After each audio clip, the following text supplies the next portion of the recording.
Lol. Hello, everybody. I did not realize I still had a fucking Stray Kids song in my goddamn, in my queue. I hope they don't nerf me for playing Stray Kids accidentally.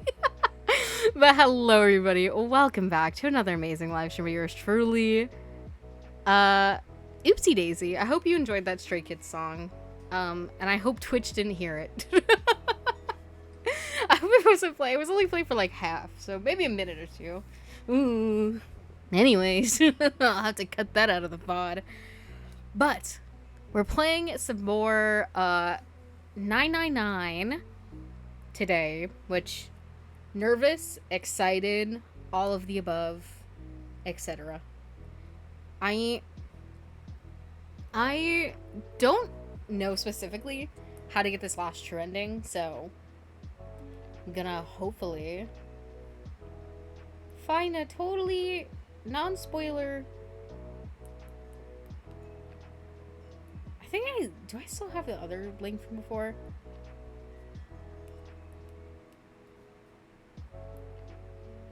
Okay.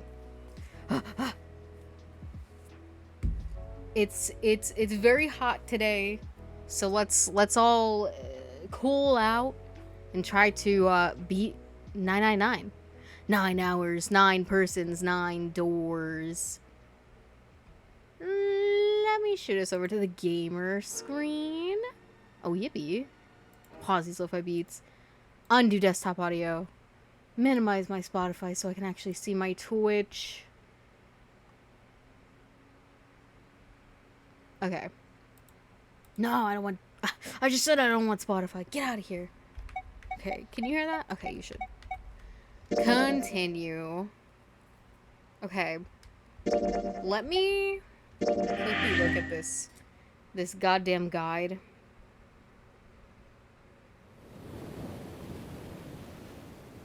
Here, we can watch this beginning cutscene for the 1 millionth time.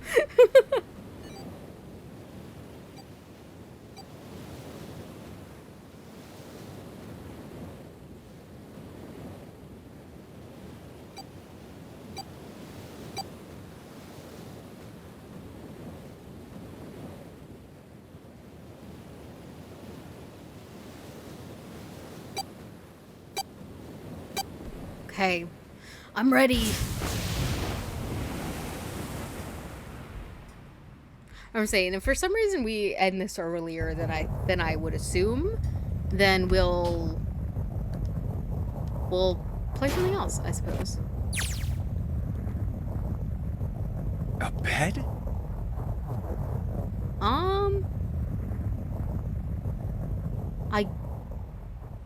I think I can just skip.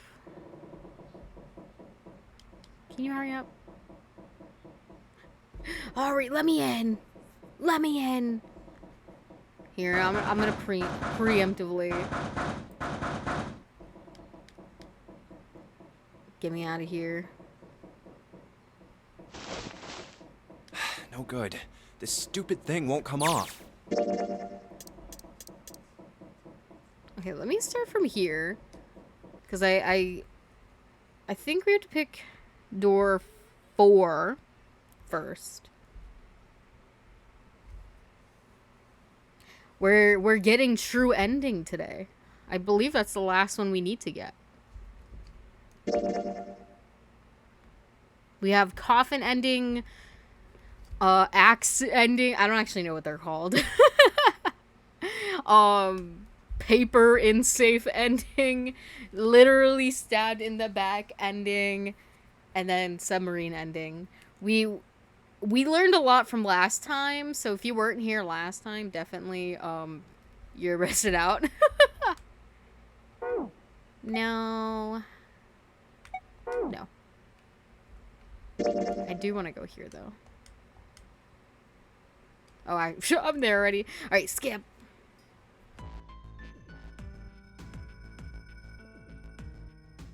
All of these lovely people. I sure hope nothing bad happens.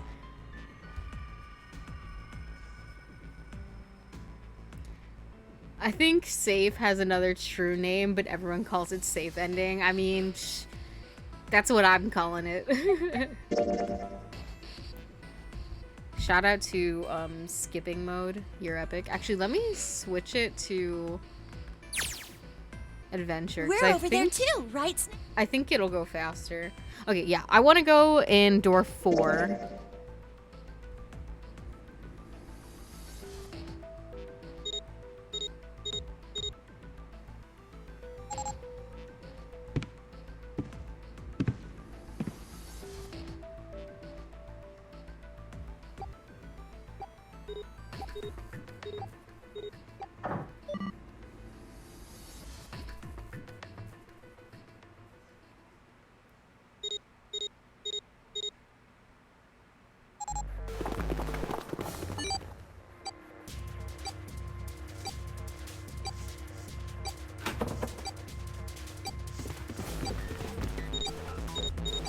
Wrap it up.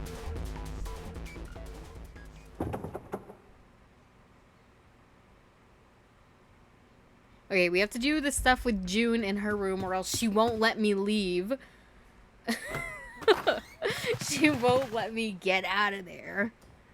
She's like, wait, what do you mean you're leaving me? Like, because I don't want to talk to you. I want to go talk to Santa.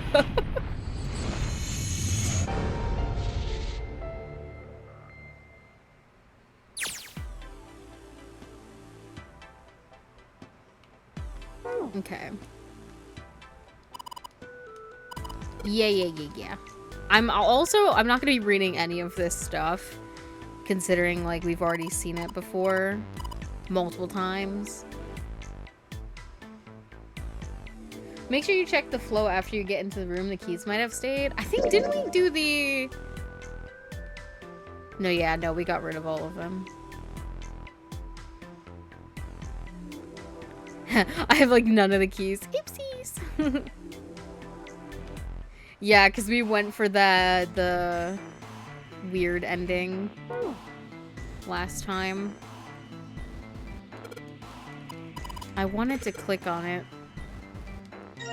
I love that the fact that you have to click on the actual item. Like, instead of just clicking on the table and be like, oh, there's matches. Let me grab these. They're like, wow, there's matches here. Oh yeah, how's your fever? You feeling better now? Yeah, wrap it up.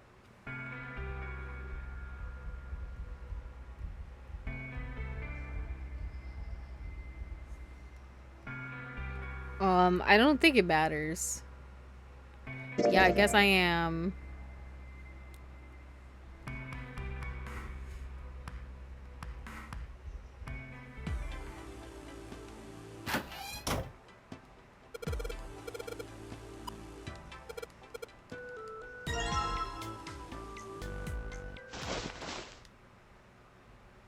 Okay.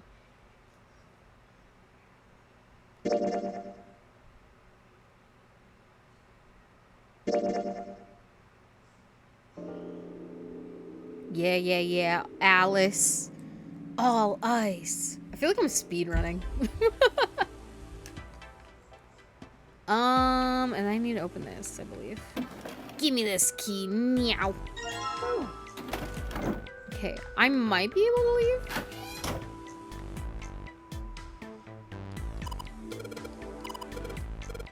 She's like, why are you going? Cause I can, bro. I'm grown.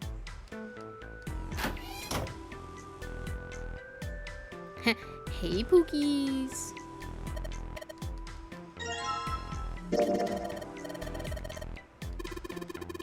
It's a pretty big candle. I mean, you basically are speedrunning. This is true.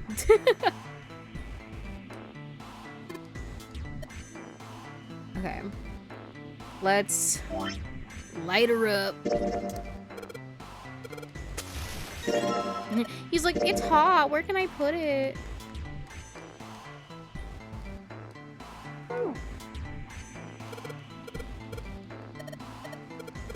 Okay. Put the candle down on the obvious spot, Junpei. Oh, there you go. Okay, one tile. And then we go over here, grab this shit. Huh? Hey, what the hell? Junpei when the candles burn out. Oh yeah, wait. Sorry, I forgot. I need to look at the candles. Like, I know. Oopsies, I made a mistake. Leave me be.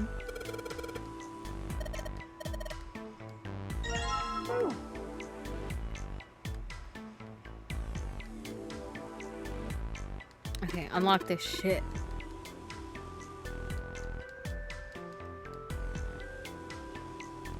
God damn it.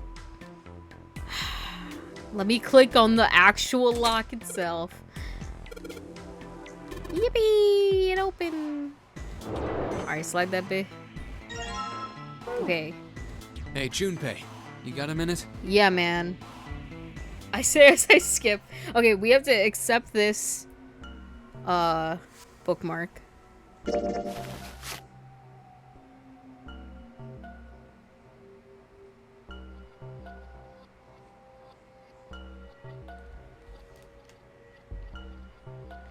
You mean like gambling? You mean like the stock You mean market? like the stock market?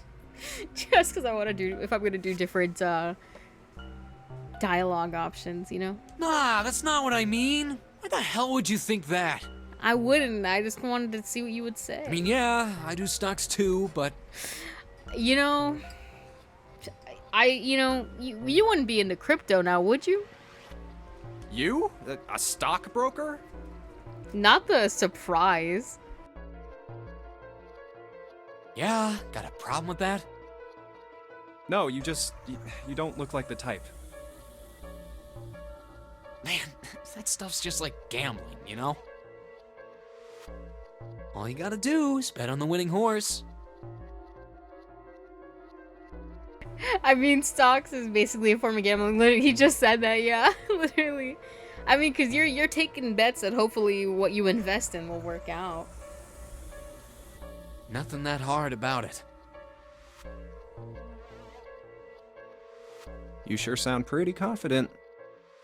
So, are you betting on winning horses? Course I am. You remember a couple years back when the stock for Cradle Pharmaceuticals shot through the roof? Stacked a few bills over that, if I do say so myself. Huh. Hey, how long are you gonna stand around wasting time? Stop screwing around. The lady has spoken.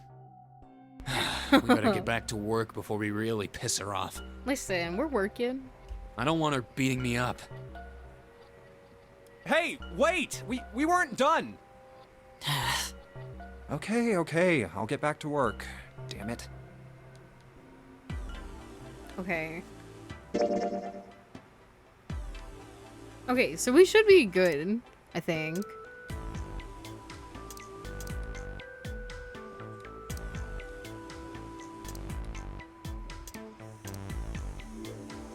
I'm gonna go in the freezer really quick. Oh, it's cold in here. I would say I'm just following this guide. What is this? Are you blind? It's... Listen, I'm assuming it's fine, but I just want to make sure.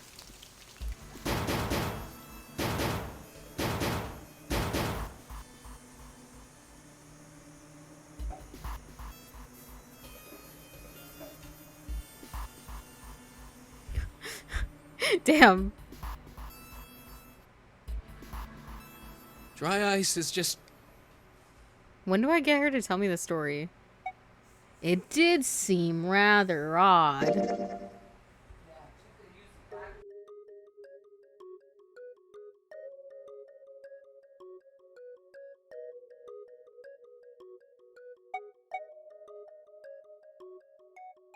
Oh. Wow, that's pretty interesting.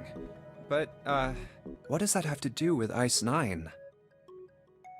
What she's saying is that it's a lot like Ice 9. What happened, I mean. A lot like? Oh, that would be bad. If water everywhere started freezing at 96 degrees? That would be crazy. Man. It'd be the end of the world. Bro, I would have no ice, and I need my ice. At any rate, we're not gonna have to worry about the end of the world unless we can get out of here pretty damn quick. Remember, guys, when we were dying in the freezer? Good times. If the key isn't crossed out, you have it already, so the freezer is already done. Yippee! All right, guys. I think that's enough of that. I didn't think we'd get quite this far. Okay.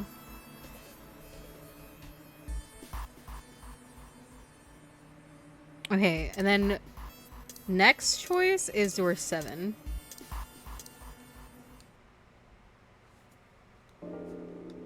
Well, we really don't. Let me in, please. I want to go to door 7.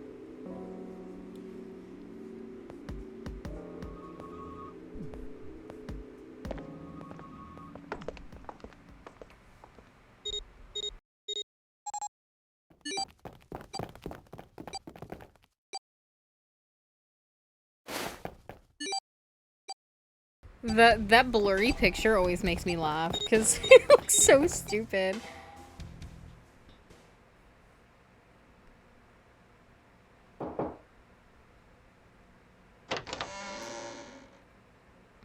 Oh, is this the one with the body? Yeah. Damn, I literally barely saw this the first time.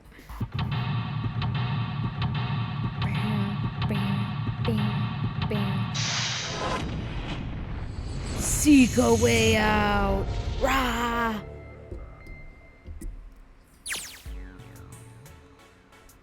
Okay.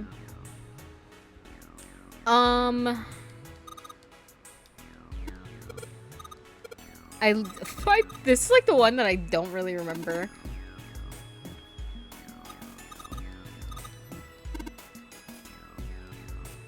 Oh my god.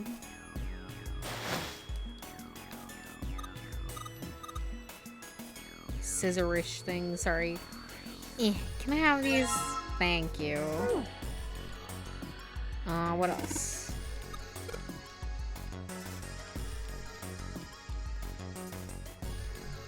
We gotta collect the body parts. I forgot.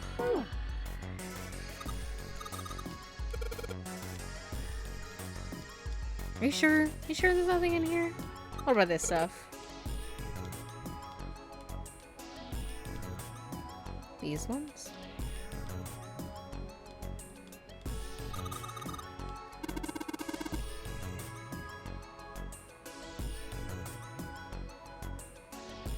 If you pick the room on the flowchart, it should let you skip right to the cutscene. You're right.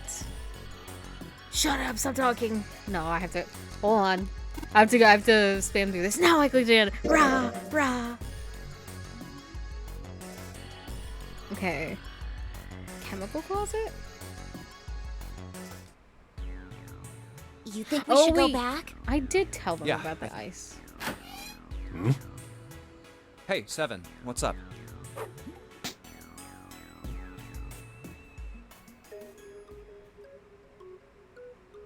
Yap, yap, yap. Know about Ice 9?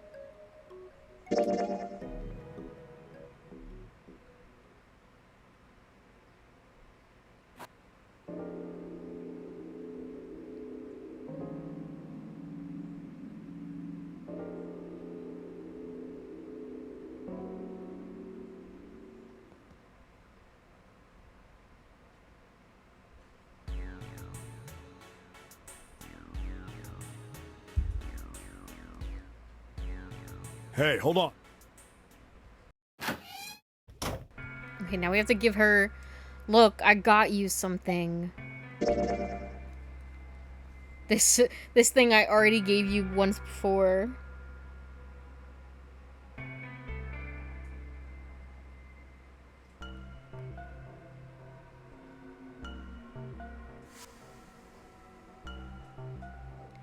What would you do if it was your sock? Patch it up. Well, I guess I'd patch it up. Get some cloth and close up the hole. But what if another hole opens? I'd add another patch, I suppose. What if another hole opened after that? Another patch, I guess? Well, let's say you just keep adding new patches. until eventually the original cloth of the sock is totally gone. Once you get to that point, can you really say they're the same socks you started with? Well, that's tough. So, Junpei's that's the so locked goofy, I socks thing? swear. Yeah, the ship of Theseus is a lot like it. You can't fool The me, ship it's just of patches Theseus. all the way If down. you keep fixing the damaged parts of a ship, eventually it ends up with none of the parts it started. Hey, do you think it's the same? To be honest, okay, what I think about it is, I don't think it's the parts that necessarily make it the ship. Like, yeah, it definitely wouldn't be the original ship anymore, but I feel like you could still view it as the same ship, because I don't know, it's like, it's hard to explain. It's weird. It definitely is a fun discussion though, because like technically all that stuff is replaced, but I don't know. What's the same? These guys. Is this John or is it Lucy now? John's head and heart are both his. But apart from those and a single arm, the rest of his body was once Lucy's. We're just like these mannequins. Think about it. The cells in our body change every day. Old ones die and new ones are born. See, but that's different though, because that's not like changing your limbs, and it's still like your consciousness in the body. Maybe part of my arm is made of stuff from a fish I ate once. Or maybe part of your right side is made from a cow you ate. If you take it a little further, those cows and fishes are made from something else too, right? That's how we're all connected. Through fields that can't be seen with the naked eye.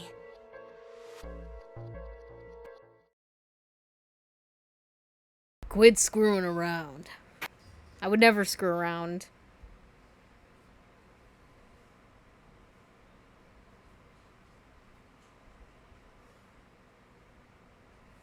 Okay.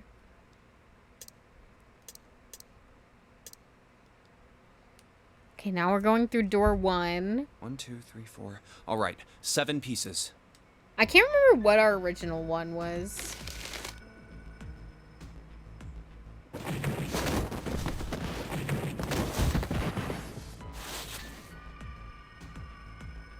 The girls are fighting. I like the fact that, not Clover. Lotus will just, like, scrap with anybody.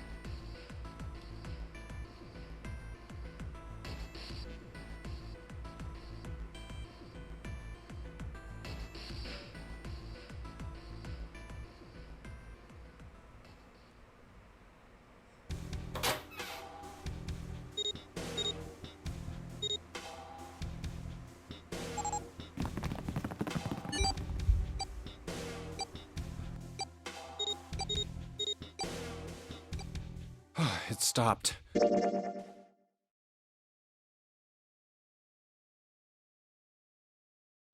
Never mess with a scorned mother, she be feisty. True.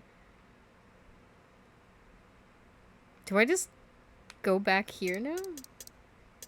I guess. Right? Or here. Should I go to the novel part or like the actual coffin part?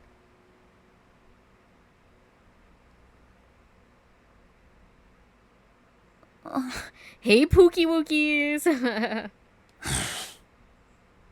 Wait, didn't I say if we had her bracelet that we could get through?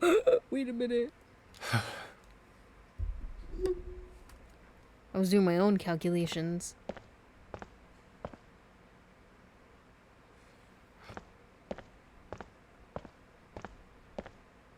And I told you the last time we were here, I was like, bro, I bet you snakes in there. And we found out that was true. June. Okay, wrap it up. Let me open that damn door. Oh, yeah, because now we know the code. We didn't know the code before. Whoever or whatever's inside. I know that. But how? Without a passcode, I don't think there's much we can Listen, do. you don't have a passcode, Junpei, but I Isn't there do. a hint somewhere? Well, let's look for one. I mean, they'll stop me when it gets to something new.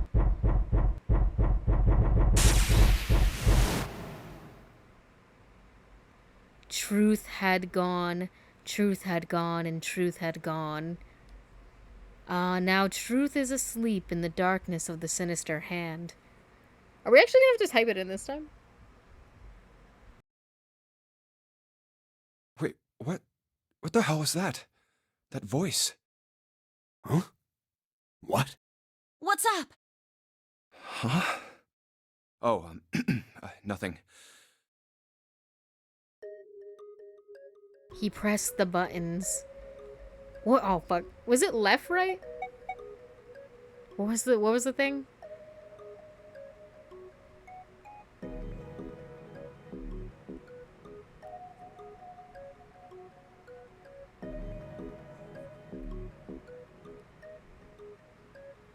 Oh no, it was right, left.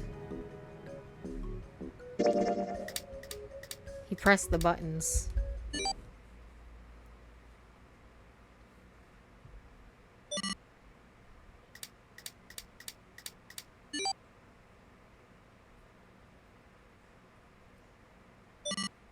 One, 4, 3, 8, 3, 4, 2, 1. Damn, that means that the canon ending though is Santo betrays us. What the fuck? Huh? Huh? Hey, what the hell were those numbers? Oh my gosh. Are those? 1, 4, 3, 8, 3, 4, 2, The 1. funny part is like Junpei genuinely has no idea what the hell he's doing.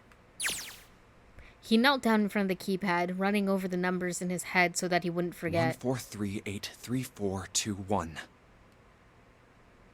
With trembling fingers, he punched them in. 1, 4, 3, 8, 3, 4, 2, 1. That was all of them. Yippee! We did it. We punched in the numbers successfully this time. He punched the E button. There was a moment of complete silence.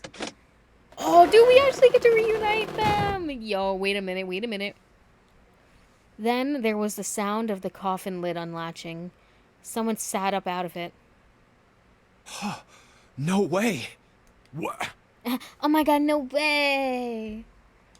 Why are you...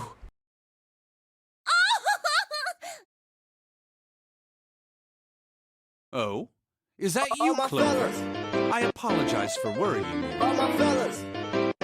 The goat is back!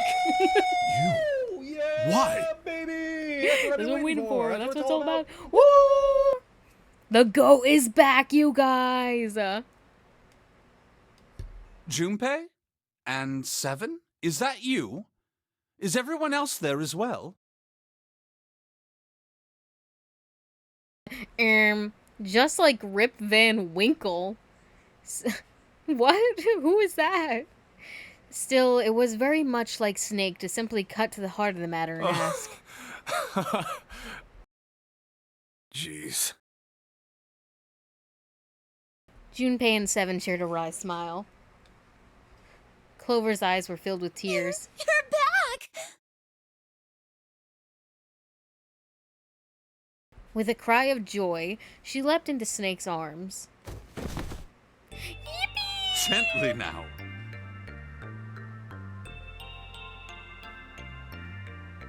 I want to say that was a famous escape artist, you know? I'm inclined to believe you. My body's still a little weak. Cries and screams and throws up. Oh, you're back! They really just are the duo ever, actually. Clover looked like nothing so much as a lost child who had finally found her home. Listen, I don't care what happens after this. They can't take this away from me. She cried and cried and cried. Her eyes were red and her nose was running. She hiccuped and gasped as if she were about to begin hyperventilating. You're back! You're really here! Her voice was happy, but almost desperate, as if she feared he would disappear again if she stopped talking to him. Oh, it's a story? Some guy gets drunk and falls asleep, then people think he went missing, then he wakes up 20 years later. That's nuts. I mean, it kind of is like that. Only we didn't nearly wait 20 years, unless somehow we wake up and it's been 20 years. If that happens, I don't know what I'll do. Oh my gosh, my shit is falling. I disrupted the flow. Hold on. Pick this process over here. There we go. Sorry, I'm dropping shit on the floor, you guys. Tear after tremendous tears. She got them Studio Ghibli / Ghibli, however you want to say it. Tears. Rolled its way down her face. Her small arms strained as she clutched Snake's body as tightly as she could. Perhaps she had to convince herself he was real. Perhaps she was worried he would be gone the moment she let go. Perhaps she simply didn't know what else to do. You're back! Come now, what's gotten into you? You're acting as though I've returned from the grave. Little does he know.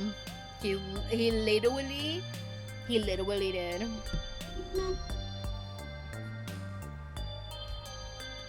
Hello, Hydro. Yeah, Snake is alive.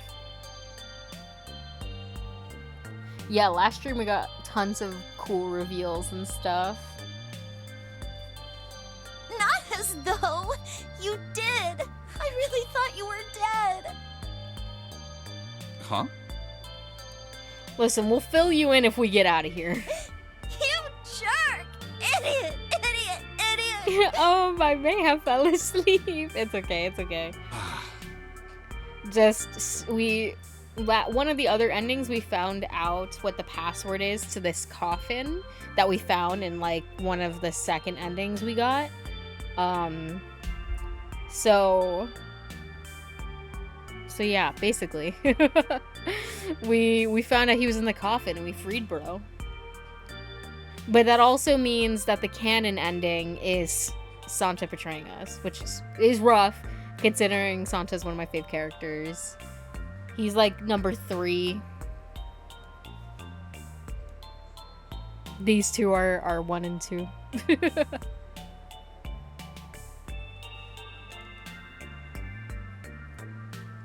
Clover broke into sobs so great she could no longer talk.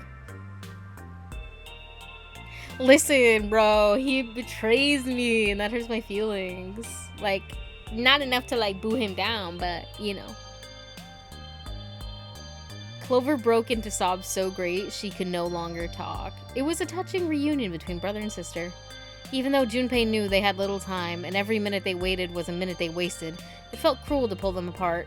Junpei and Seven sat down on one of the pews, waiting for Clover to calm down before explaining to Snake what had transpired.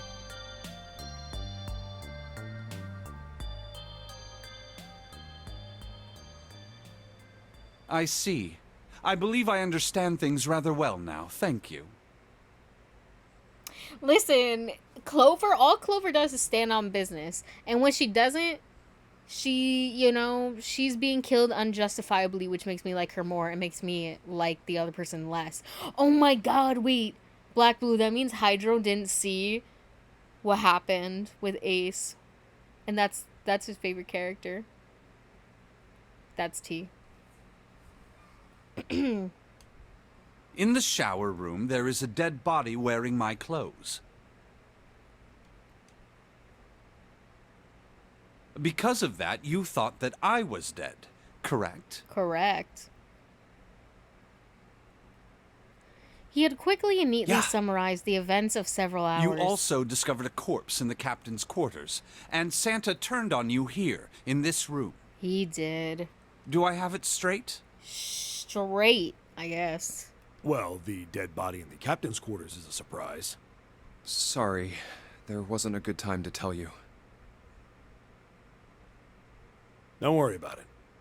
I would say, do you want us to tell you, or do you want to, like, look at the last bit of my, last, Zero Escape stream?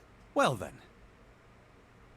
I've got a pretty decent idea of what happened while I was indisposed, but It's still something of a mystery who did all this, and why.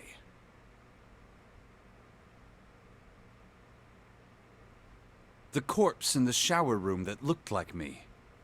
And the corpse in the captain's quarters. Why were they killed in the way they were? You don't know?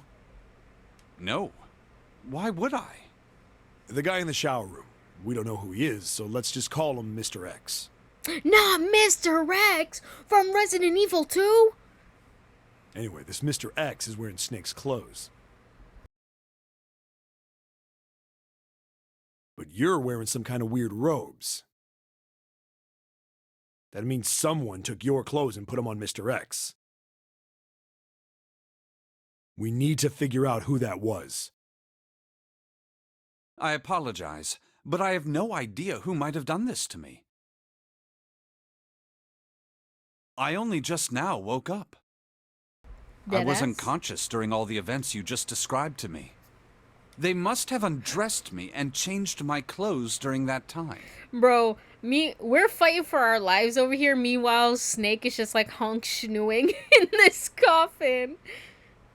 He's just like, me, me, me, me, me, me, me. When were you knocked out? Probably as soon as we noticed he was gone. When we split up to look for the red. Where did they get you? Do I you always remember? think it's so weird that Clover didn't go with him. It was a small room in one of the hallways on C deck. Did they steal his underwear too? I don't know. Snake, are you necky under that? I would assume they didn't. I am assuming he's got his undergarments on under this fashionable robe. They would love this in Cult of the Lamb. What happened? The same thing that happened to every one of us when we were abducted. A canister releasing some sort of gas was thrown into the room. I believe the gas is some sort of incapacitating agent. Guys, I can't lie. There's this TikTok audio that's just running through my head. And I'm like, I know we're having a serious moment in this game, but all I can think of is this audio. She's awesome. She stinks like a possum. Her man on my DM so fast. Poopy, poopy, out my ass. One poo, two poo, red poo, blue. I cast the dookie spell on you. With limerick and tail and whittle and rhyme, I'll make sure you have a poopy time. All the places you go in this poopy place with a dookie spell. Like, what the fuck is this? It's like one of those things, like, I don't want to have this in my head, and yet... She thinks she's so awesome. Like... She thinks she's so awesome.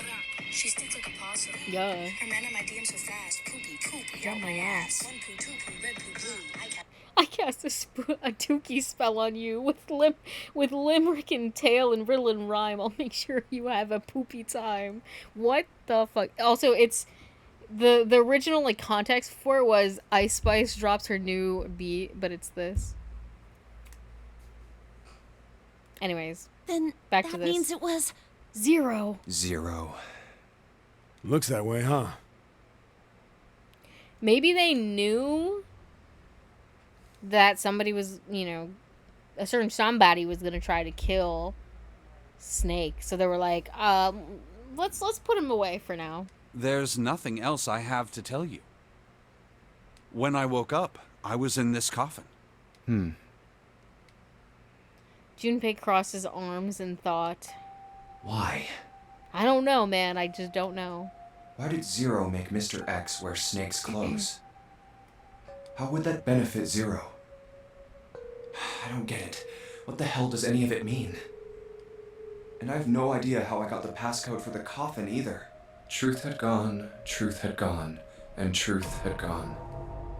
Where did those words come from? Our memories are converging together, Junpei.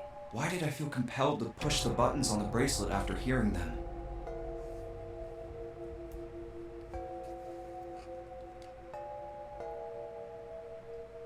Seven had asked him about it while they waited for Clover to finish crying. Sorry, that's just a funny statement. He'd had no answer for him then, and he still didn't.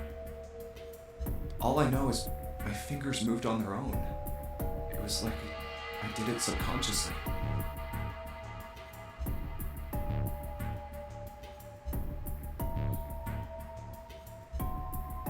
like I needed something, but now I can't remember. I don't get it. What the hell does any of it mean? I don't know, man. I don't know. His mind was a maelstrom of mysteries, clues, theories, and more mysteries. He could barely think. I, like, picked up my phone for a reason, and now, like, I just don't know what the reason was. And that's kind of annoying. Ooh. Also, Snake and Clover had been subjects in a similar experiment 9 years ago. 9 years ago. Oops. The ability to Water access a hitting my water morphogenetic bottle. field is affected by a couple of things. Right. The first is epiphany, and the other is danger. And And someone did actually die. in the trial? A girl. Her name was...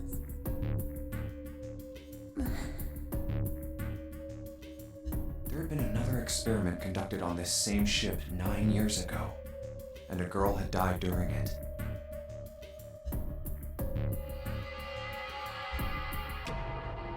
Morphogenetic field theory. Explain it to me again. The two murders. Switching clothes. The nonary game.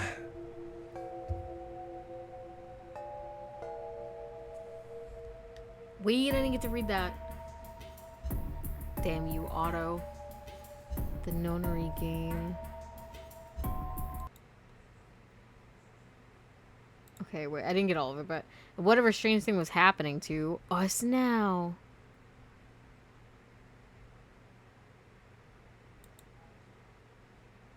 Okay, word, I guess. Okay. The maelstrom in his head spat out words and ideas that disappeared back into it almost as soon as he grasped them. Huh.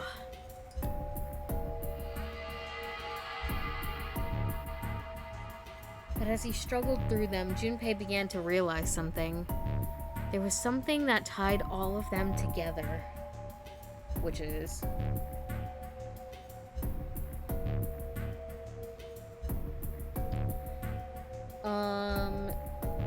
There's something that tied all of them together. And the point connecting the dots. Zero.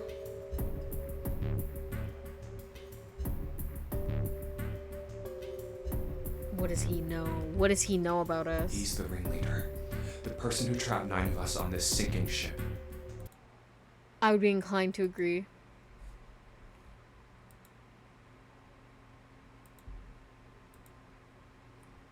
Hold on.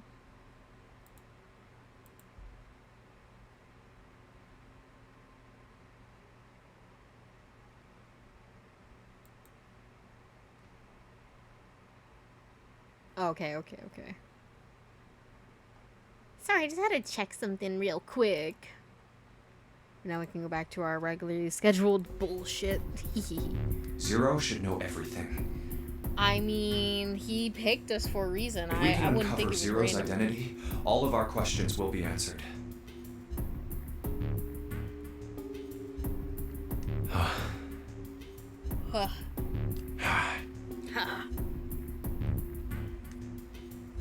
I remember. Who was Zero? Junpei had the beginnings of a theory. But hey, that's just a theory. A game theory. Thanks for watching.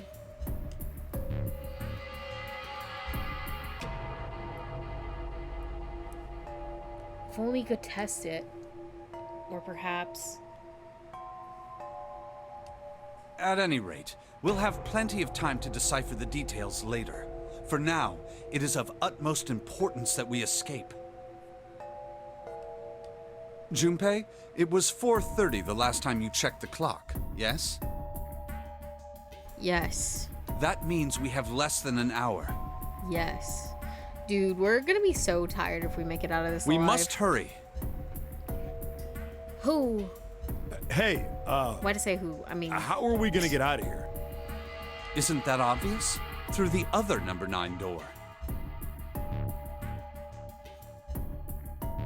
5 plus 4 plus 7 plus 2 equals 18. 1 plus 8 equals 9. Yippee! See, I did this math before. Junpei's the replacement for Pat. You know, I would give it a watch. Because I feel like, you know, Junpei could be a goofy ass bitch. Oh yeah, you're right. With Snake, we can open the door. Don't tell me you hadn't figured that out. Listen, man, we were in our despair. As they sniped back and forth, Junpei glanced at Snake's left hand. He was wearing a bracelet with a 2 on it. Come on, you gotta tell me these things.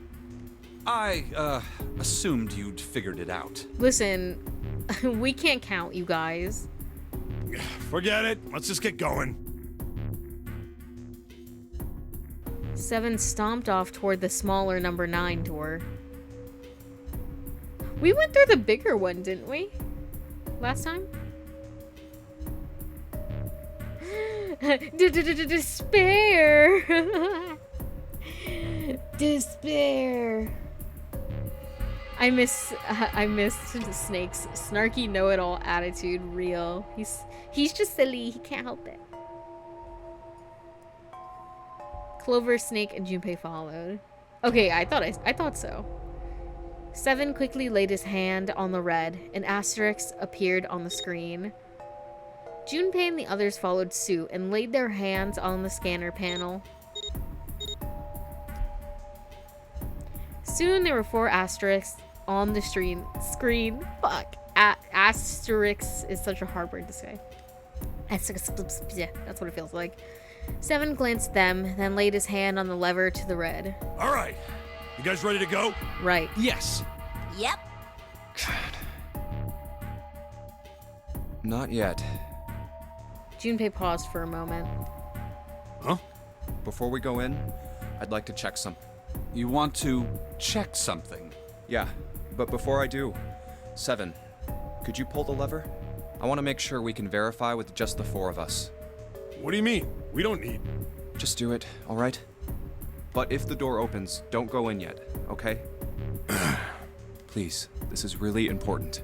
I really need to check this, okay? Work with me here. Junpei looked directly into 7's eyes. The older man looked back for a moment, then nodded. 9.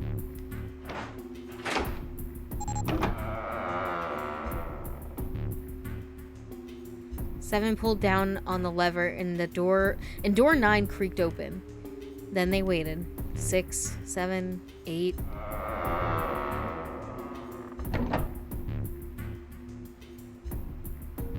After 9 seconds, the door closed. Huh. All right. That means the 4 of us can go into door 9. So, we knew that already. It's obvious. Obvious. Yeah. You're right. It is. Now, what happens if we add Zero's bracelet? What? Zero's bracelet? Why don't you take it out, Clover? For a moment, Clover looked surprised, but she recovered quickly and stuck her tongue out at Junpei. So you did know I had it. Yeah, man, I can predict the future. I picked it up because I thought it might be useful sometime.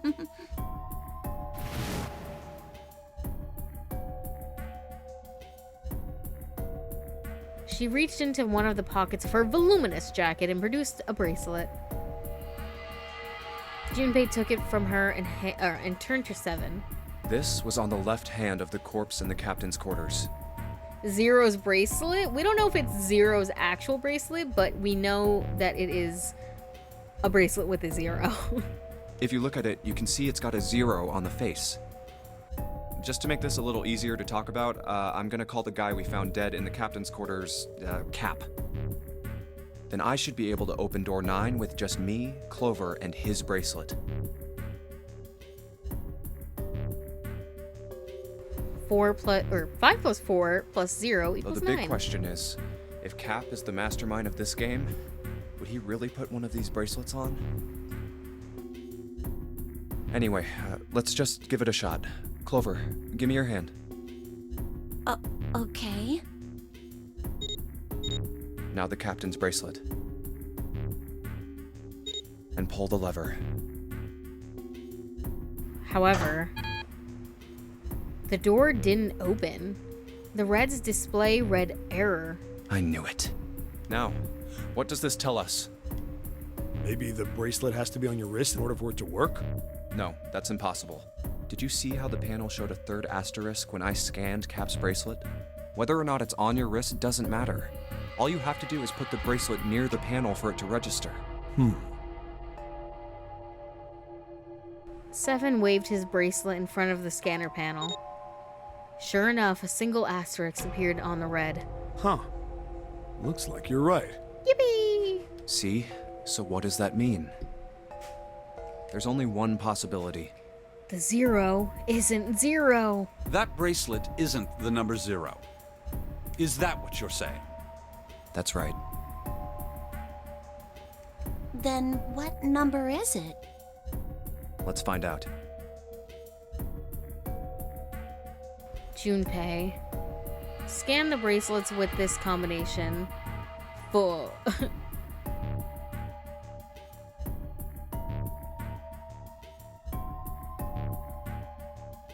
Is somebody smarter than me? We need to make 9.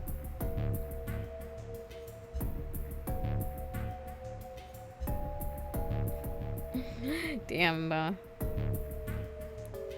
I mean, we know from last time, it was 6, I think. I don't know if it's different. You can just pick until it's right, really? I didn't know if they were gonna be like, actually die?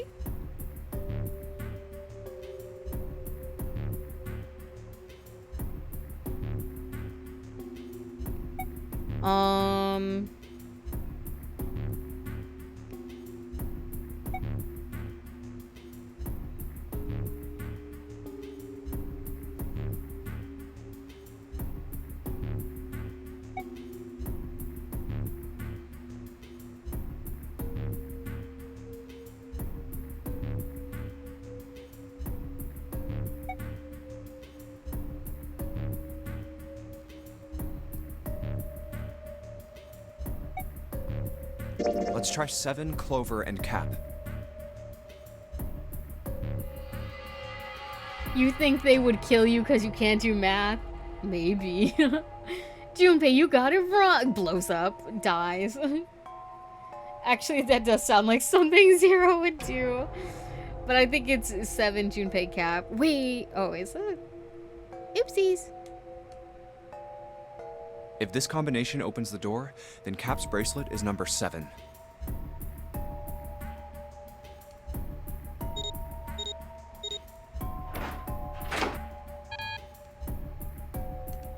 Nope, it didn't. It ain't 7 then. How about... Oh, damn, okay. Let's do this then. Let's try 7, me, and Cap. Oh yeah, I already knew that because we had to do that last time. I'm stupid. We just, we didn't call it Cap. We called it like 0 bracelet or whatever the fuck. I don't even know. I'm stupid. Because I literally had to guess this before. If this combination opens the door...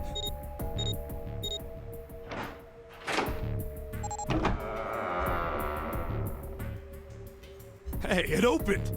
The door opened! What? Why? What does that mean? Both Seven and Clover seemed rather shaken as they turned to Junpei for answers.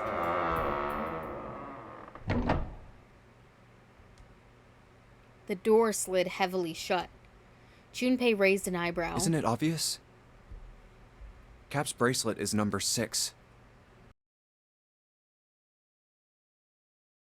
But doesn't it say 0? This isn't a 0. The symbol on here isn't a number 0. It's a letter O. Fuck you. Oh.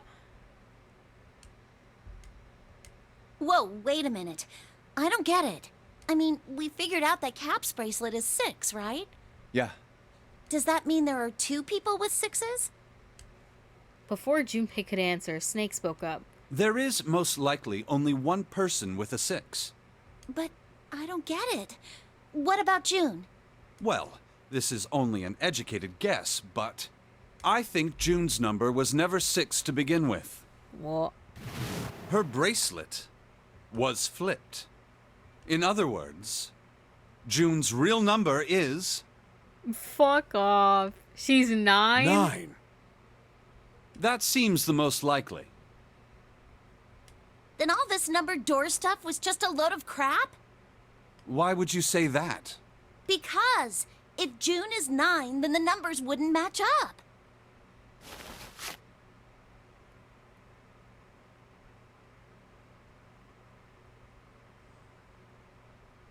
Clover grabbed Junpei's notebook and began to write furiously in Here, it. look. Junpei leaned over to look at List it. of all the numbered doors June's gone through. I'll let you know what I'm writing, okay, Snake? Door 4. 6 plus 3 plus 5 plus 8 equals 22. 2 plus 2 equals 4. 2, 6 plus 3 plus 8. I'm not gonna read all this. These fucking numbers. And that's everything. I wrote down which door she went into and with whom. And I wrote what all the numbers were. So if you switch 9 in wherever there's a 6, the numbers don't work. If the digital root is 7, then you can't open door 4. If the digital root is 2, then you can't open door 8. Clover, do you notice anything interesting on that list? What do you mean? You're talking about 3, right? 3? Santa's always in the room with her. That's what you're saying, isn't it? Yes, that's right. What about it? That's quite simple, really. It's sus. You told me that the first time you came to this room, Santa was the first to refuse to leave June behind. Now, doesn't that beg the question why? Why would Santa do such a thing? See, this explanation makes no sense to me because we already know the 9th man had the number 9 bracelet. He went through a door.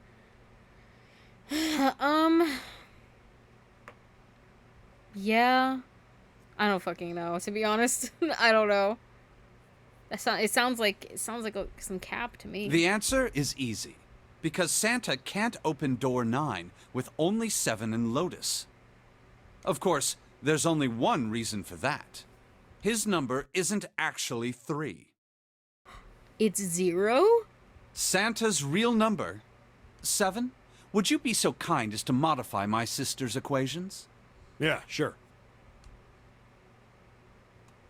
7 took the pen from a confused Clover and began to adjust her calculations. This is what you were getting at, right, Snake?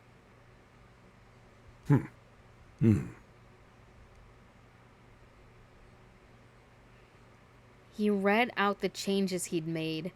When he finished, he looked at Snake. Snake smiled. Thank you. That is exactly right, 7. Kills myself and dies. Wheeze! Okay, wait. So, June has 9.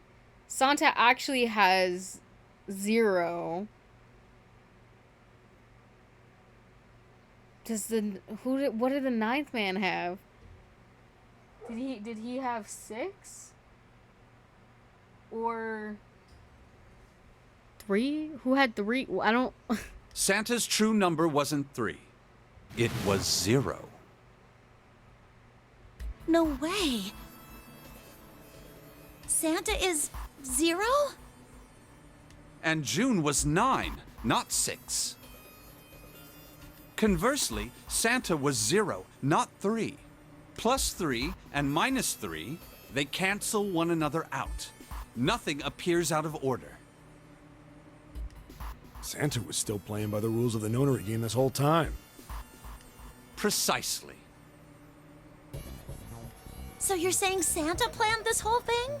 I'm not sure if he acted alone or not, but I think it is safe to conclude that he is 0. If my hypothesis is correct. Clover bit her lip. She seemed to be having some difficulty believing her brother's explanation. Junpei. Junpei remained silent in thought. Okay, but can we talk about when the ninth man scanned in at the beginning?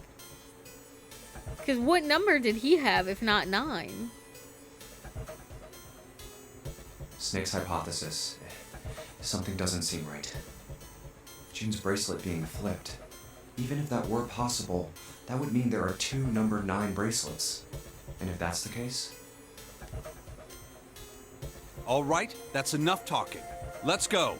It's high time we went through that door. I guess it doesn't really matter right now. He couldn't have had 6 or 3, because otherwise he wouldn't have been able to open door 5 and blow himself up. Also, we know someone else is already using his bracelet to open the other doors and using it as the number 9 bracelet. True. Door 9 opened. They leapt through. Oh, it's right there.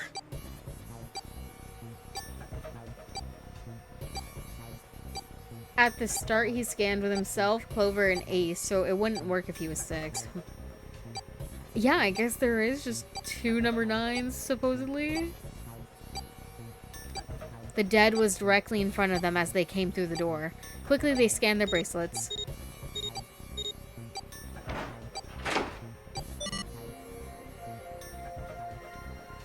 And the detonator stopped. After pausing for a moment to catch their collective breath, Junpei and his companions headed down the long hallway in front of them. All right, let's keep going. At the end was a set of stairs leading down into the I ship. think these stairs go to the bottom deck. They leaned out and looked over the side. Looks dry. Let's head down. After deciding it was safe, they headed down the stairs. Yeah, like V0, supposedly. Before long, Junpei and his companions found themselves on the bottom deck. They turned left into another hallway, at the end of which they found another door. Hey, it's a...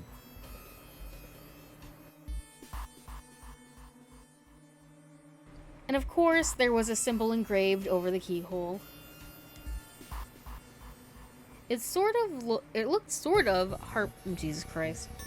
No, I'll jump. It looked like the sort of harpoon one would use to hunt fish. The kind with 3 prongs. You mean a trident? Snake traced the shape of it with his finger. This is the Neptune symbol. There must be a key around here somewhere. Neptune key. I only have the Uranus key card. Clearly it wasn't going to open this door. It's a different planet. Plus, it's the wrong kind of key. Let's turn around and go back for now. Yeah. After examining the door for a few more minutes, they gave up and headed back the way they'd come. Hey, another door. With a little more searching, they found a middle door. And a card reader this time. A symbol was engraved on the card It's reader. the Uranus symbol. I have that, coincidentally. This is the place. Wait, so what if I didn't have this? He muttered to himself and slid the card through the reader. Because, like, what if I had went through the other door and somebody else went through this door? What the Sigma?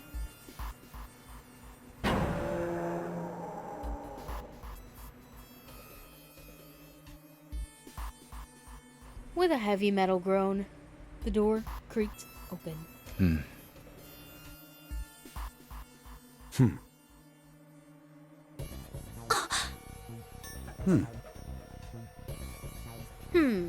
I just want to be included. They're all humming and hawing. I just want to be included in it. Junpei, Clover, Snake, and Seven looked at one another, nodded, and stepped through. Yo, hello, Coco. I love water. Drink water, guys. Stay hydrated. It's hot out there.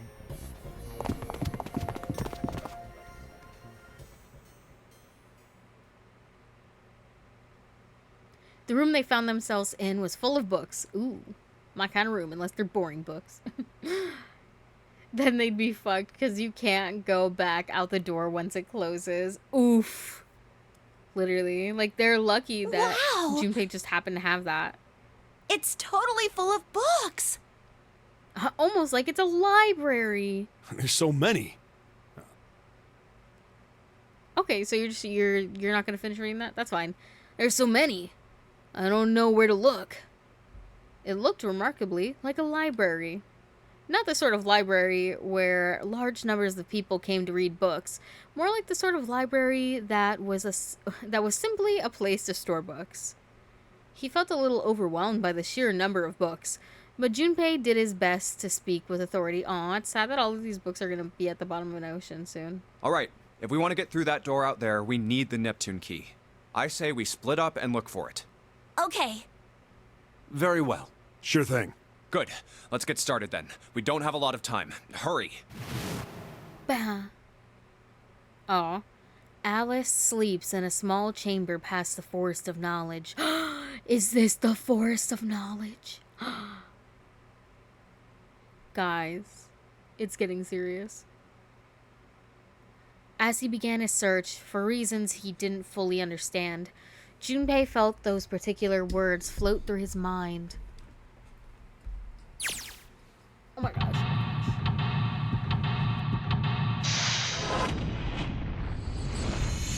Seek a way out. What if instead of seek a way out, I just said, let's solve a mystery?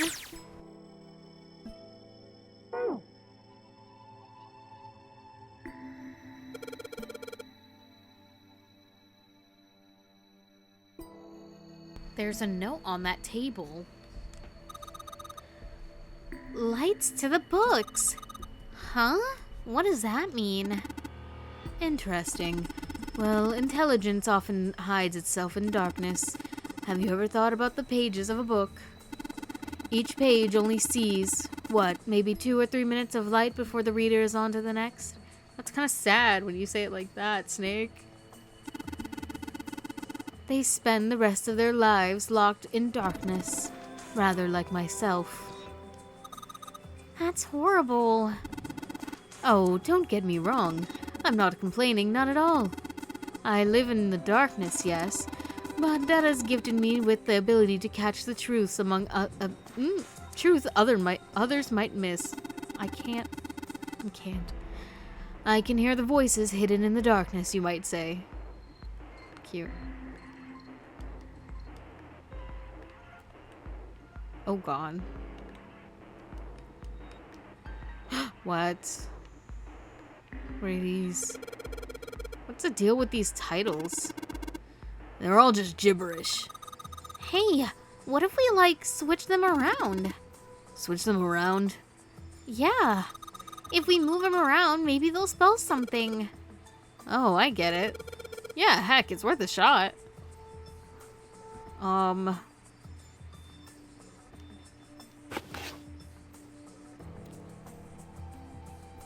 Oh, open?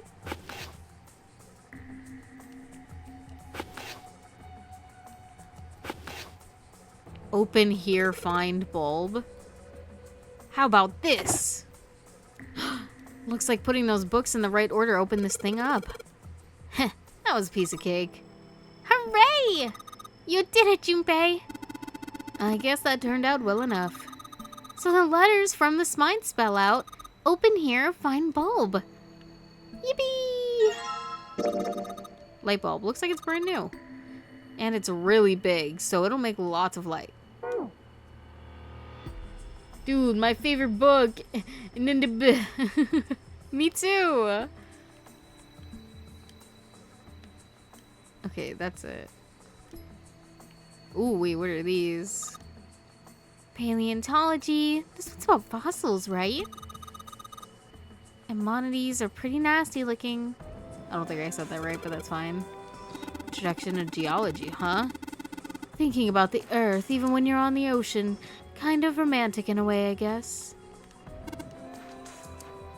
This one says, transition of extinct species. We need to hurry it up or we're gonna end up in the pages of a book like that. Theory of evolution, Darwin, blah blah blah, blah blah blah. Mother Nature, blah blah blah, blah blah blah. What's this? Blah blah blah, blah blah blah, blah blah Oh my god, creatures of the seas, huh? Oh. Micrographia?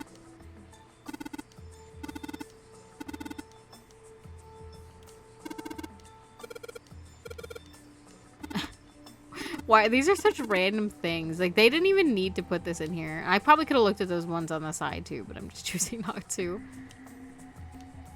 Oh my god. Is this something? Looks like it's a children's story about Native Americans. Don't you think a random book like that is kind of suspicious? Maybe you ought to hold on to it. This one has some Native Americans on the cover. Hey, Junpei, take a look at this one.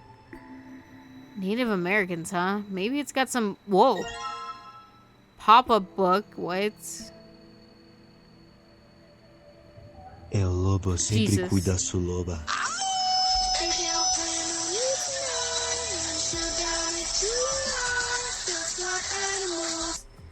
Hello, Bod.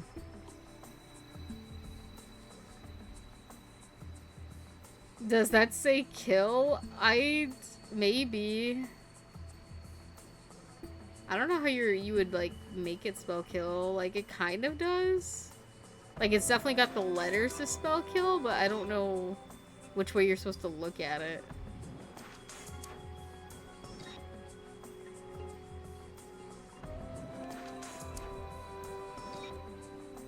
Why did I think that Redeem was about to start singing Suavemente? No. I don't know how this goes, but it's fine, I guess. I definitely think it probably spells kill, so... Actually, maybe I was supposed to look at that. What's that? What's that? It's one of them Papa books. LRK? That doesn't mean anything. Does it? Wait, LRK? What? Well, you could make them KRL. Like Curl or Carl. What? The fuck are they talking about? Yeah, shut up. No, I didn't mean to click it again.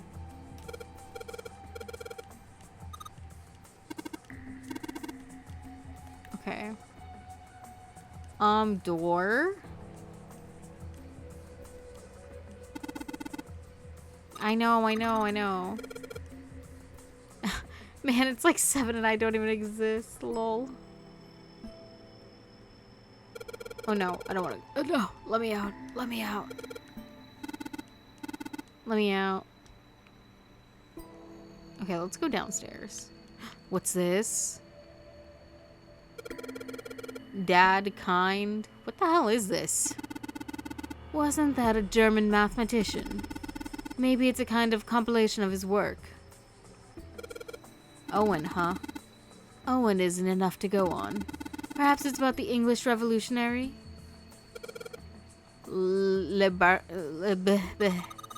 His book is in German. It looks like it's the complete works of something. I've never heard of it. Well, if Snake doesn't know what it is, I don't think we'll ever know. Sheldrake? This is my first time seeing Snake. I've always missed any gameplay of him. Well, he's back! Back from the dead, baby.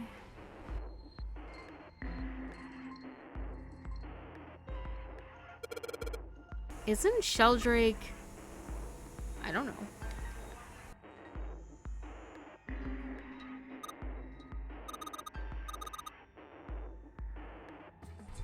Heh. What is this?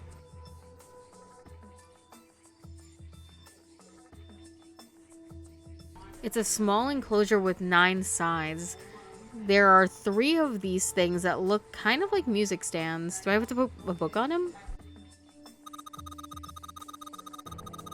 Hey, Junpei, you think maybe you're supposed to put those pop-up books on the stands? Then you could open them up. Oh yeah, if we do that, then they make a shadow on the bottom there. True, but there are 3 stands, right? We don't have enough picture books. In other words, we need 3 picture books. No! Kills myself and dies. This bookshelf has sort of a glass inlay.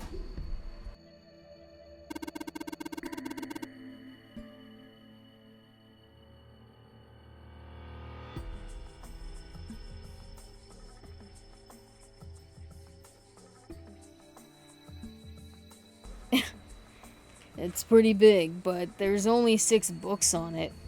I need those books, please.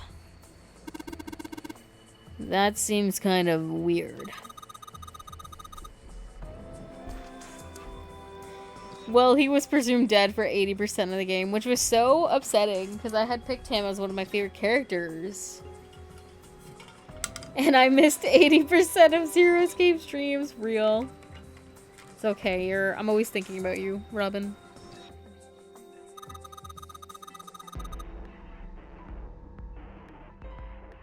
I can't really see it though.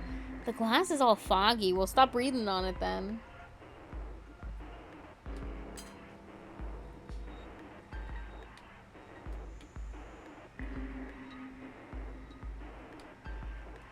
Awesome. There's a lock on the glass door. Yep, won't budge. Okay. Okay. Oops. I don't think this is a door. I think it's just a wall. Okay. Is there anything for me? The Pythagorean theorem, bro. Please. Please let me say big words. I was like, I get tongue-tied a lot. I don't know why. I just do. Sounds like there are a lot of... No, I can't read. I'm just gonna pretend I didn't read that. Conjecture, blah, blah, blah. Listen, man. Just give me my book.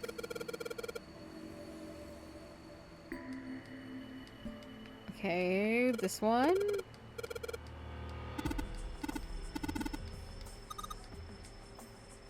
This one. Oh, this one? Yeah! Brings back good memories. I guess even people like 7 were kids once. No shit, you little brat. Hey guys, cool it. Alright, I think I'm gonna take this picture book with me. There's a magic wand on it. Okay. So, what's inside? Well, aren't you going to open it? Pretty sure it's just gonna have pages inside. Smart. Whoa.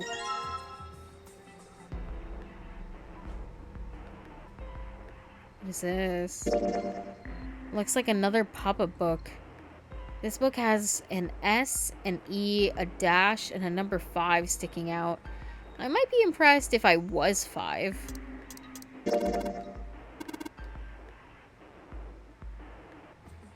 I just don't understand how this is the letters L, R, K. Where's the R?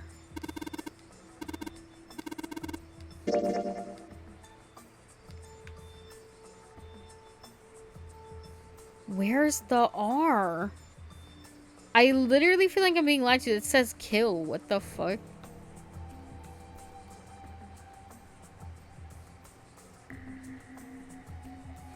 Maybe they forgot to model the R and added an L by accident. I mean, even then, there's 4 letters. They only mention 3 things.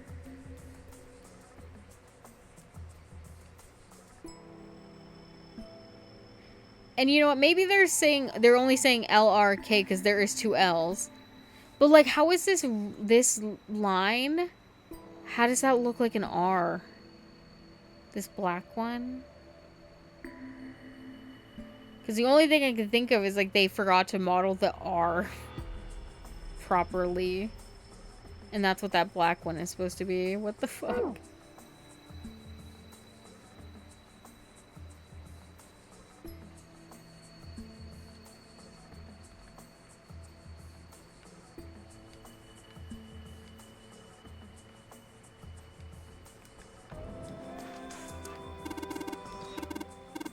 Listen, I'm just looking for books, man. Was there one over here? Oops.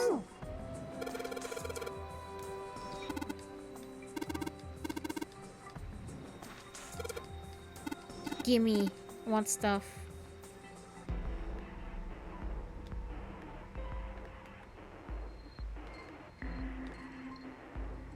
These ones? No, it's the same thing.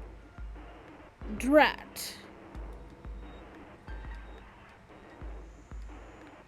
Black holes. Oh, wait, here it is. Hey, Chinese history and Oriental history aren't the same thing. Oh, I thought this book was it. I lied. I'm a liar.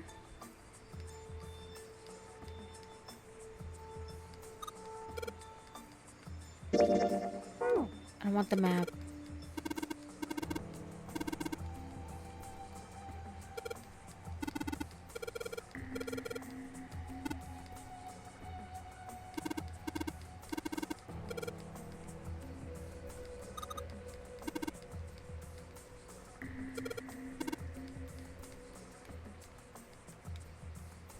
Okay.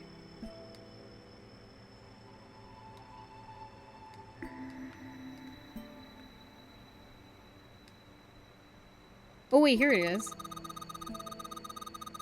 This one. It looks just like that picture book from earlier. The one with the pop-ups. You think they're part of a series or something? You think they're part of a series or something? They do have the same binding. There's a baseball on this one. Come on, Junpei. Let's see what's in it. This is very much a click every pixel type of puzzle. I am swiftly learning. I'm gonna go out on a limb here and say it's probably baseball Whoa! Head. This is a pop-up book. It's got the letters H-E-A-D. Okay, we can agree on that. I can agree on that. That I would say that does say head.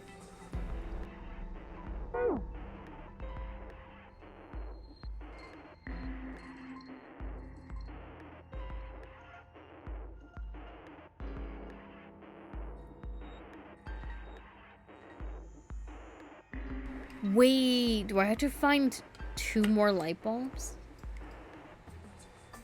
So you do have head, so no head? They are very bright though. Yeah.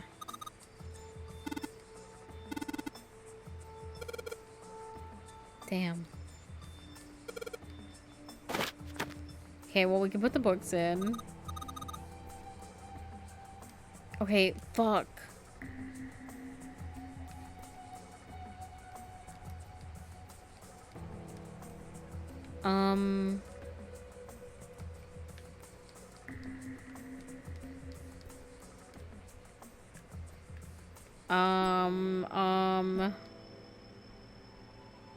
I don't know. In the middle of the glass door is a cylinder lock. You know, the kind of lock where you rotate the numbers around until you've got the right ones to open it. What the hell is this? It's like they just gave us the answer. Guess I might as well give it a shot. Wait, what the fuck? Oh. Is it in this order?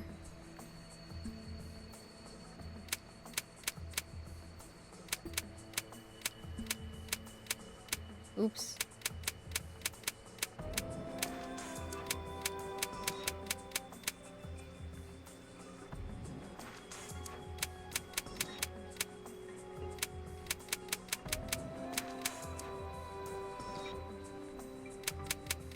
This? Yippee!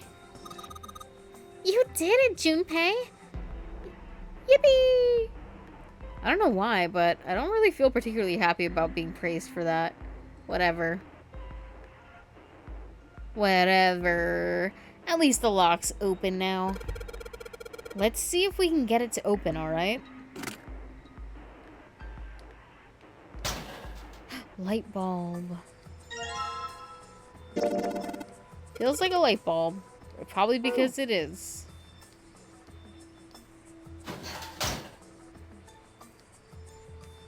Okay, but where's my third bulb? I feel like I need to do something with this, but I don't know what. It's got a volume number written on the lower part of the spine.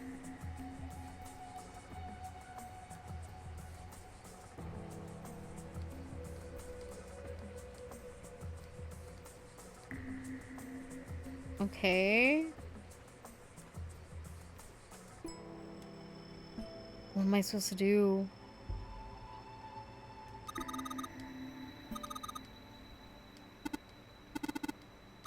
Right.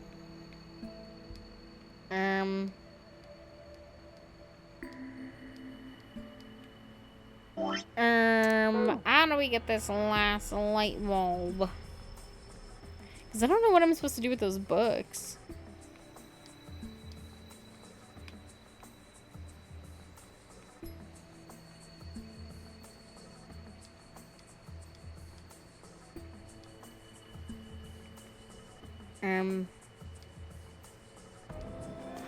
I'm a creep.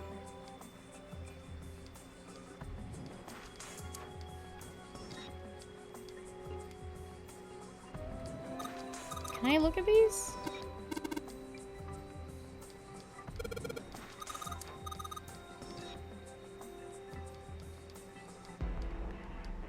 Okay. I looked at some of them. Cosmic inflation, bro? What?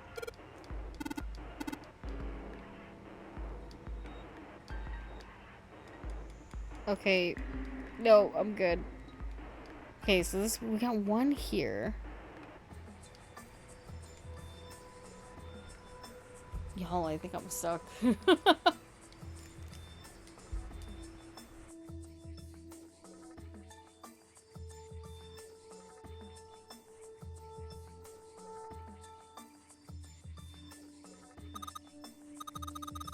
History of the medieval period? Maybe it's about Sir Lancelot? Isn't he just a story? I don't think you're going to find a guy who didn't really exist in a history book. Okay. This is a very annoying puzzle. There's no real hints. You just gotta click everywhere until you find out what the fuck.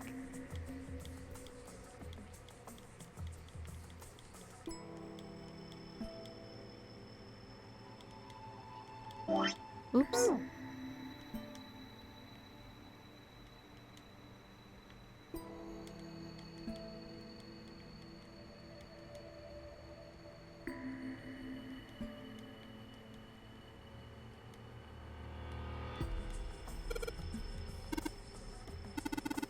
Something like primary number theory or analytical number theory or geometry. Oh my gosh, how did you know? I don't know what they're talking about, and I don't care. I hate you, math.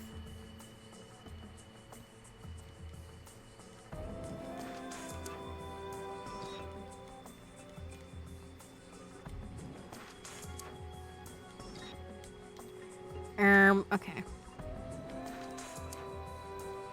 No. Go back down.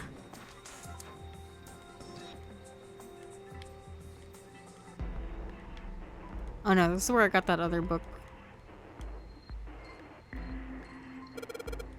Let's see what they got over here. So many books here.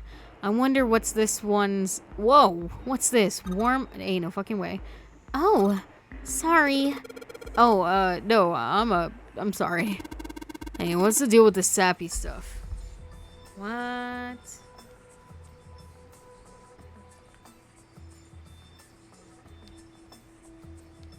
can't read them. Real. Oh.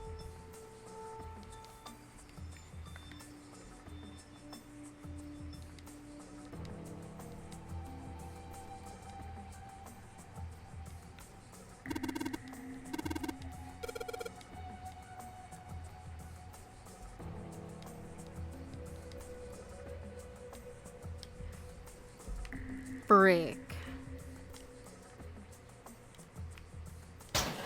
Ow, why does it have to open like that?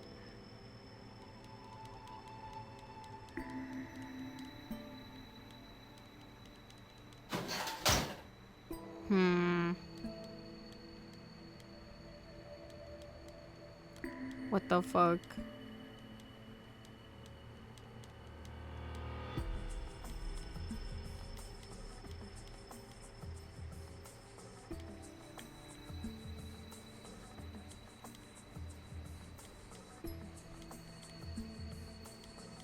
I don't think I have to like click specific things like this. Where am I supposed to be clicking though? With this Sigma? Hold on. I need more water.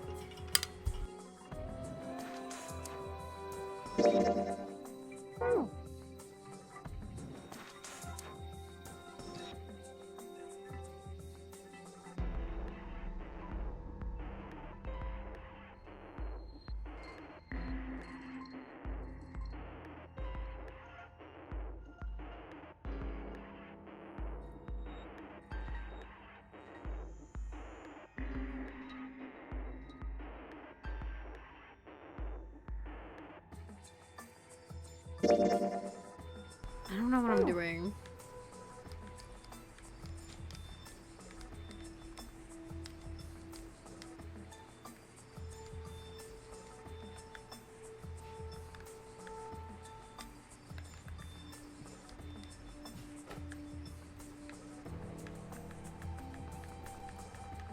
I'm in Spain without the A. I'm in spin.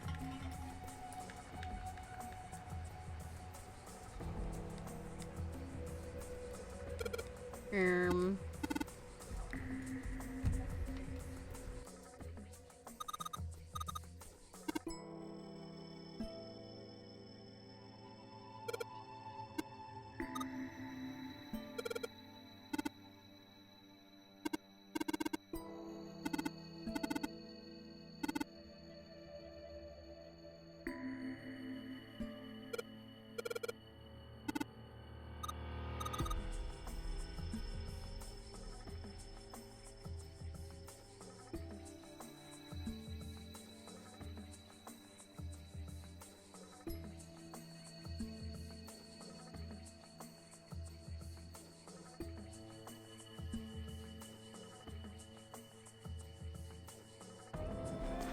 I might have to Google this. Top floor? It should be on the top.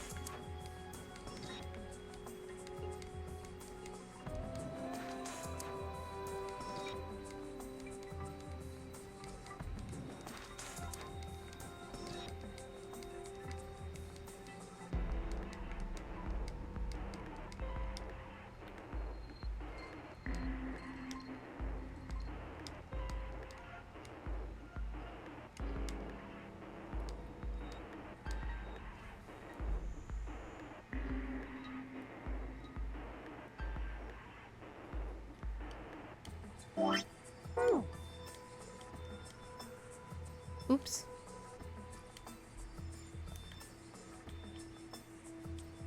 I actually don't remember the button. Oh,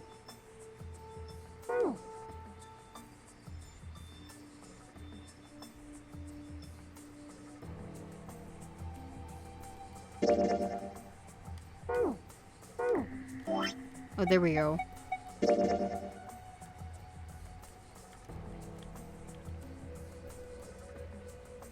It's like, what am I looking for, bitch?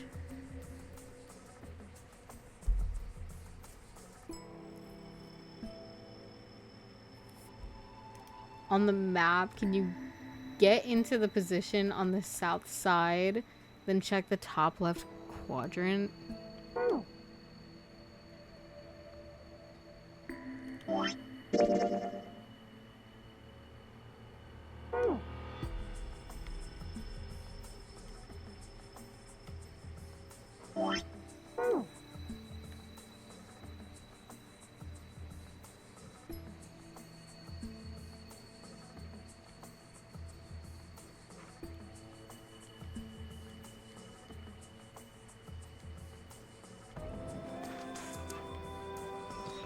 Is it this one? Oops.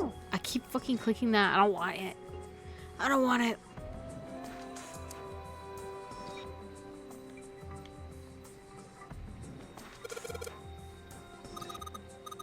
What's this?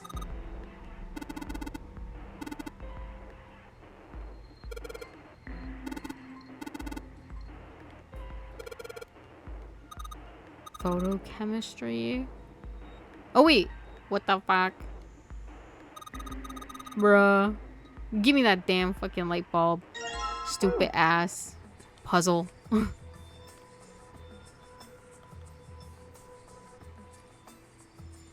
Everything looked the damn same. I don't know what I clicked. Rah, rah, rah, rah. Put in those fucking light bulbs.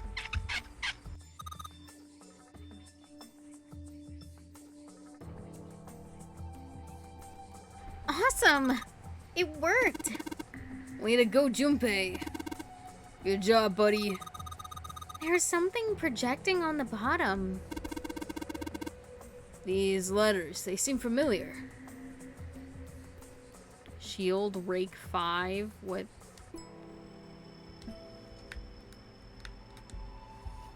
Sheldrake 5? Junpei read the text out loud. I think I saw the rest of this collection somewhere.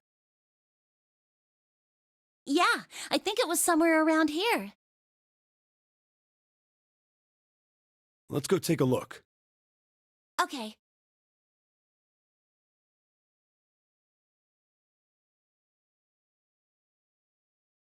Seven and Clover walked off, leaving Junpei and Snake behind. Sheldrake. Have you heard of him? Sheldrake, I mean. Junpei Yeah, grinned. Lotus told me about him. Yeah, but both of you assume I remember. There's a British biochemist named Sheldrake. He has a rather interesting theory. I like what they all just know about this random shit. Morphogenetic fields, which relies on the theory of morphic resonance. Really? From Lotus, huh? Well, Clover also said something to me about that stuff. She did? Yeah, what was it? The ability to access a morphogenetic field is affected by a couple of things. The first is epiphany, and the other is danger. That girl. I told her not to tell anyone. You did? Why? Well, Junpei's eyes Look, man, narrowed. I didn't push it because we're in a hurry, but I'm kind of sick of this. How about you just tell me, okay? tell you what? Don't give me that. About the experiment. Snake's shoulder slumped, and he shook his head slowly. Ugh. He'd finally given up. Very well, fine. I'll tell you everything. But not here. Let's move to the top floor. Junpei nodded. With that, they climbed the stairs to the top floor.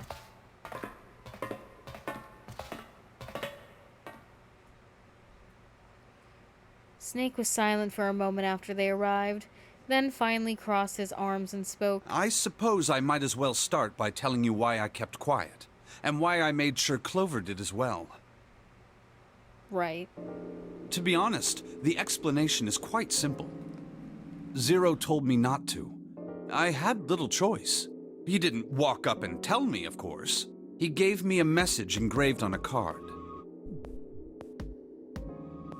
Snake reached into his sleeve and pulled out a small, stiff piece of paper. That's a Braille card. It looks just like the one you showed us earlier. So you had 2 cards. No, only one. Huh? What do you mean? I thought that card just had some rules for the nonary game on it. Yes, it did. And those were the rules I read you. However, they were not the only thing on the card. There was something I didn't read. Well, perhaps I should say there was something I couldn't read. And that was? Tell no one of the events that took place 9 years ago. Tell, and I activate your sister's detonator. It's a threat on our lives. Oh. Well, Snake well, nodded. what about Clover? Did she get a message from Zero too? I don't believe she did. But Doesn't it strike you as strange that Zero would shut my mouth, but not hers? Yeah. To be on the safe side, however, I told her it was best not to tell anyone. Still, apparently she told you. That girl. What's wrong with her telling me? I figured some stuff out with the things she told me. I mean, it looks like the whole activate her detonator thing was just a bluff. She's prancing around downstairs happy as a clam now that you're back. Snake glanced down at Clover and Seven, examining one of the bookshelves. That's very true. I've decided I can trust you. Hey, thanks, Pookie. I've decided to tell you the truth. The chance that Santa is Zero is very high. I feel I can assume Santa doesn't have the time to observe us at the moment. And at any rate, even if he were, I very much doubt he would kill us. Why? Well, he thinks he left us to drown in that room. Clover told me about the four-leaf clover, about the words. If he knew about that, then he was in my group during the first experiment. I'm sure of it. He wouldn't kill us. No matter what the situation was.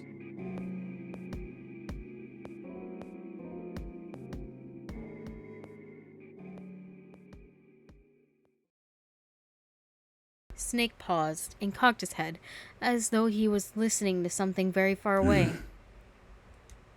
His face looked dark, as though something was weighing on him. Hey, Snake? You good, Pookie Bear? Junpei wasn't quite sure what to say. Snake turned and looked at him. Yes, I know. You want to know what happened during the experiment. Yeah. How much do you know? Clover told me about... I see. The morphogenetic field in the experiments 9 years prior. How the experiments had taken place simultaneously at two locations, one being the ship and the other being a building in Nevada. And the girl that died during the experiment. She told you all that, did she?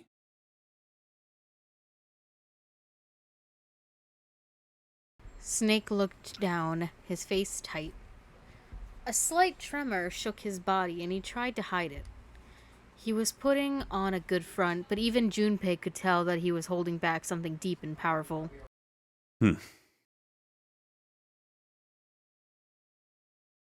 He made as if to brush something from his face and looked up at Junpei. At any rate, I now know how much you've learned. All that remains for us to determine is who did this and why, right? Right. Yes.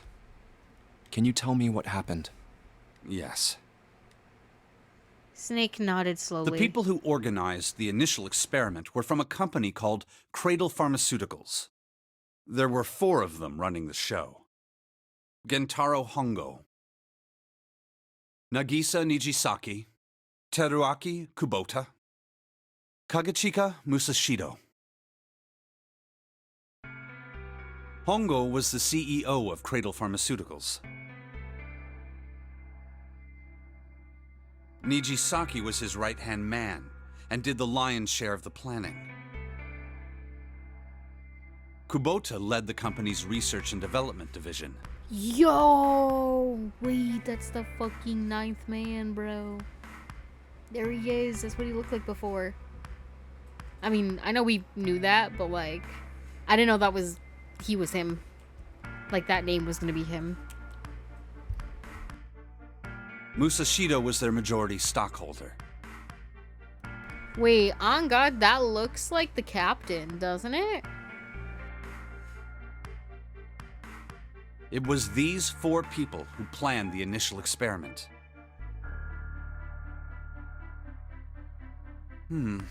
Let me simplify it for you. Hongo designed it, and Nijisaki put it all together. Kubota developed the technology required, and Musashido provided the cash. So it's Hongo, Nijisaki, Kubota, Musashido... Junpei couldn't shake the sense that he'd heard those 4 names somewhere before. Of course, more than 4 people were required to conduct an experiment of this scale. To that end, they organized a top-secret team to assist them with their research. Period. All in all, they gathered 10 people or so. Those 10 completed their team, and they were able to begin the project. They named it the Nonary Project. The purpose of the experiment was to research the prospect of controlling a human mind through sheer will. The vessel, I suppose you could say, for this control was the morphogenetic field. Huh. Why did the glycerin suddenly begin to crystallize? Why did the crystal structure of EDT undergo a sudden change? Why did the rats improve their puzzle-solving skills with each generation? Oh my god, he's naming all the shit that we learned. Experiments with humans produce the same results. The more people who knew the answer to a question, the more there were who could answer correctly without having seen the problem before. Why is that? How could it happen? The answer is that the shape of the answer has been stored in a field invisible to the naked eye. And through that field, the resonant event transmits information related to that answer. That's essentially the idea behind morphogenetic fields.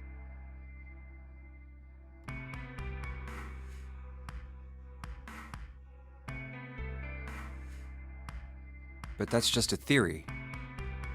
A game theory. Thanks for watching. Can't bring yourself to believe it? Yeah.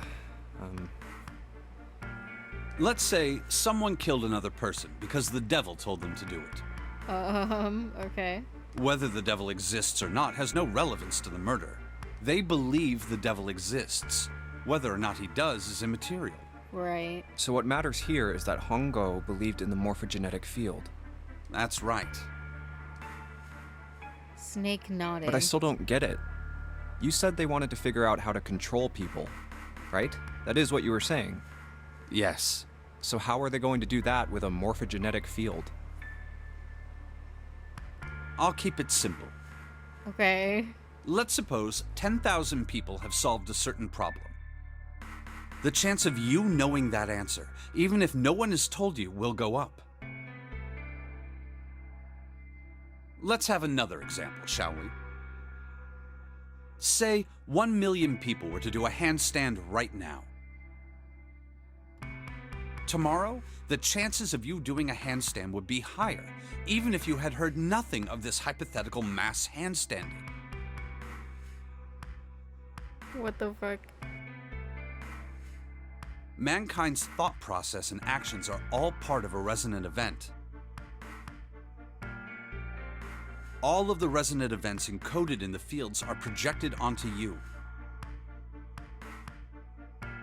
Of course, this assumes you believe in this theory. Do you follow so far? I do. Yeah. Now, yeah. if there was a person who had the same effect as those millions of people, what would happen?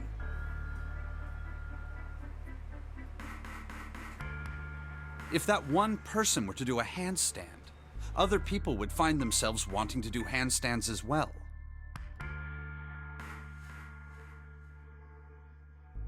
Can you imagine what a person with powers like that would be able to do? Come on, there's no way. I'm not done. Imagine another scenario. Imagine another person. This is an ordinary person. Let's say he does a handstand. What if there was someone who could grab the resonant event he created by doing that and use it to make other people do handstands? What would happen then? A person who has the power to write to the field, and someone who can read from the same. You could think of them as the writer and the reader, or the transmitter and the receiver. What would the world be like if there were people with abilities like these?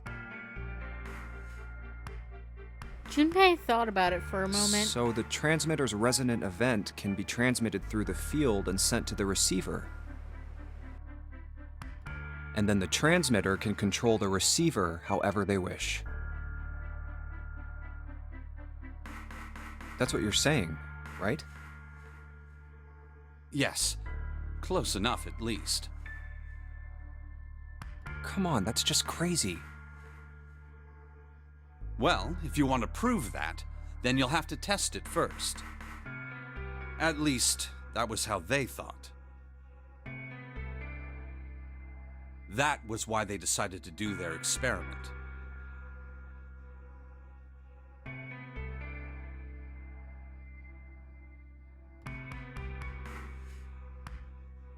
Okay. That was how the Nonary project began. Sorry, I'm just trying to like take it all in, you know? By the way, Junpei, Yes. have you ever heard of the Gansfeld experiment? Sorry, I didn't read that. Snake suddenly looked very serious. Unless I did. I don't know.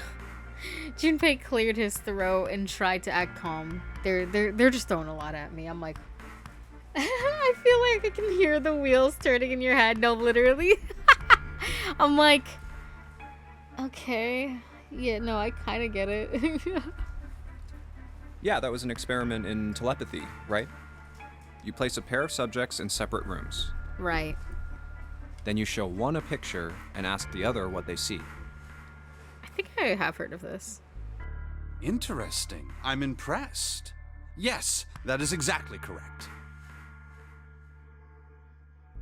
So, why did you bring up the Gansfeld experiment?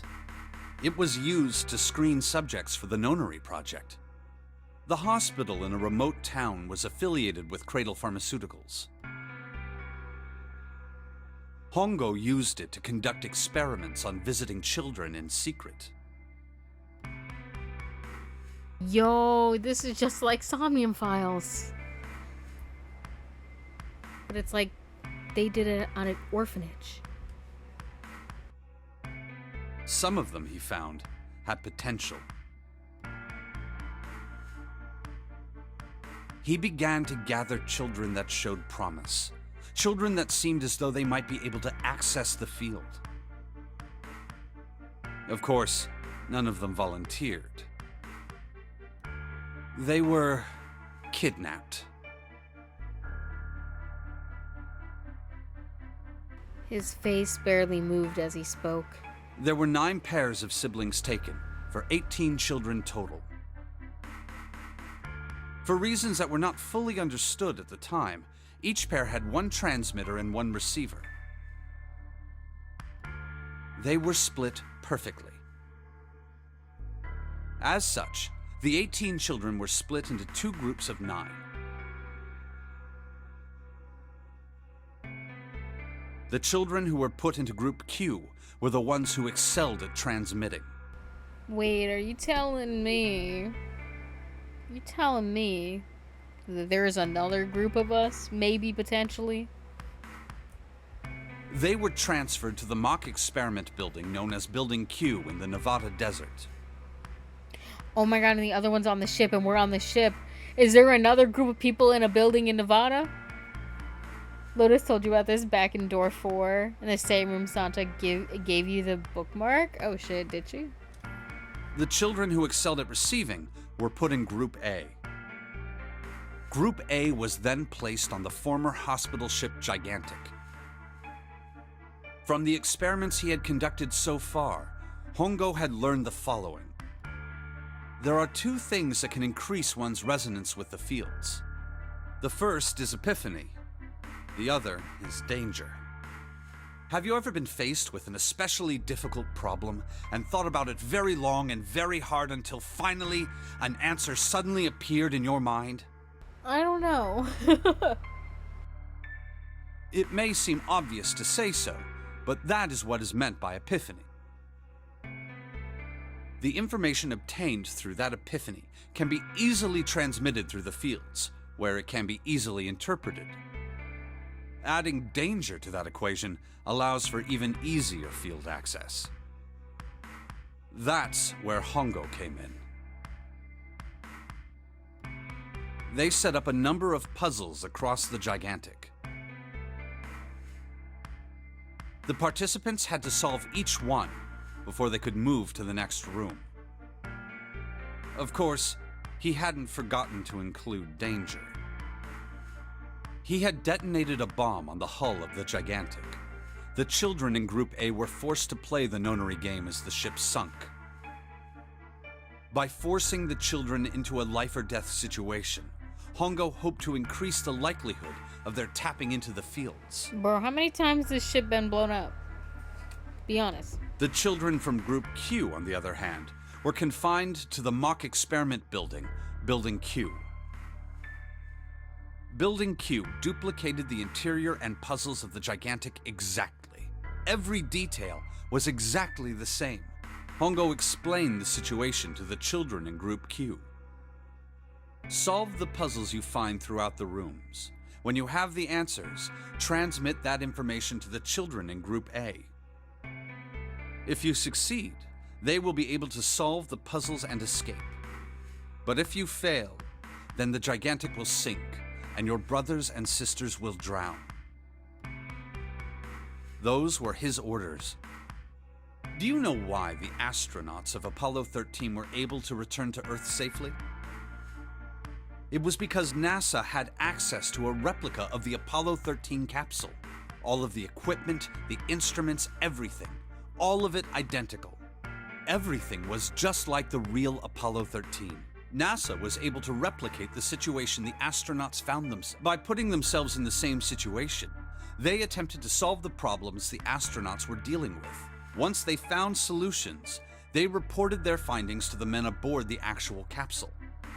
That was how they were able to return safely.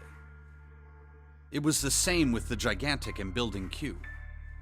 The children from Group Q had to use the power of epiphany to solve the puzzles they found and transmit what they learned through the fields. The children in Group A, however, they had to access the fields to learn how they might advance to the next stage. That is the simplest explanation I can manage. Snake sounded defeated. His half-hearted attempt at derision served only to show how much of the story had affected him. No. Just as Junpei was about to speak. Hey, Junpei, Snake! How much longer are you two gonna sit around on those bony asses? Damn, bro. Get down here already! Seven's voice echoed up from below. Snake took a deep breath and blinked rapidly, as if just waking up from a long nap. He's right. Let's go, shall we? We don't have much time. We need to get out of here, and soon. Snake headed for the stairs, but Junpei put out an arm to stop Hold him. it. There's one more thing I want to ask you. One more thing. Are you sure that there were 18 kids? Why? Well, I thought it was only 16. Oh, yes. That was what they said on the news, wasn't it? Yes, I have no doubt that 18 children were abducted and used in Hongo's experiment. After all, you couldn't exactly play a nonary game with any less, could you? Well, yeah, but are you saying that the news got it wrong? Yes, I am. There were 2 more children. However, they had no relatives that I'm aware of. I imagine no one filed a police report when they went missing. They were brother and sister, like Clover and I. The brother's name was Aoi. The sister's name was... Her name was...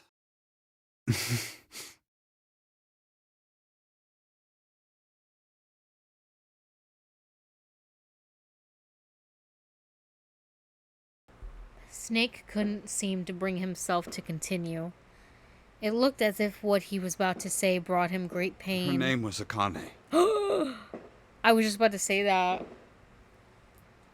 I was thinking in my head. That was the girl who died.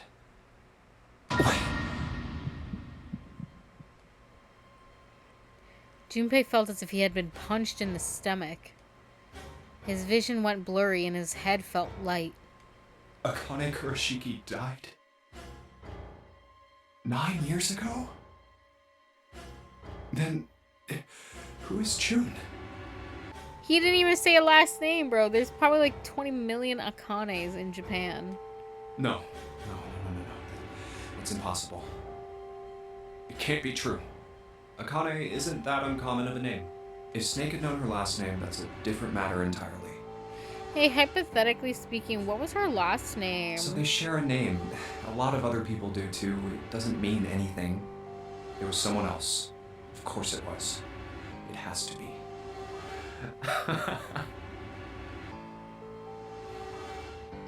Why do you keep reading Junpei's mind before he speaks, bro? Unfortunately, we're just on the same wavelength sometimes.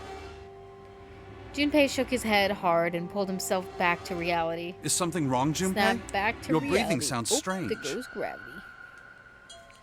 Then Snake had noticed. Junpei cleared his throat and tried to act calm. No, it's nothing. I'm fine. Let's get back down there, all right? Snake raised an eyebrow but said nothing. He headed down the stairs, Junpei bringing up the rear. I couldn't do it. Couldn't ask? Why didn't I ask? You still could. What's her last name? I just couldn't get the words to come out. You should have asked me to do it. With every step he took, the cold, hard sound of feet against metal dug at his heart. Wait, I just realized.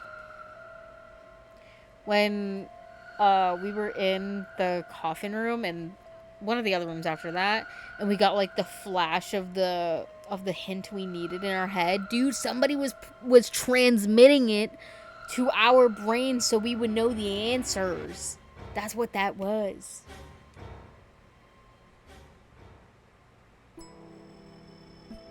For all we were in this room, I'm not gonna lie.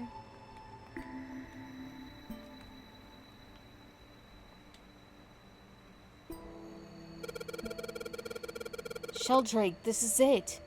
This is what the shadow picture was pointing to.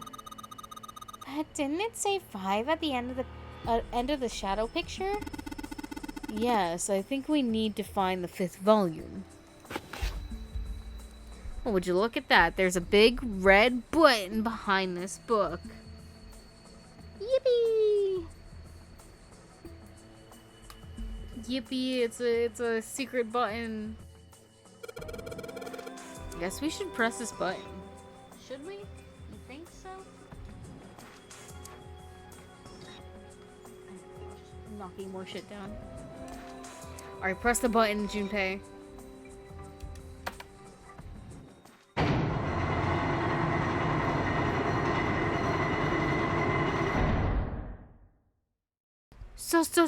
Secret room. What was that sound?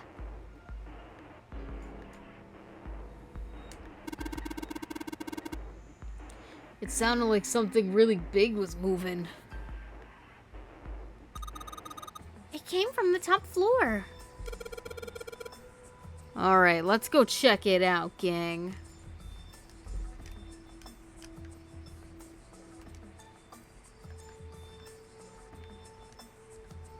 What is this? It looks like an output monitor. I bet the letters you type in on the keyboard will show up here. There's a keyboard in front of the numbers. And there are 4 Roman numerals on the wall. It's gotta be a hint of some sort.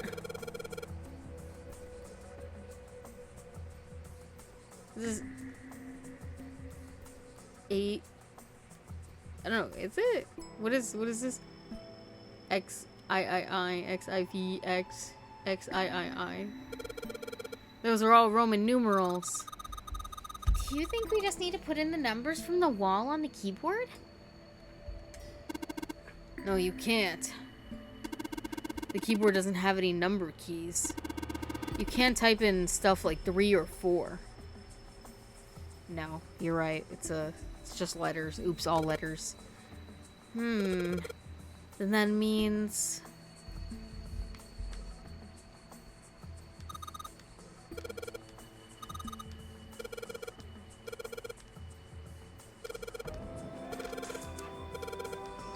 Wait, I need to look at something.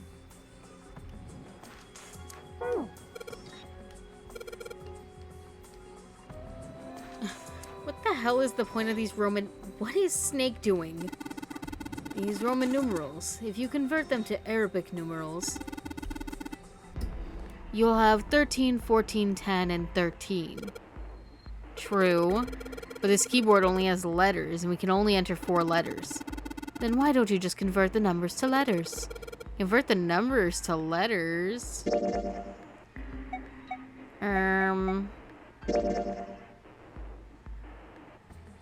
I already forgot the numbers that he said.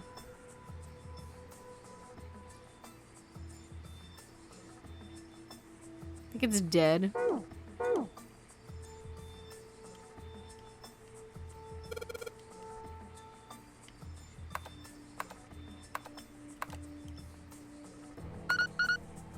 Yippee! Yay! You did it, Junpei. It's unlocked now. Good job, Junpei. Well, there, don't get too excited. The password was dead, remember? Just makes me think whatever's waiting for us isn't good. So what? Jeez, you're such an old lady. You can't be worrying about stuff like that. I mean, come on. We got it to unlock, didn't we? Let's go. Hurry up.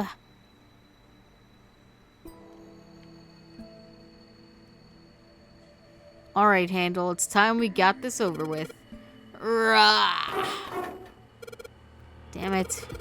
Can't get it open. This thing won't even budge. What? Why not? We put in the password. What else do we have to do? Then that means... it's the other door. Oh, sorry, that was me. It's the other door. Alright, let's get this thing open. Yippee! Dude. I have to piss so fucking bad. Like, actually.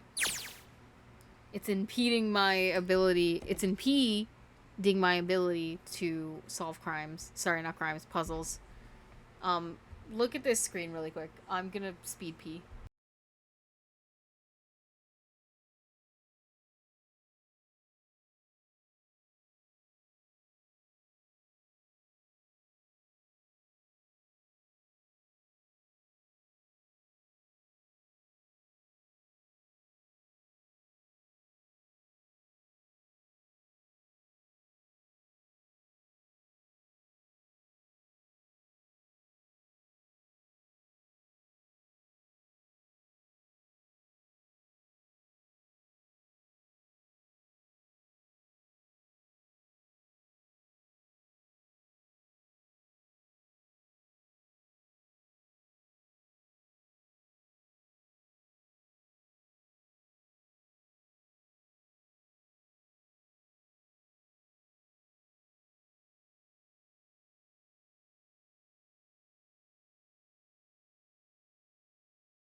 I'm back.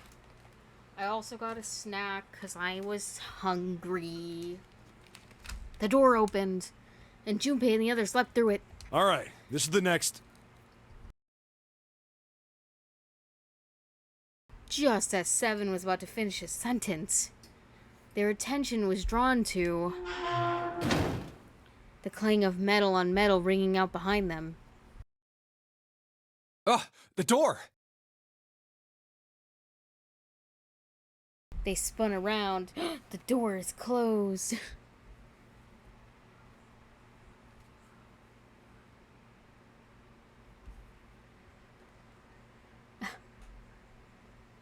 You've been picking random books all day to get pieces to the puzzle, and you just happen to pick this book first.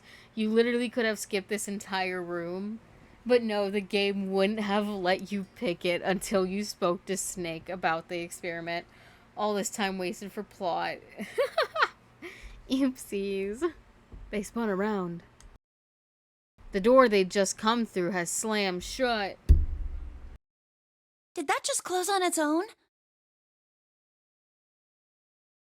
Well, aren't most doors in this game on a timer or something? Don't tell me we can't go back. I don't know. Let's see.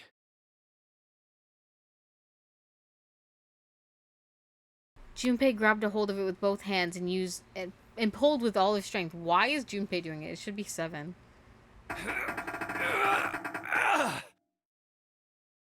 Damn it. It looks like it locks automatically. Is there any other way out? Well, there's another door over on the right. There's a card reader next to it. It's got a red light on it, though, so I'm pretty sure it's locked too. But there is a card reader, right? Yeah. Then perhaps if we find a key card, we could open the door and leave? Well, yeah, that might work, but... Hey! Wait a minute! Are you saying we're gonna have to search through this room for one little card? Oh, man. Kills myself and dies. They took a second look at the room they'd found themselves in.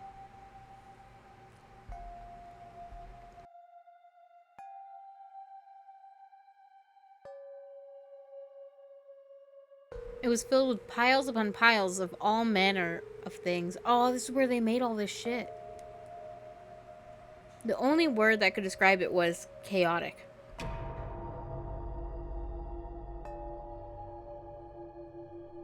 It was like a tornado had passed through, followed by a giant who had picked up and shaken the entire room a few times. Looks that way. Junpei's heart fell. No way! For real? For real? Clover and Seven looked as though they were both about to cry. Well, we can sit down and wait to die, if that's what you prefer. For real? I rather doubt that, however, so it would be wise to start looking. We haven't much time. Let's find that key card. Oh, and the Neptune key as well. We won't be able to get through the hallway without it. All right then, let's begin.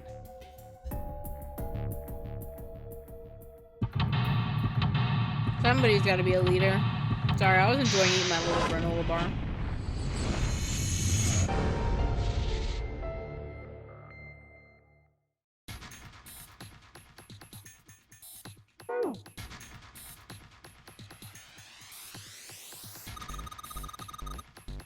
Hey, Junpei, isn't this a nautical table? Yeah, I feel like I've seen this before.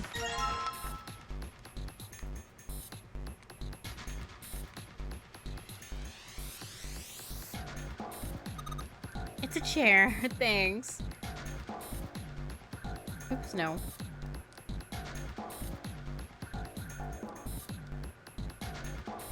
There are piles of crap everywhere.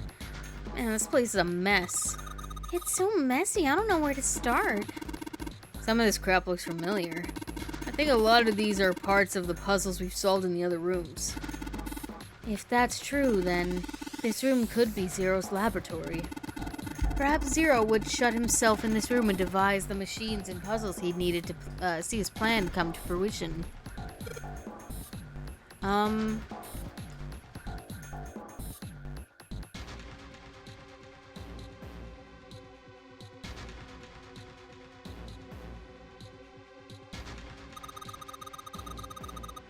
Gosh, this desk is really big, and it feels really sturdy. Yeah, it does seem pretty heavy duty. I suppose it belongs to whoever uses this room, wouldn't you say? I think... Damn, dude. I think the fans are there for ventilation. They're probably there to circulate air. Sorry, man, that granola bar in my throat. That pipe. Great. You don't like the pipe, Junpei? Look, Junpei! The rust on here looks like Elvis's face! Yeah. How exciting.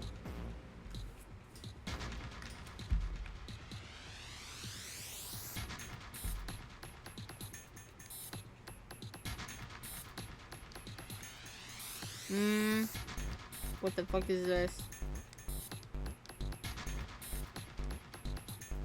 There's a control panel in front of the big screen here. Wonder if any of these buttons do anything.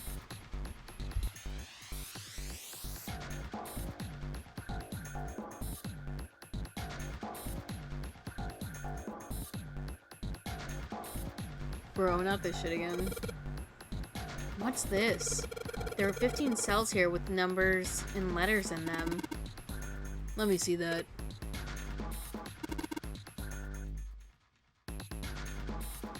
Ah, I see. So whenever you touch a cell, the ones next to it turn on or off. You gotta use that to make all the cells on the right and the bottom turn green. Hey, Junpei, I found this piece of paper under that thing. You want to take a look at it? Do you think it might have something to do with the puzzle? This piece of paper. There are a bunch of numbers and letters connected by equal signs to it. Just like you said, this is probably related to the puzzle on the screen somehow. Thanks, Clover. This really helps. Hee hee.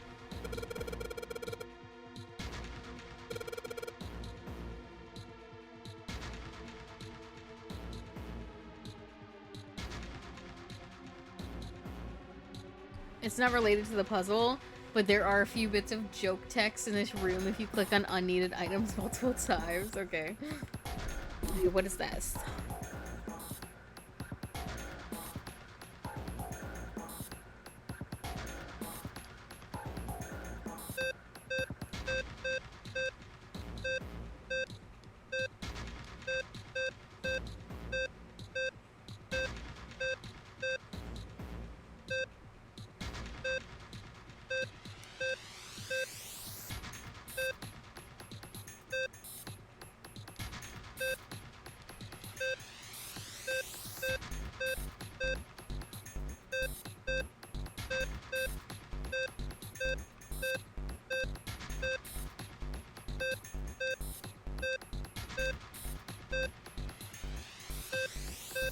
I don't actually know what I was doing. I was just hitting shit and hoping it would work.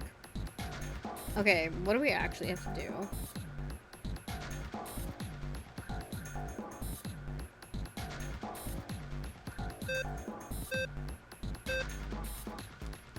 I really don't want to solve this.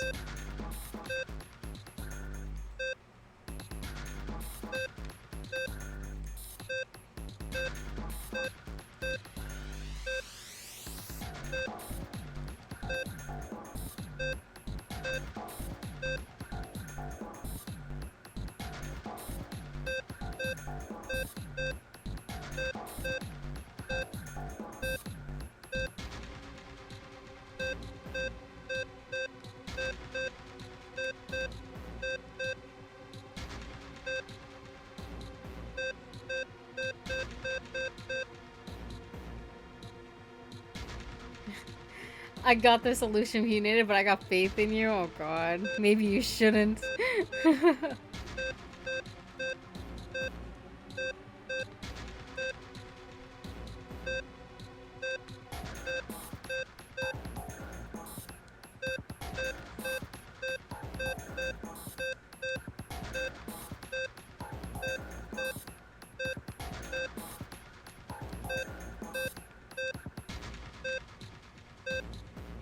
Me trying to brute force it.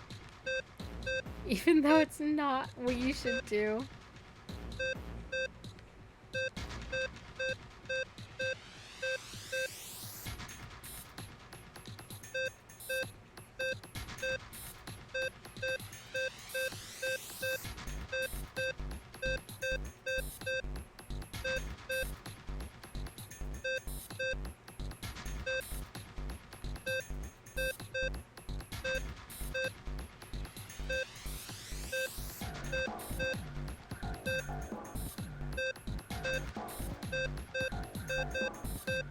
Yeah, I don't know what I'm doing. If the game didn't want you to brute force it, they shouldn't have made their puzzle so brute forceable. Listen, I'm like, if I just hit the right thing, like, I'll win.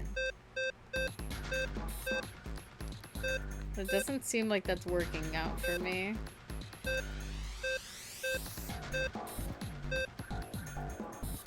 Well, I have all the numbers Does that win me something? Dude, I can't math.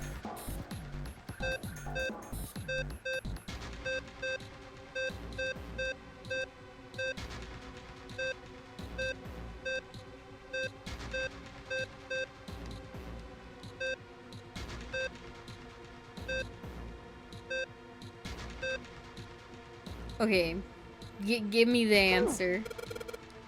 It's a lot harder than expected. Well, according to the chart Clover gave me, I just need to plug in a number for each letter.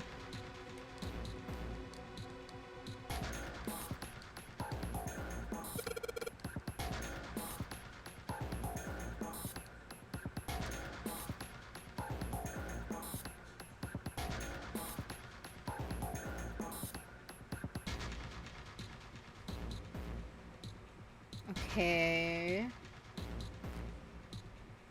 From a reset position, tap the center box. The top left. The middle right.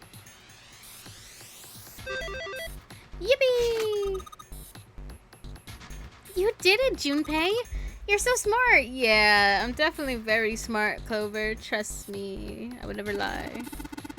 You seem to have done an excellent job and solved the puzzle. Just what I would have expected of you, Junpei. Hey, come on. You're embarrassing me. Whoa, whoa. Don't get cocky, kid. We got no time for that.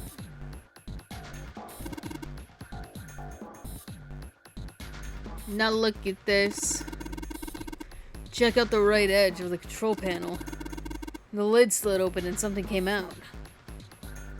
What, this? Cross emblem. A metal plate shaped like a shield. There's a cross engraved on it. Oh.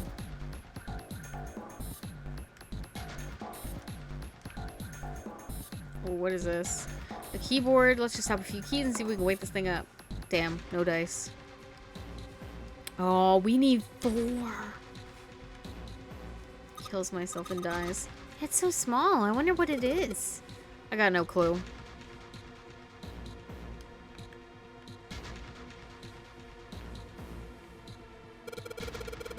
This monitor is part of this machine. It's really dim, though. It's got a map of the world on it, but I can barely see it. Junpei, it looks like there's a compass on here. Ah, now I get it. What do you mean? I guess you weren't there, Clover, but I solved a puzzle like this one in the wheelhouse. I think I just need to do the same thing here. The same thing? The important part is this nautical table we found. We just have to match up the directions on the compass with the lines on the nautical table. I used the steering wheel at the wheelhouse, but this time I think I'm gonna use the wheel attached to the side there. Okay, then show me. Now, bruh. Junpei might remember, but I don't. Well, I do remember doing it, but I don't remember what I did. Maybe I ought to run through the instructions. This looks like it probably works the same way the steering wheel in the wheelhouse did. If I touch the direction I want to turn to, the compass will turn that direction. Then I just gotta press stop when the compass is pointing where I want to go. I'm betting something will happen if I can do it right. Alright, let's do this. How do I know where I want to go? Where am I starting? Okay, I guess I'm starting there, so I'm going down.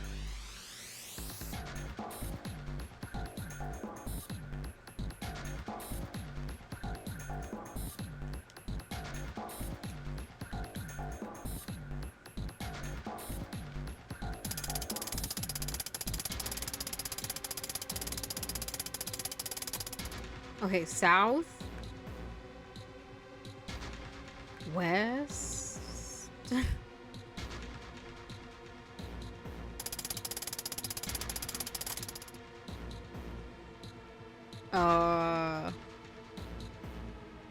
Southeast?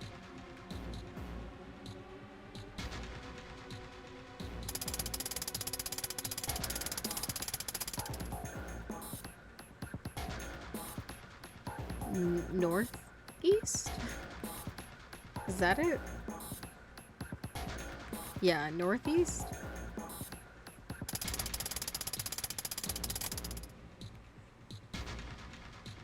East.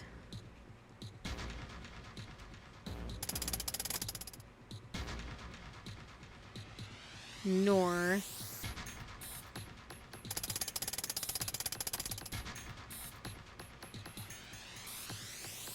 East. Yippee! Yay, you did it, Junpei! Good boy, who's a good boy? I'm not a dog! Knock it off! Hey, we don't have time for screwing around right now. Check out the right side of the monitor. It just kind of slid open and something came out. Oh yeah. I heard a noise too. You know, that big box in the hall by the exit? I think it made a noise. Like something unlocking, you know? A noise, huh? I don't even know what she's talking about.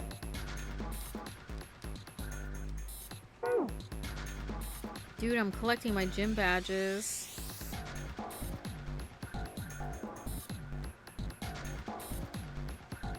What made a noise? I don't actually know what they're talking about.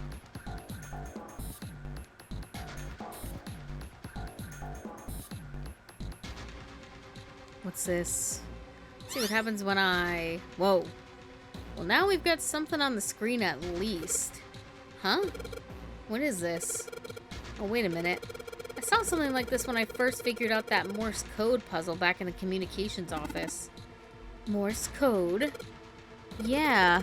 The dots on here look like dits for Morse code. There's 2 dots in the first line, 4 in the second, and 1 on the last. I'm afraid I don't understand. Well, perhaps you should give it a shot anyways. Alright, I'll try. Before I do that, though, maybe I ought to run through the instructions. If I just tap the button, it'll enter a dit. If I hold the button down, it'll enter a da.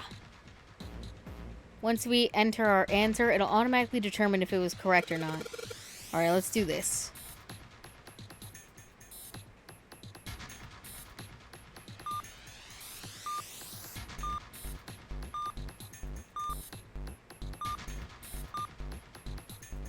Oh, wait, what? That definitely wasn't right.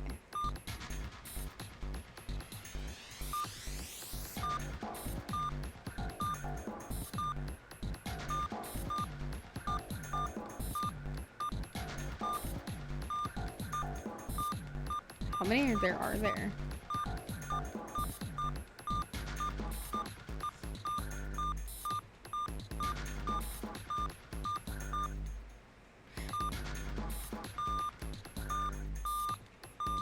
I don't remember. I don't even know what I'm supposed to be doing.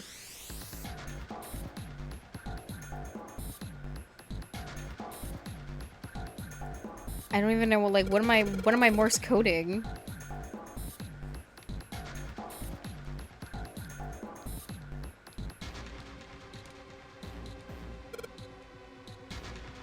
What am I Morse coding, though?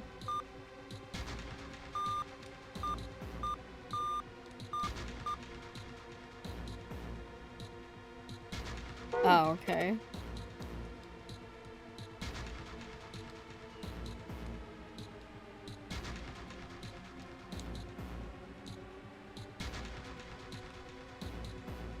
The metal shutter looks pretty sturdy. Alright, let's open it. Not all ice. Oh, holy shit. This is pretty damn creepy. There's a coffin in there. A coffin. Coffin. Oh man. Does Seven think... Yeah, he's all pale. He's thinking the same thing I am. No way. Could this be... I'm sorry, but what's going on? It's a coffin. I wonder if there's a vampire in it. Right, I guess Clover and Snake don't know the story.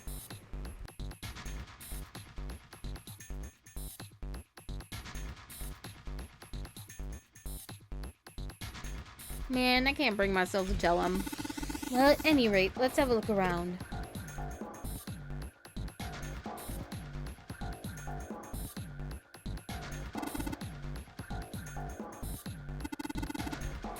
All ice. Ah, the two machines. Gulp. Holy shit. Man, this is serious. Oh, well, let's open it, shall we? Clover, if you could give me a hand. Okay, I got it. Ready? 3, 2, 1. Ha!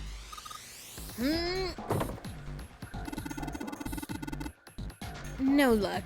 It doesn't seem to be ready to open. Yeah, but it's not like it's screwed shut or something. Yes, I believe it's locked in some other way. Hey, Seven, you think you can open it up with your superhuman strength? No, What's wrong? I think I'll just pass on this one, okay? What the heck?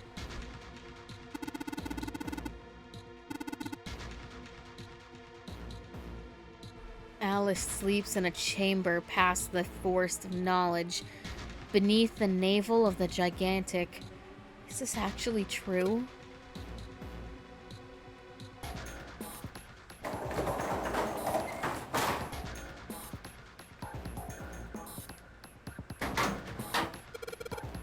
There's something written on these pieces of paper. Looks like we've got 3 sheets of stuff.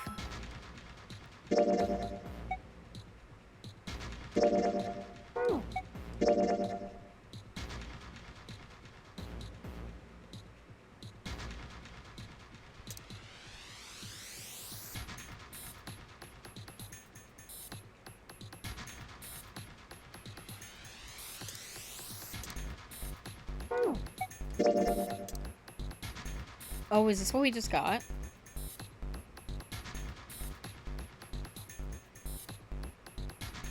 Are we supposed to spell all ice?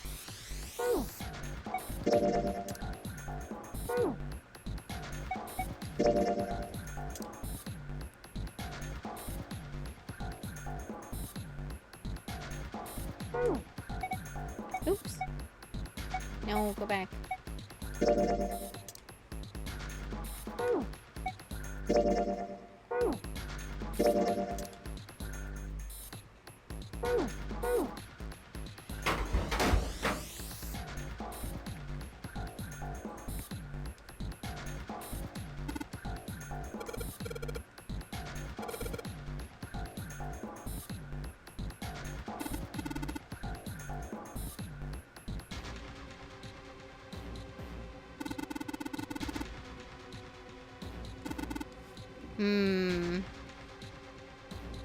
One line has 2 spaces, the next 4, and the last one a single space.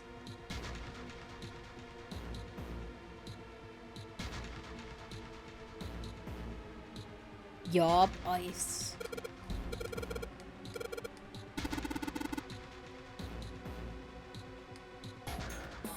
No, I got it. I got it this time. Okay. Well, fuck you. I didn't realize you guys were just gonna have it on the screen. You never give me the information I actually need. Oops.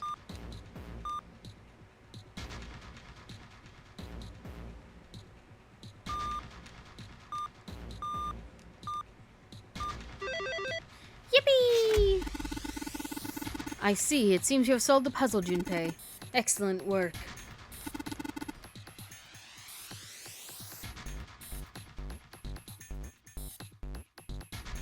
The answer was ice, raw.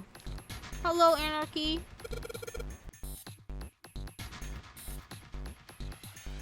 How did you know?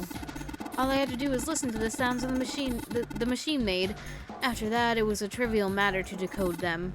Ah, yes. I believe I heard a noise from somewhere on the right of the device after you solved the puzzle.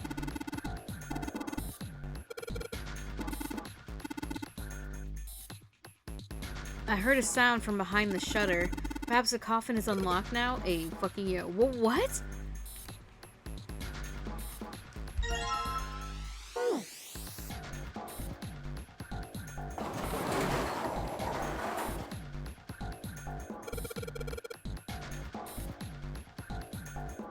Alright, fine, I'll open it.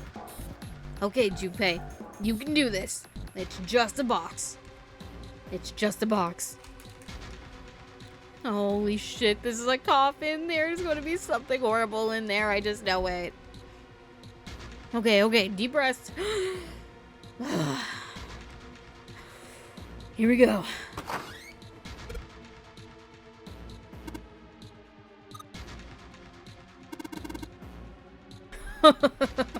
Oh man. There's nobody in there. Shit, can't believe I was scared of something like that. What do you mean, nobody? Were you expecting someone to be in there? It's a long story. Ask Junpei about it sometime. Huh? Well, just as Seven said, there's nobody in there. There is something in there, though. Well, two somethings, actually. What is that?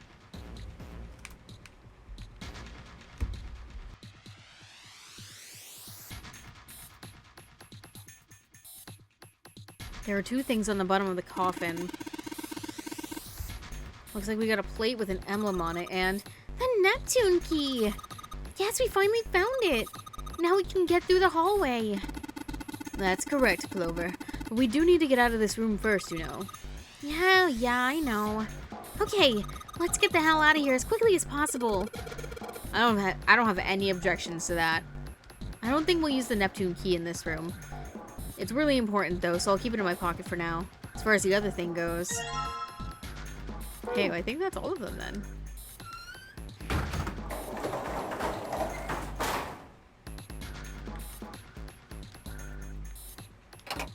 Alright, I've put the emblems in the 4 indentations on the desk, but... Huh? Nothing's happening. Wait, what's Snake doing?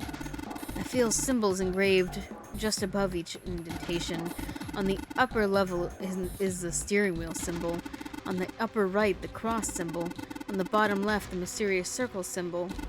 And lastly, the waffle pattern is engraved near the bottom right indentation.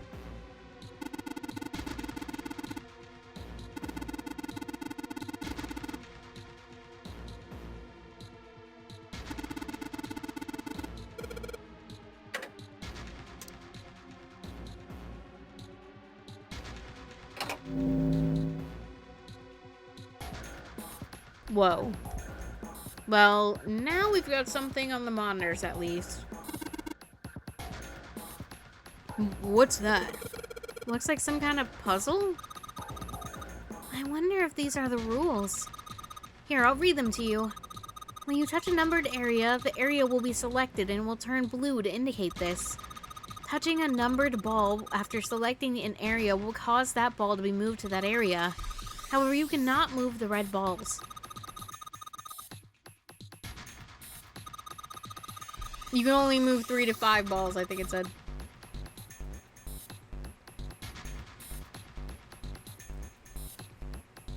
Press the check button once you've moved all of the balls, except for the red ones, which you cannot move. Also, Luna, I'm finally responding to that DM when you get the time. You sent it like 2 minutes after I put my phone down for my nap. Oh no, you're good. The digital root of the balls in the area must match the number for that area. That's it. I still don't really get it.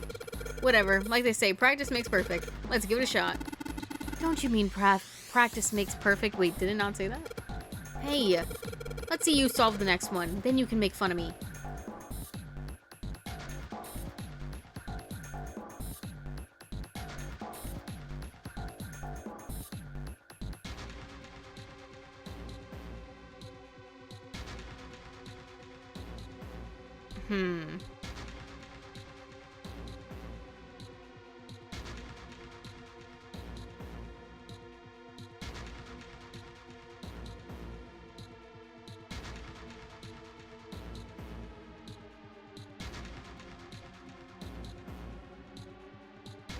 Bro, I'm so tired of doing math. I'm not gonna lie to you.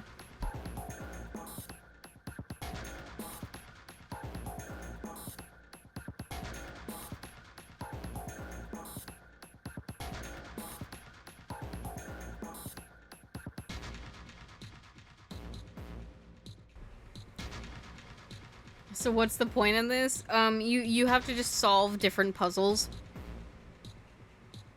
And, get out of this sinking ship.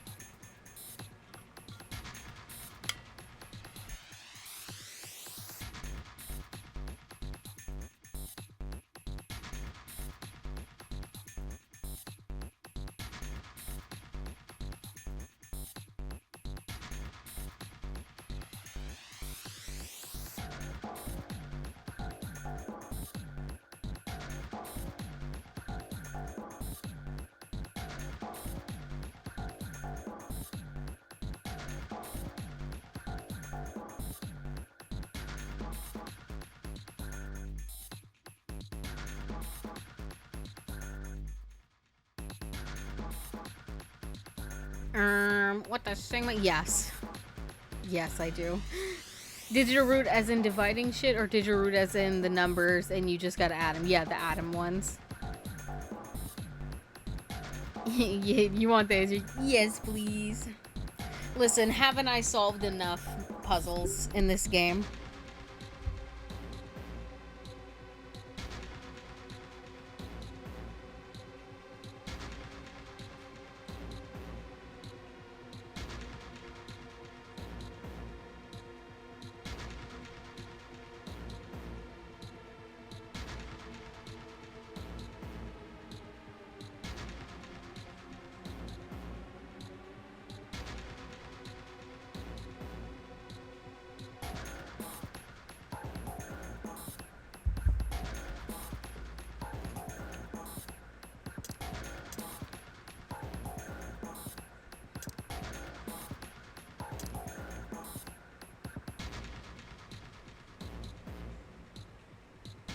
Oh, I put the wrong one. Get back in there.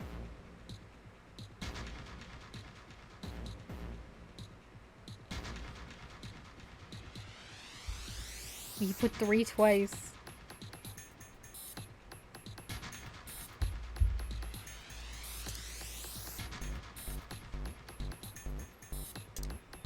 Oops. No, I don't want to put that in there. I want to put it in here.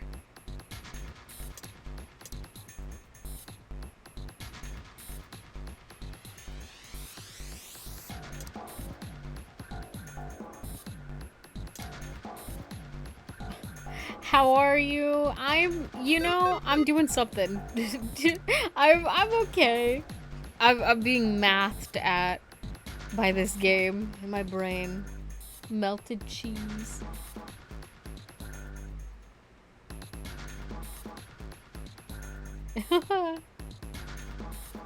Oh, whoops. What do I do? Maybe the first this is supposed to be 4 and this one's 3. There we go. Okay, this is it, right? But nothing's happening. There are still 3 more indentations left empty. Imagine something will happen. Oh my god, bro, leave me alone. Something will happen when they're all filled. I keep getting the hiccups.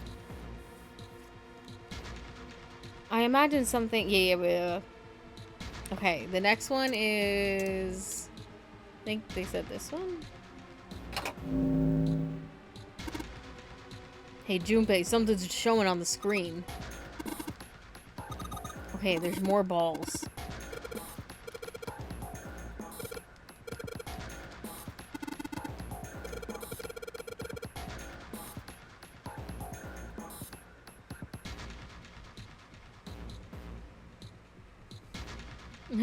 I didn't feel like doing the math, but the guide had 3 twice.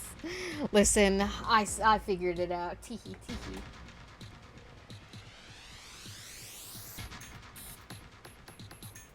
There are more twice. Okay. 1 and 7.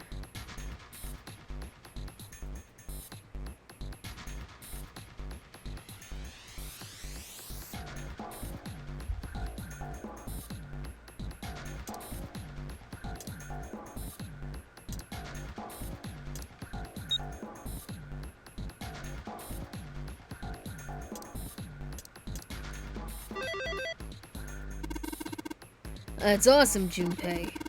There's only 2 left now. You can do it. I think it's this one. Damn, this puzzle looks a lot like the last one. Looks like the rules are the same, though. Don't you think you should double check it? Come on, this is like the 3rd time I've done this. I'll be fine. So this, if you can't think of anything clever, please don't strain yourself. You might hurt something. Ugh, shut up. Just give me a break, alright? I'll think of something. Ooh, 7 and 7.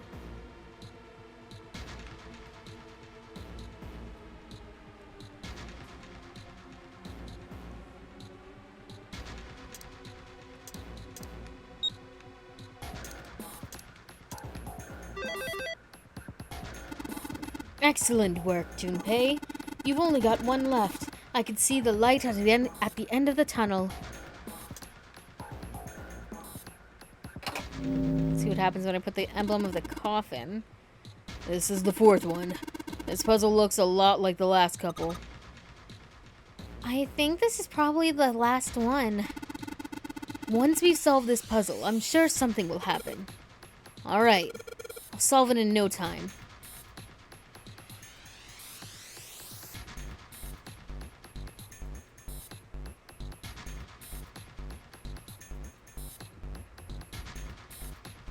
Dump everything into the 8 group.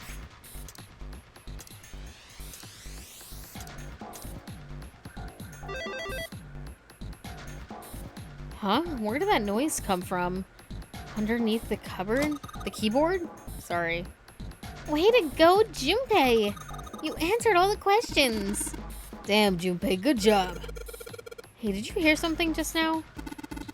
Yes, I heard that as well. In the bottom left corner of the desk, I believe. A picture. In the drawer was a single picture. He picked it up. It was a photograph of 4 men. What the? Oh my god.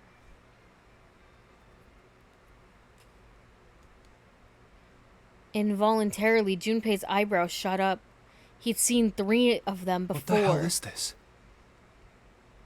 This man with a mustache on the right. He's the same guy we found murdered in the captain's quarters. Yup, I was right. He had the Zero bracelet on his left arm. And the second man with the glasses and a doctor's coat. He's the 9th man, the one with bracelet number 9. He died after he went into door 5. But this guy, the one in the striped suit. Oh man, that's Ace. Yeah, I guess it is. No doubt about it. 7 and Clover had come to peer over Junpei's shoulders. But what does it mean? What is Ace doing in this picture?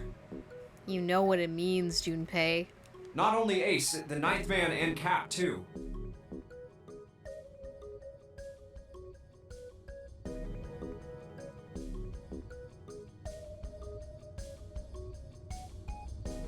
And I think that guy in the purple suit, the one with the black hair, I think that's Mr. X. As Junpei looked closer, he noticed the expression on each man's face. Oh my god, like his Ace killed his friend and he didn't even know. Their smile suggested that they were close, at least to some degree. And they look happy, like they knew each other well. Why? How? How in the world are these 4 men connected?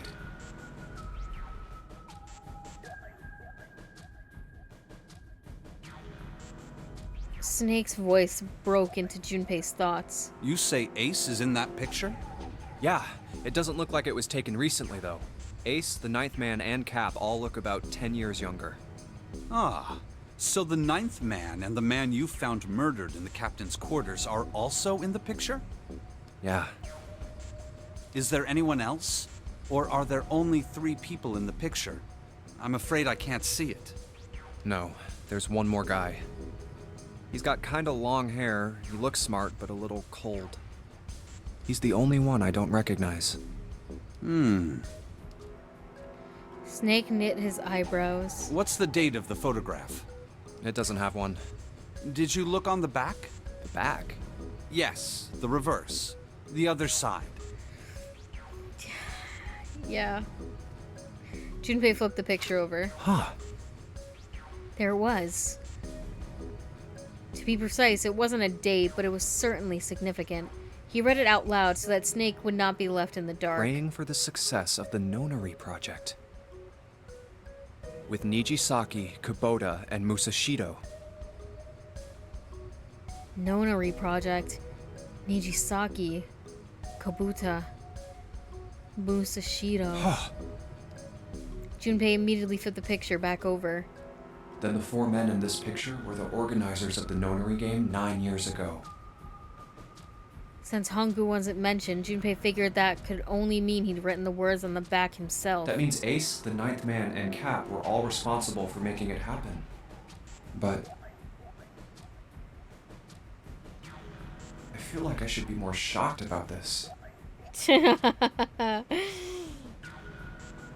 It's almost as if that's just how things were always supposed to be. It's almost like I knew that information from somewhere else.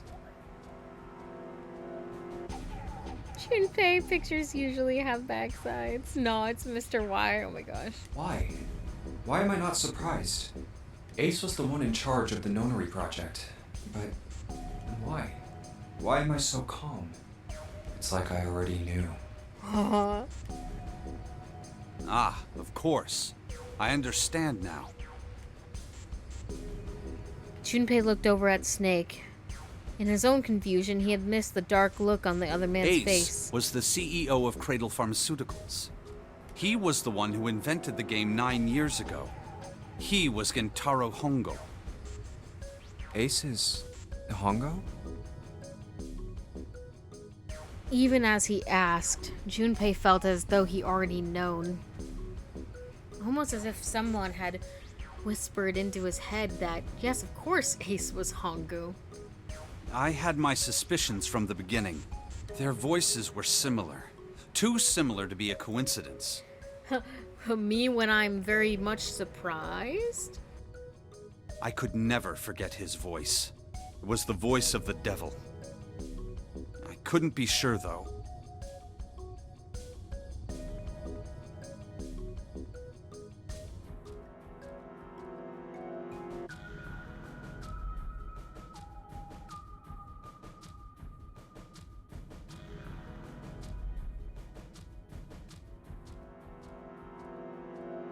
After all, I had no way to check. I certainly couldn't ask him. Even if I had known, however, I would never have told you. Zero made it quite clear what would have happened if I did. Oh my gosh, I had no idea. Huh? I didn't know that Ace was Hongo. Oh, yes. I suppose you wouldn't have. 9 years ago, you were in Building Q in Nevada. But Hongo was in the Gigantic with us. I know. That's why I didn't know what Hongo looked like. But why? Why didn't you tell me? I mean, I'm your sister, right? You could have told me. I'm sorry. I apologize for keeping this from you. But if I'd told you, Clover, you would have told everyone else. And if you did, then I would have been forced to tell them about what happened 9 years ago. I had to prevent that.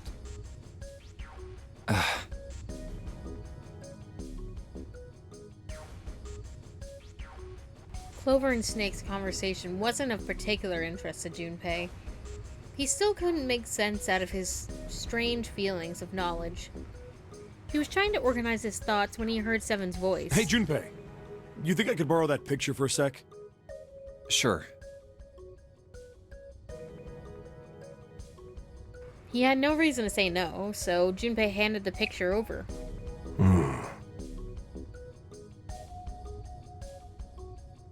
Seven stared at the picture and began to mutter the 4 names of the project leaders over and over to himself. Hongo, Kubota, Nijisaki, Musashiro.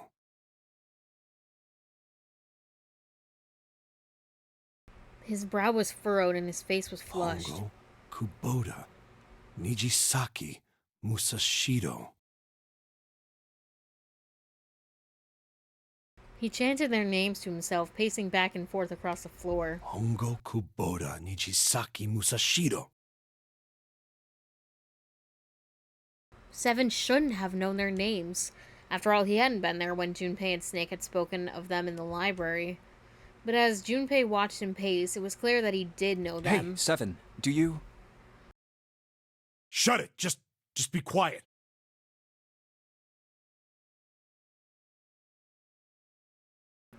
His eyes were red, and Junpei could see sweat beginning to bead on his forehead. I'm this close to remembering. This close. He was sweating heavily now, but his lips were dry. Kubota, Nijisaki, Girl, you want some chapstick? Musashido. Cradle Pharmaceuticals. Nonary Project.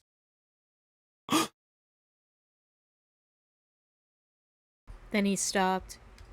Seven set down the picture and looked at the red light near his feet. His eyes narrowed. Then suddenly, his eyes went wide and he shot up straight. Shit. What? What's wrong?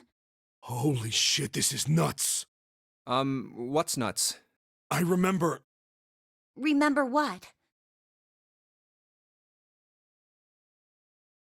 Everything. Everything? Yeah, I remember all of it. My memory's back. I remember what happened before I got snatched. Seven's voice was filled with excitement. What? Shock and excitement had frozen Junpei in place, along with Snake and Clover.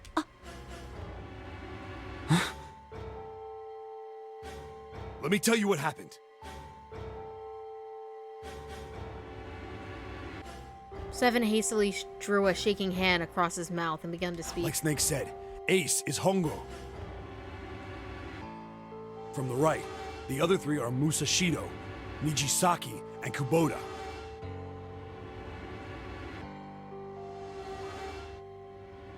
Musashido was the man with the cash. Yeah, he looks like...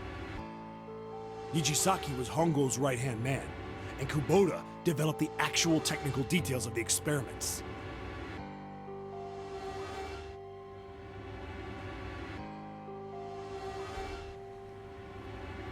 Realization began to dawn on Junpei, along with a pressing question. How do you know all this?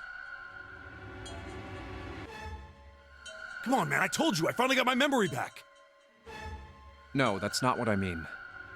I'm trying to ask you why you knew all this stuff in the first place, before you forgot it. Seven rubbed the scar on his chin. You really want to know? Yeah. Of course. Me too. Snake was the only one who didn't voice any sort of agreement. It looked to Junpei as if he was simply waiting to see where Seven's sudden recovery might take him. This is gonna take a while. Hell, it'll probably take me a good 3 days to tell you everything. Well, we don't have 3 days. Just give us the short version, all right? Short version, huh? The big man pulled off his hat and scratched his head.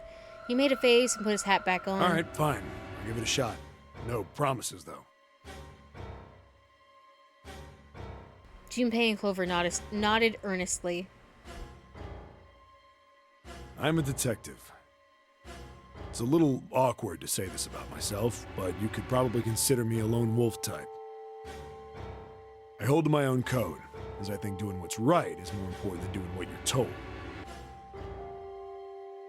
That's why I followed my gut that night. A slim lead brought me to the wharf. Why is she pointing at us? I don't know, because we did it. I'm kidding. It was 9 years ago. The wharf had been cold as fuck. I could barely see squat. I was investigating a mess of kidnappings, all of them children. It all had one thing in common: a history of visits to one particular hospital. A hospital under the management of Cradle Pharmaceuticals. And my investigation had turned up evidence that Cradle had been involved in the kidnappings. After a little sweet talking, I managed to finally get a real lead from someone inside Cradle. My source told me this. Tonight, a ship is set to take the children to a large passenger liner docked offshore. So I headed to the wharf. From the shadows, I searched the harbor until I found the ship he was talking about. There was a bunch of movement near it. Men in black suits, many of them were carrying large bags. The bags. There was something about the way they moved as they were carried. No doubt about it. There were human beings in those bags. I moved before I realized it. I came out of hiding with my gun already in my hand. Don't move. I felt metal touch the back of my head. Drop the gun. I could kill you right now. It'd be easy to get away with it, too. Just tie an anchor to your feet, and no one would find you for a week. That what you want? The fish here would love a meal. Fuck you. He kept digging the cold metal thing into my skull.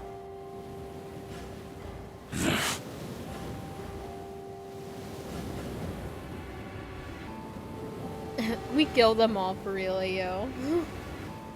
I may just be horrible with voices, but that sounds like a deeper version of Junpei's voice. Which guy? There was nothing I could do. What, this like random grunt? Did what he said and laid my gun on the ground. Then suddenly, there was a sharp pain in my neck. A needle. A drug? That was my last thought. My face hit cold concrete. I was out like a light after that.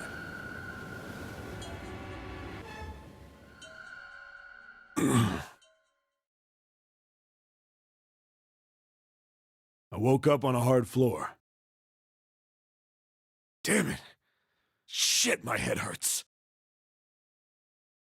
I did a quick once-over of the room. Where am I?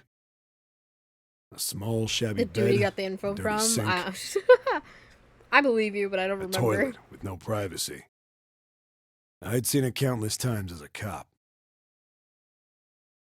I'm in a cell, huh? Facing the toilet was a door set into the wall. I was still pretty woozy, but I made my way over to it. I pushed and pulled on it, but...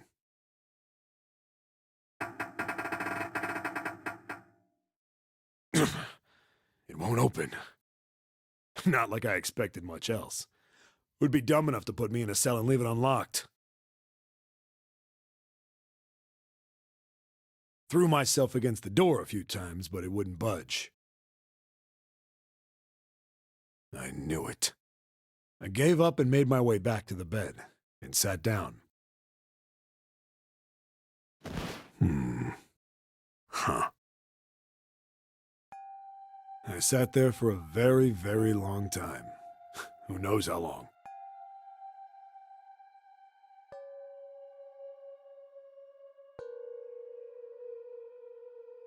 Then, I heard a faint voice.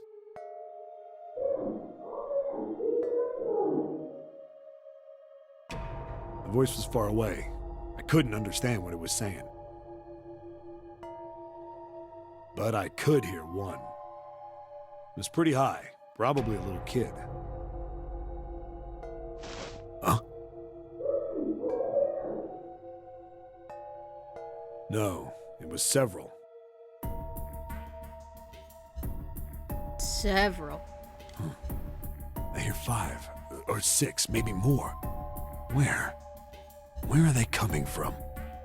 I pressed my ear to the wall and tried to listen through it. No, that's not it.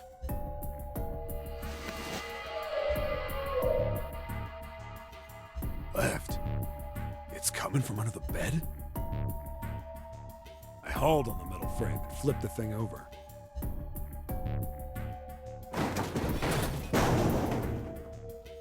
And there it was. The bed had hidden an air vent under it. The hole in the wall was covered by a metal grate. I dropped flat on the floor and peered through the grate. I couldn't see shit. Just want to point out that there wasn't much reason to put 7 here. They just kind of did it because he showed up unexpected. Remember that for later, okay. But I knew it in my gut. This was where those voices were coming from. Hold up. Why are there kids here? But then what my inside man told me popped into my head.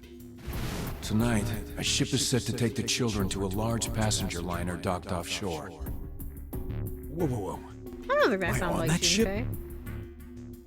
Junpei. I mean, it could be, but I don't know. Like, not like actual Junpei, but like, well, maybe. I don't know. But like the voice. Actor. It didn't matter. All I knew was I had to get to those kids. I checked out the metal grate. You know, say it doesn't sound like him to me, but I also just hear people. I'm like, that sounds like this person, even if it's not that person. So I can't say much. Could I fit? I stuck my fingers in and grabbed it. And then...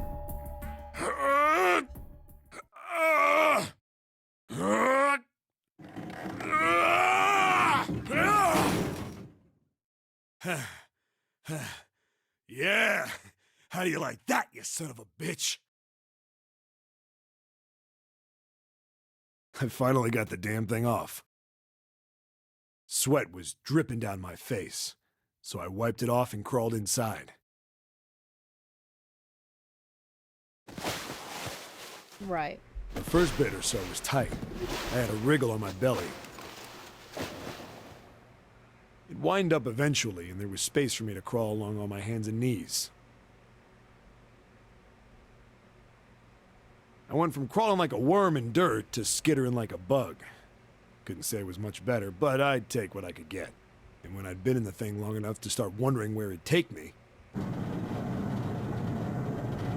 a massive sound nearly scared the piss out of me. It was like a heavy metal door had just been slammed shut. Then, there was a voice.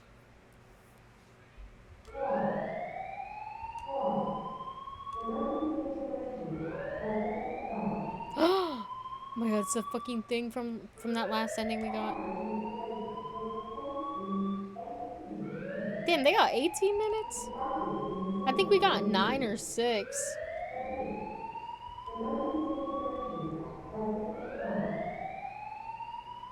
What? I wasn't sure what it meant, but anything with incinerator is bad news. Then, almost as if that was a cue, I heard a mess of young-sounding voices. A bunch of them were straight up screaming in terror, and all the sounds together made a howl that made the hair on my neck stand straight up. I love how Seven is narrating this like one of those noir crime films. I know, it's like we're playing LA Noire, true. Damn it! What the hell is going on here? You get the best of both worlds. I scrambled through the duct as fast as I could. I made a giant racket, but I didn't care at that point. I soon found a metal door on the left side of the duct. The kids were screaming on the other side. I found it. I yanked the handle and threw the door open. I almost ripped the metal off its hinges. What the hell is this place? I couldn't believe what I saw. The room had a dome up top, and there had to be about 9 walls, all the same size. Up in the ceiling was an upside-down funnel, almost like a chimney. I looked down. There they were, the kids I'd been searching for. Oh my god, it's Connie! And Santa, I guess, and Snake, and I don't know who that bitch. Oh, is that fucking Lotus? Wait, am I here? Or am I on the other side, dude? Where do I come into all of this? They all gawked up at me, suddenly silent, for the moment, from surprise and fear. Scared of the room or me, I couldn't tell. Probably both, actually. Not like I can blame them running into a mug Or maybe like that this Lotus's when they're already daughter. scared shitless. Didn't she have a kid or something? That, like, got kidnapped? I snorted at my own dig at myself and turned to the kids. Don't worry, kids, I'm not your enemy. I'm one of the good guys. All of them stood there, frozen. Well, except one. He was a boy, slightly older than the others, in a private school uniform. Who the hell are you? He stepped forward and glared at me suspiciously. I'm a detective. I'm here to rescue you. It looked like they relaxed some the second I got the words out. How are you gonna help us? Where's the exit? There isn't one. The doors we came in through won't open, and the door over there... He kind of cut himself off. I think he was considering something before he changed his mind. Anyway, there's no point. We can't all get out of here. If we don't get out of here, we're gonna be burned to death. Burned to death? Can't you hear it? That voice said the incinerator's gonna start up soon. So...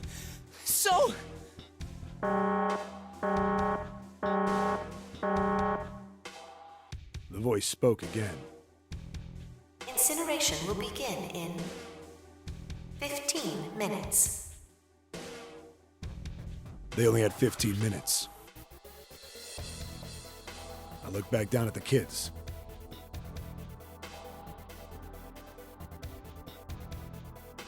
Looks like a good 20 or 30 feet to the floor. No way I could pull them up. Too big of a distance for any of us to reach.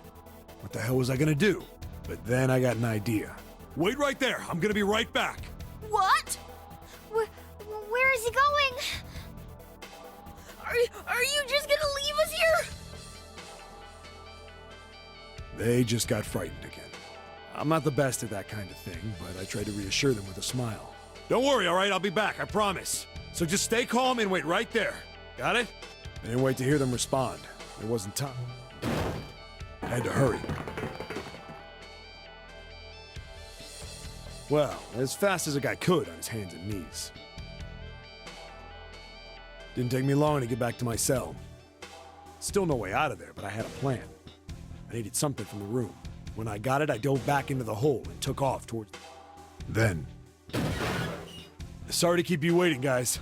I tipped out the doorway and dropped down the rope I brought with me. Back in the cell, I'd torn the bed sheets into strips and tied them together to make a rope. It was sloppy, but it got the job done.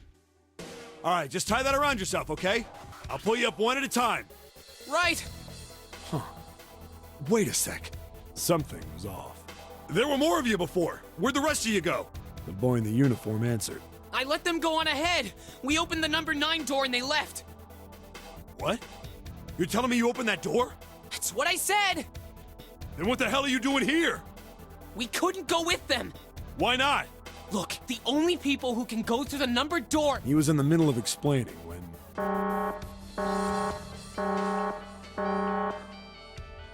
Incineration will begin in 5 minutes. The wall shook a bit and the voice bouncing around. Look, that can wait, all right? Just get us out of here! Right! I grabbed onto the rope. The first one I pulled up was a girl with a ponytail. Next was a girl with a red necktie. A boy in a jacket came after. He said he'd climb up on his own. The boy in the uniform was the last up. Like the other kid, he climbed up the rope himself. He looked pretty scrawny, but I guess he was stronger than he looked. He moved fast, but when he was almost to me, we heard some knocking. Everyone looked at the door. It had a thick, square window set into it. On the other side, an angry face was staring in. God damn it! What's going on here? LOL. Why is the room empty? Where the hell are those fucking kids?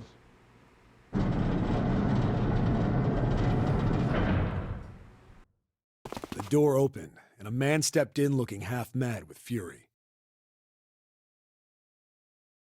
I recognized his face. I saw him many times in photos during my investigation.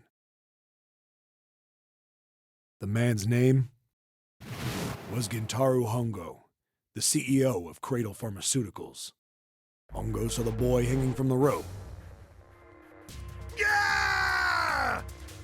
It was like he was an animal. He lunged for the rope. Hurry! I know! The boy in the uniform booked it up the rope. You son of a bitch! Get back here, you little shit! 15 feet. 10. The second I could reach the kid, I grabbed him. I hauled him up and tossed him into the duct behind me. No! No! Hongo had lost it. His face didn't even look human. It was like the bastard pulled off his fake face. He was really a terrifying devil or some kind of damn monster.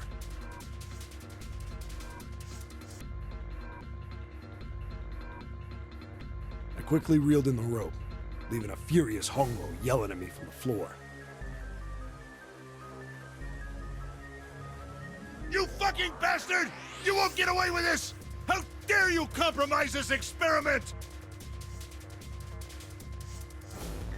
But like, what are you Experiment? experimenting on, bro? What experiment?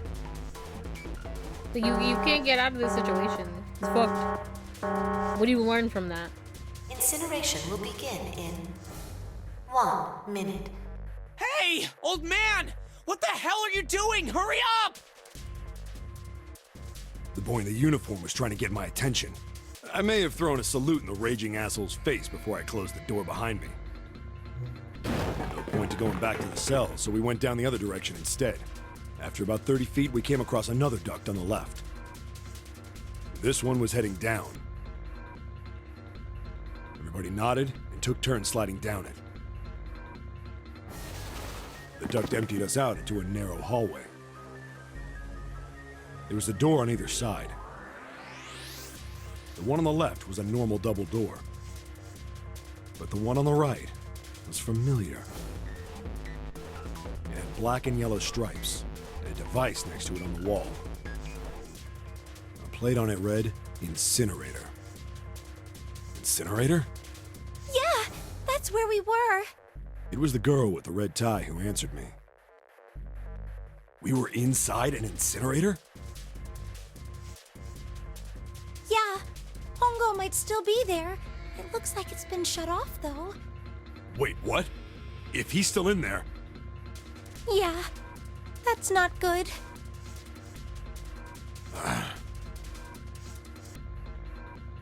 That meant we'd better... We gotta get out of here. Go to the other door, hurry! The kids started running, and I was close on their heels. On the other side of the door was a large spiral staircase. Run! Didn't need to tell them twice. We went up and up and up. Our feet pounded the steps, our arms pumping fast. We went round and round and round. The devil was on our tail. The stairway kept going. We passed a couple of landings when the boy in the uniform suddenly spoke. Oh my god, he's emo. Look at that side bang. Holy shit. Something's up. Akane's not catching up to us. Akane? My kid sister. The girl with the red necktie. Hey, yo! Akane. That's strange. I didn't remember seeing that name on the list of missing kids. Hey! Akane! He kept his hands around his mouth and yelled. Maybe we outran her. The boy in the uniform skidded to a stop. I stopped too, and so did the other two kids. When did we do that? Well, we passed a couple big rooms on the way here. Maybe she took a rest in one of them? No, that's impossible. Sorry, Grandpa. You keep going. I gotta go look for her downstairs. He turned to go. Hey, kid, wait! God damn it, I said wait! I don't think the kid even heard me. Fuck! I spun around to the boy in the jacket and the girl with the ponytail. I'm going after him. You two keep going, all right? You got it? The girl nodded and ran up the stairs. But the boy... I'm going with you. I didn't have time to argue. I just nodded and took off down the stairs. I could hear him following me.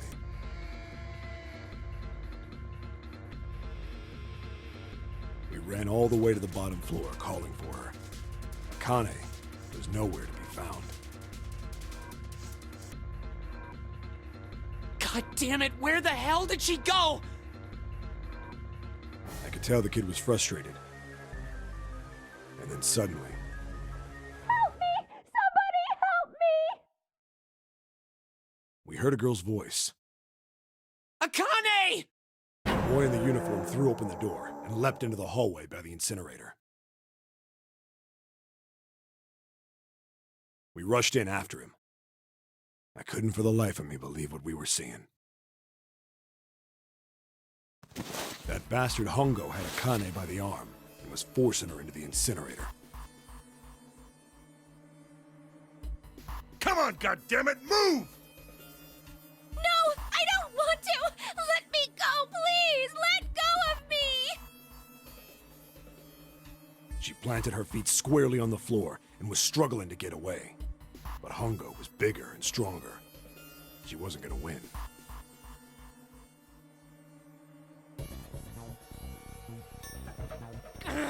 Akane! My brother roared with anger and charged toward Hongo. Help me! Ah! You're too late, idiot! Hongo lifted Akane bodily into the air and threw her, still fighting him, into the incinerator.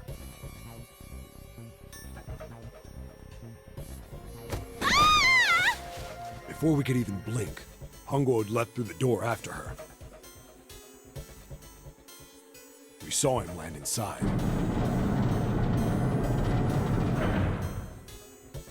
And then, the door slammed shut.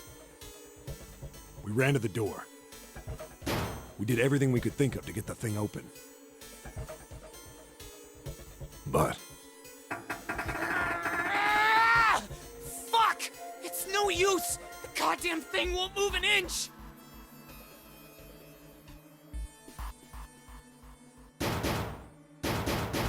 he started slamming his fists against the door. He was close to shattering his knuckles with how hard he pounded on it.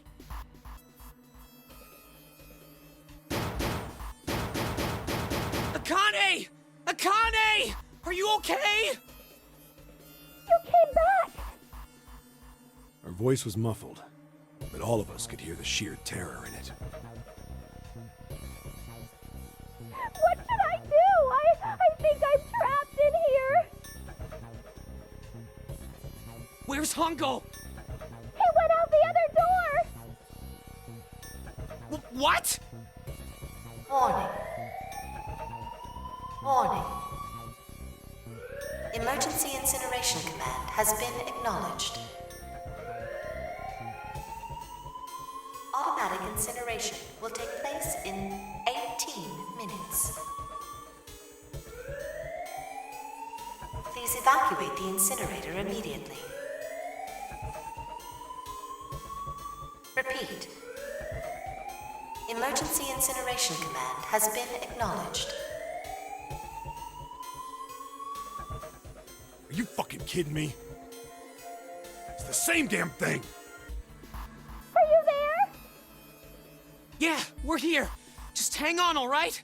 We're gonna figure out a way to save you.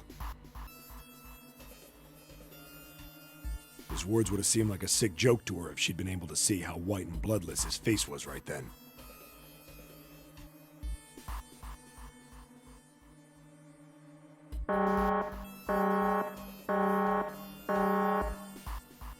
Incineration will begin in 17 minutes. Please! Please help me! I'm really scared! I don't want to die, please! I don't want to die! I don't want to die!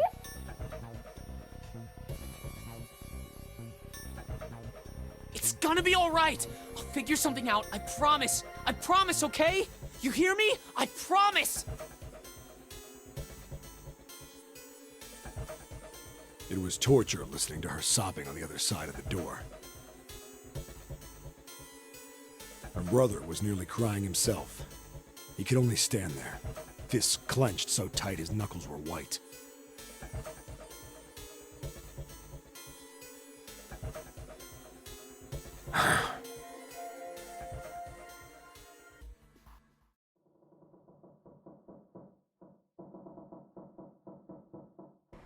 It was silent. All they could hear was the creaking of the boat as it shifted in the water. They waited and waited, but Seven didn't continue. What happened then? Junpei couldn't wait any longer. He had to know. Seven looked at the Come floor. on, man. Put yourself in my shoes. It doesn't end good. Think I want to remember that? Then... Yeah. Shit. If I'd known it was gonna be like this, I almost wish I hadn't remembered. Seven shook his head. But there was something Junpei had to know. Are you sure? Huh? Look, I don't want to ask this either, but there's something I don't get. So if you could just tell me, did that girl, Akane, really... Seven stared straight ahead at nothing. Yeah, I'm sure. There wasn't anything we could do. After a while, the countdown ended, and we heard something... burning. The fire stopped, but we still didn't move. Me and the jacket kid were frozen. The boy in the uniform collapsed as if he couldn't hold himself up anymore. A few minutes passed. The door opened.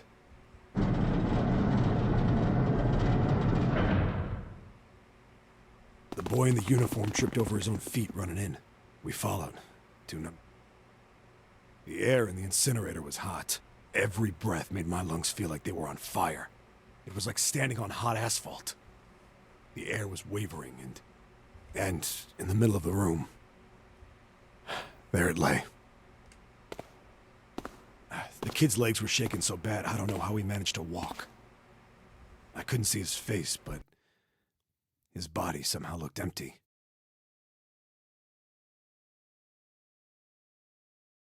Finally, he reached it. He fell to his knees as his legs gave out on him. And then...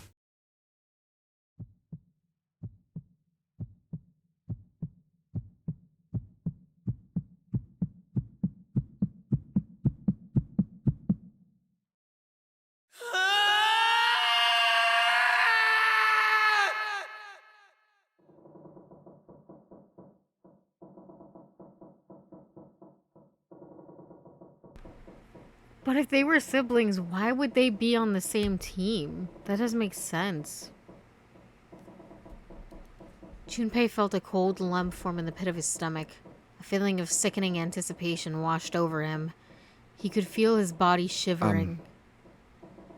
He desperately did not want to know the answer he feared he knew already, but he had to ask. He had to know for sure. Can I ask you one more thing? What's that? The girl, Akane. What was her last name? What does it matter to you? Just tell me, okay? Please? Seven looked at Junpei curiously, and he ran his tongue quickly over his dry lips. Her name was Akane Kurashiki. That's T.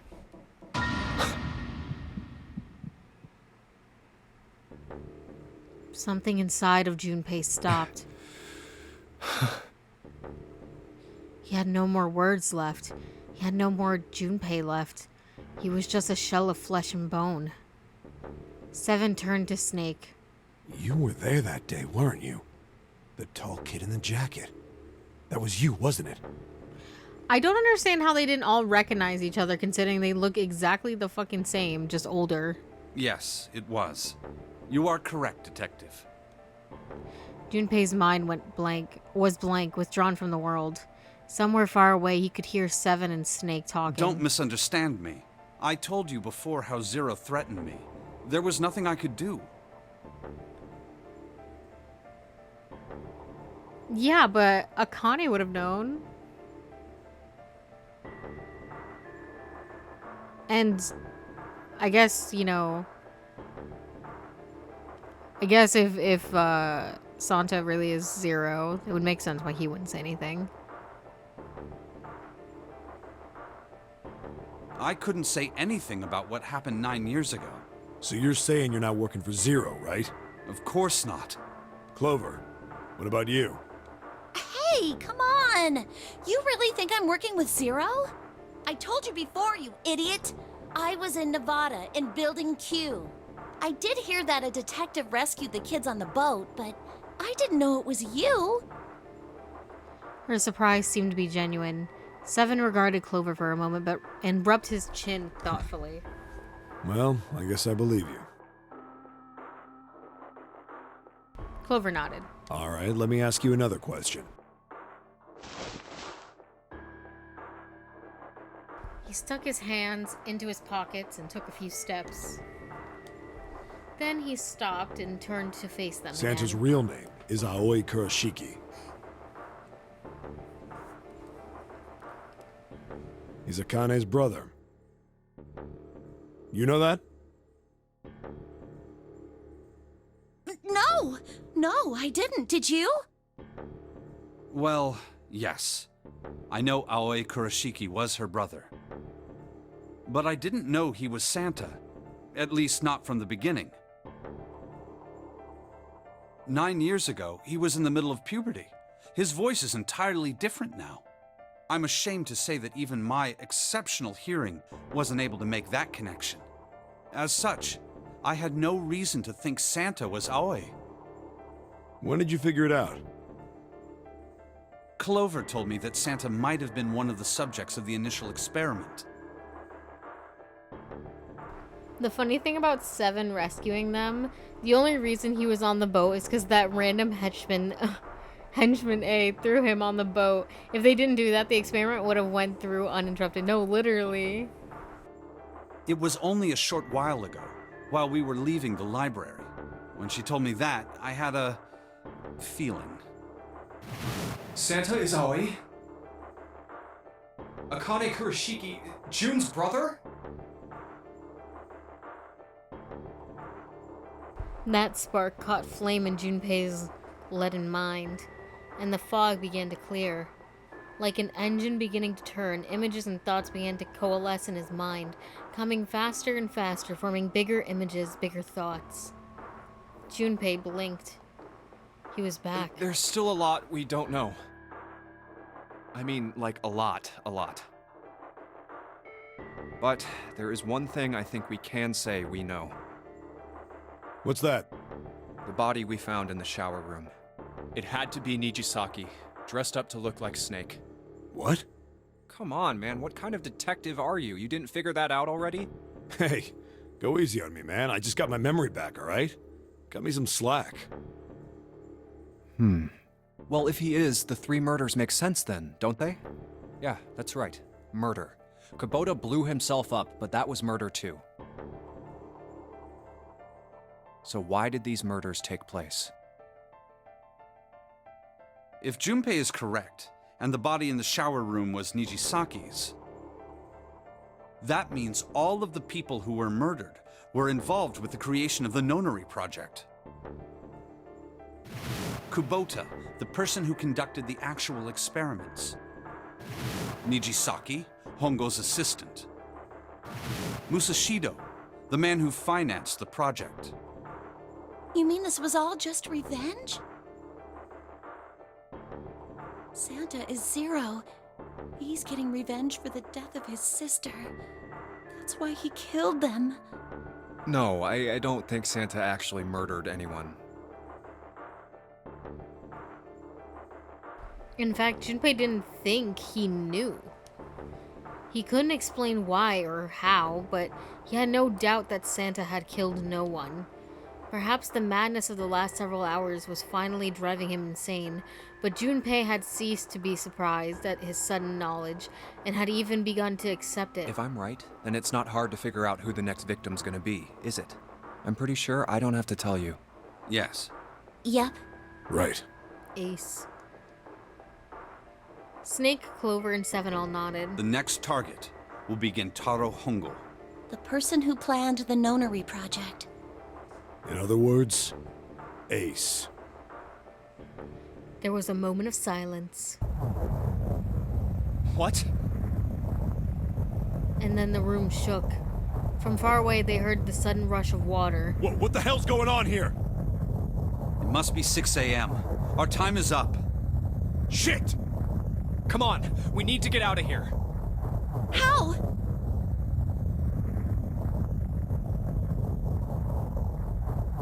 In the drawer that held the picture was a key card.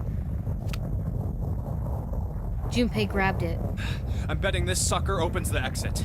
Come on, let's go. New materials added to the file screen. A key card with a 0 in the middle of it. 0, 0. God damn it, Zero's screwing with us, isn't he? Oh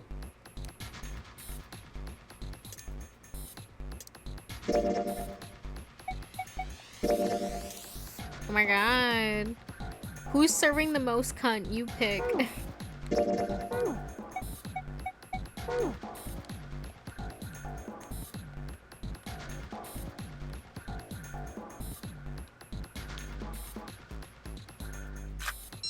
Alright, let's swipe this card.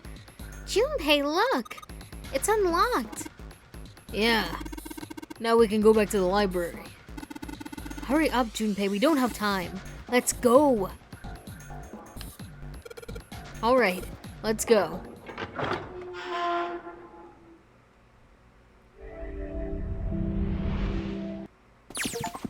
did not mean to skip that.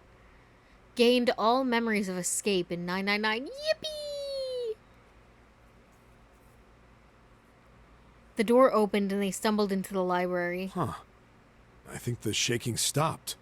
It would seem so, but we are yet to be out of danger. Period. You're right. Let's hurry.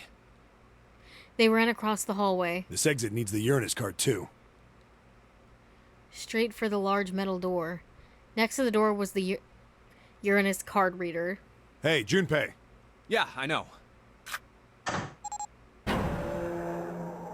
They slid the key card through and the door rumbled open. All right, it's open. Let's go. Out of the library and into the hallway they ran. At the end of the hallway was a door. Junpei reached into his pocket and pulled out a key as he ran toward it. Okay, Neptune Key, let's see if you work.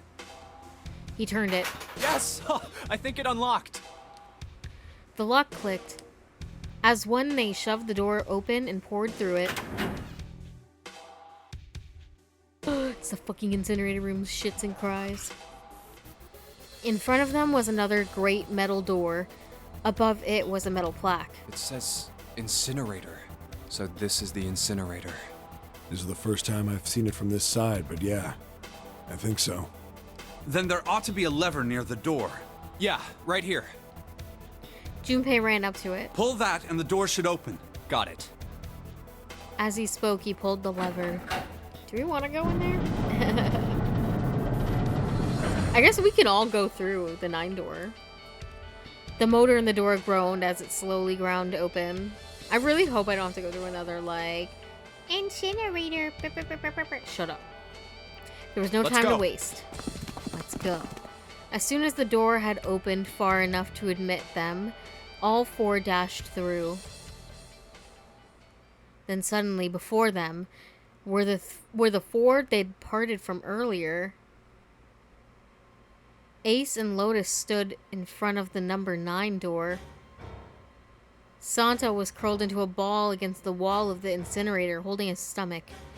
Then there was June. She sat slumped against the wall, exhausted. What the hell is going on? Junpei ran toward June. He skidded to a stop in front of her and knelt down. What's wrong? Are you okay? Her face was pale and her lips dry. When she spoke, he could barely hear her. Jumpy, you came to get me. Right. Of course I did. I made a promise. Right. I'm so glad you're here. So glad.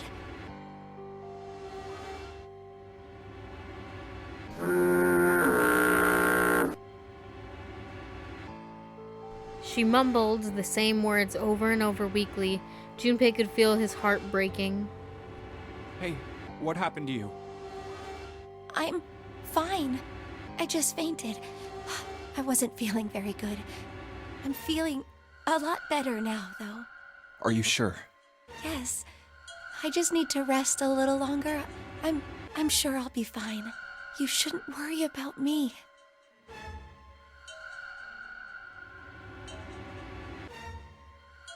She was looking toward Santa. Junpei turned to look as well. Santa. Santa grimaced, his face contorted in pain. Seven grabbed him by the collar and roared at him. Hey, where is it? Where's the gun? You hide it somewhere?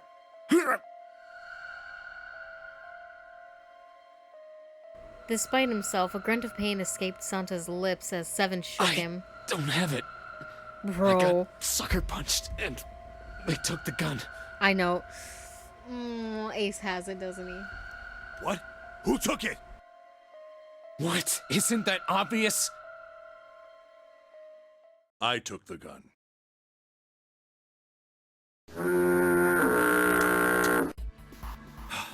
Ace. They had to they spent too much time on this frame. They had to use it again in another ending. Bruh, wrap it up, Ace. You had your moment. You're a flop now. I'm dropping shit on the floor again. Yeah, you're a flop now, has been. We're over it. Don't give me the whole spiel again, I've heard it. He did indeed have the revolver in his hands. It was pressed against Lotus's temple.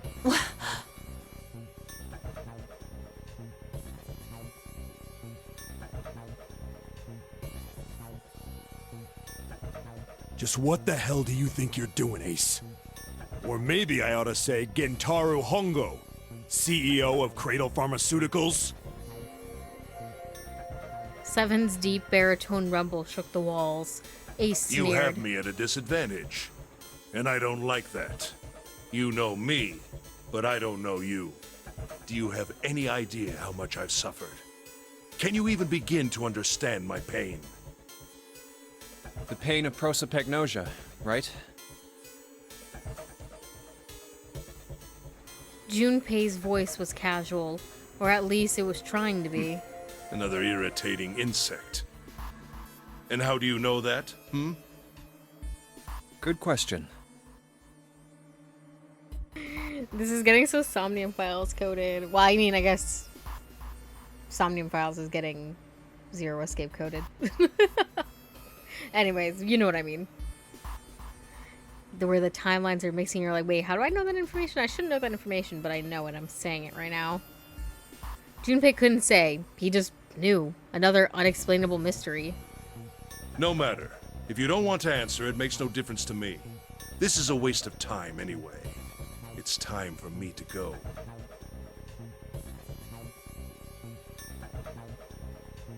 Behind Ace, Junpei could see the red.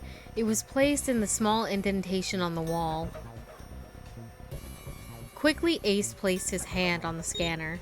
First is 1. Give me your hand. It beeped and he forced Lotus's hand onto it as well. 8. And with this... At last, he reached into the pocket of his jacket and pulled something out and pressed it to the panel. The third asterisk appeared on the red. 9. The thing he had used for the final verification was the bracelet with the number 9. The 9th man. Kubota's bracelet. I believe I've won this game. His smirk made Junpei's blood I've had boil. quite a time playing with you. I must thank Zero, I suppose. Wait, what? Ace doesn't know who Zero is. Junpei's eyes flicked towards Santa.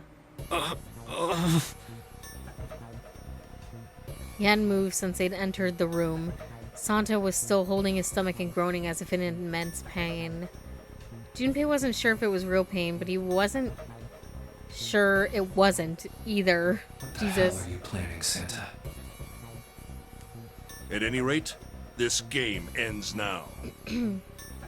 I will escape, and the rest of you will have a slightly less pleasant ending. I suggest you enjoy your final moments. Goodbye. Wait! Ace, of course, paid no heed to Seven's request and laid hold of the lever on the red. With a sickening sense of finality, he pulled it.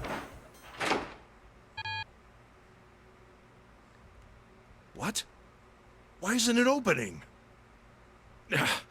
One more time. Lotus tried to take advantage of Ace's confusion and managed to twist herself out of his grasp, but at the last second he grabbed hold of her wrist and shoved it onto the red. Now open! He waved the number 9 bracelet over the red, and then his own bracelet as well. He pulled the lever a second time. No!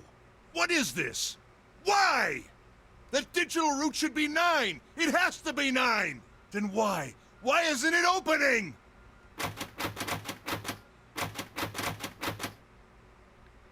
Ace's fury and confusion had overridden all other thoughts. He had set down the revolver. It was just below the red. Now! 7 chose that moment to act. He moved far faster than a man of his bulk should have been able to, and he launched that bulk straight at Ace. Oh, fuck him up, fuck him up. It was over before they knew it. In the blink of an eye, Ace was on the floor. He rolled onto his side, groaning in pain. Ugh.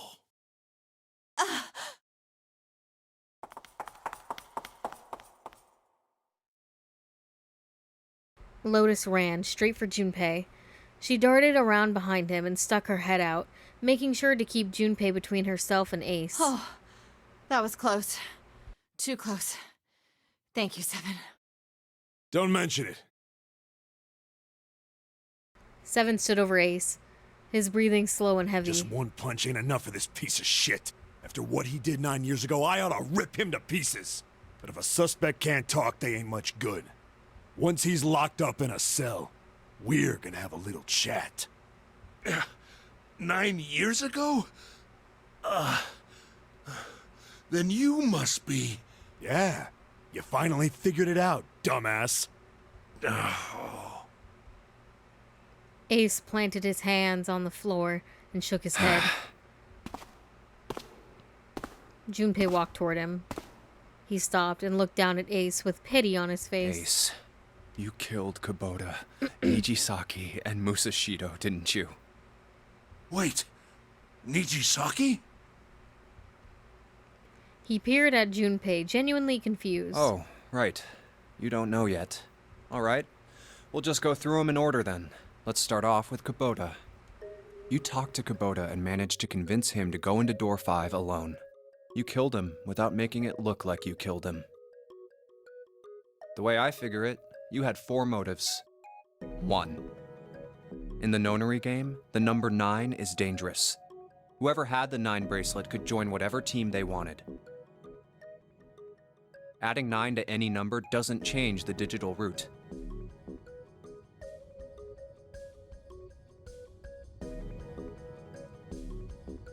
Which means that number 9 could do whatever they wanted.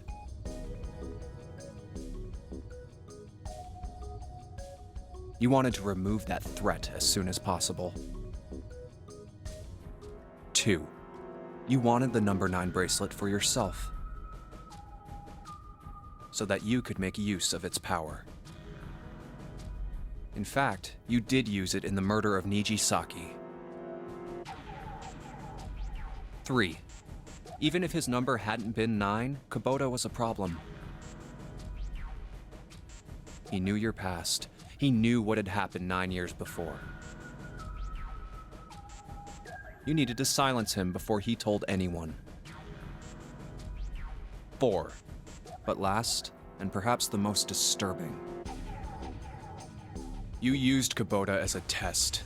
You wanted to know how serious this nonary game was.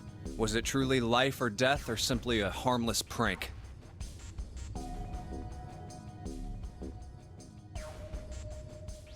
You convinced him to break the rules so you could see what would happen. That was why you killed Kubota, but he was only the first. Next was Nijisaki. While everyone was off looking for the missing parts for the Reds, you ran into Nijisaki near the big hospital room.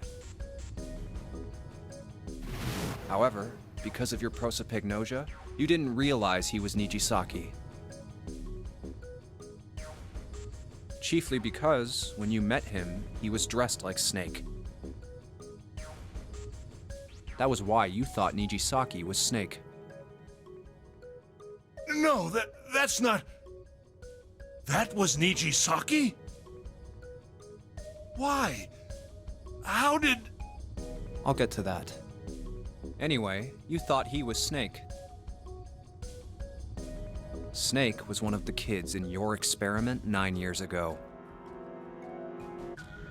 You remembered him because he was the blind kid. But his presence made you think. Snake was one of my subjects 9 years ago. He probably hates me. But if that's true, why isn't he saying anything? Is he keeping quiet because he can't see? Or perhaps he's working with Zero to get revenge on me. Whatever the reason, anyone who knows my past is a threat. Before he tries anything, I need to get rid of him. That was when you decided you had to kill him. The murder weapon was Kubota's bracelet. You just waved it over the red. Verified your own number and then grabbed Nijisaki's arm and forced it over the scanner panel. Then, when the door opened, you kicked him in. 9 seconds later, the door closed.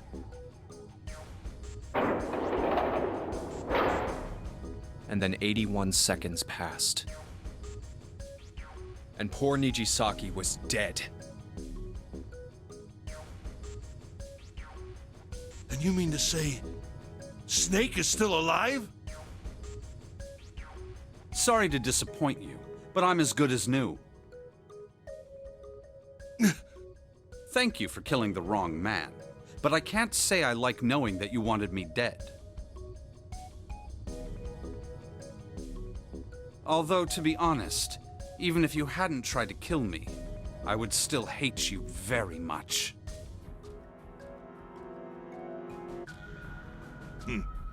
Well, I wouldn't blame you.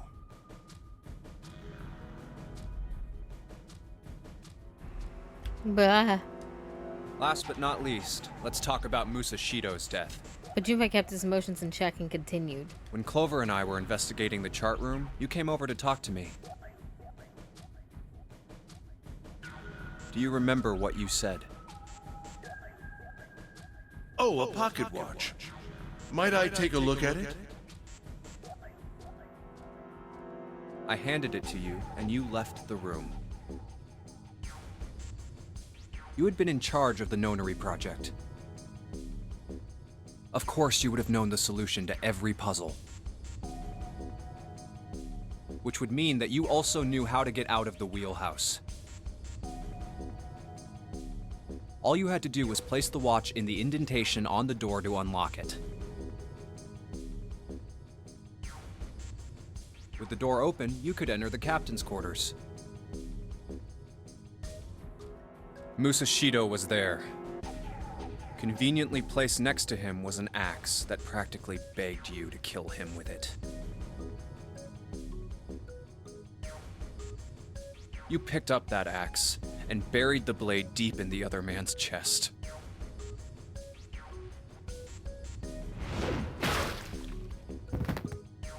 One blow was all it took. And then you returned to the chart room as if nothing had happened. There was something I wanted to speak with you about, Junpei.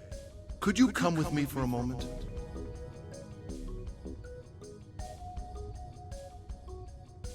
I had no reason to say no, so I followed you to the wheelhouse.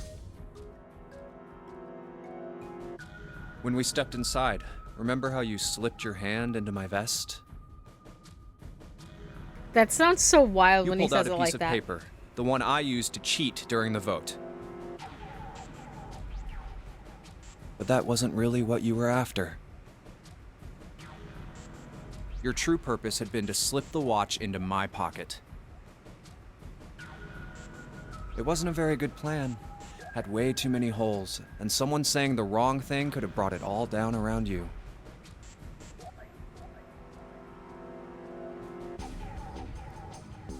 You must have been desperate. But what made you willing to risk it all to do it? Ace.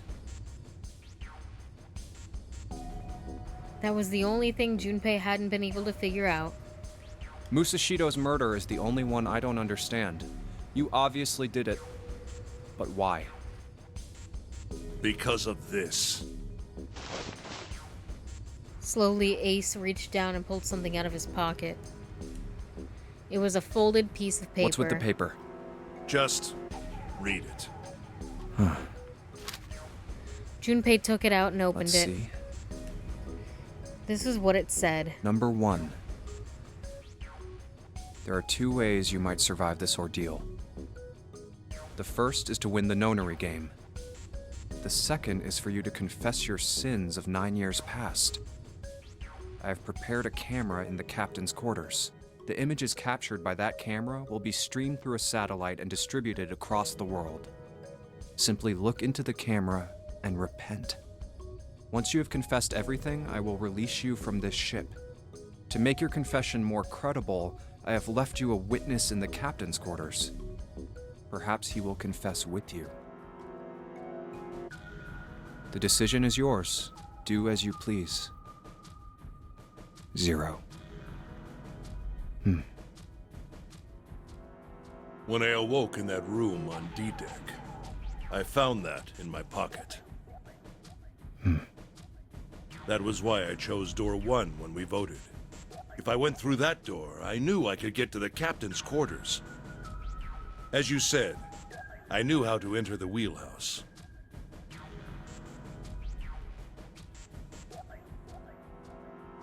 My plan was to find the pocket watch before anyone else.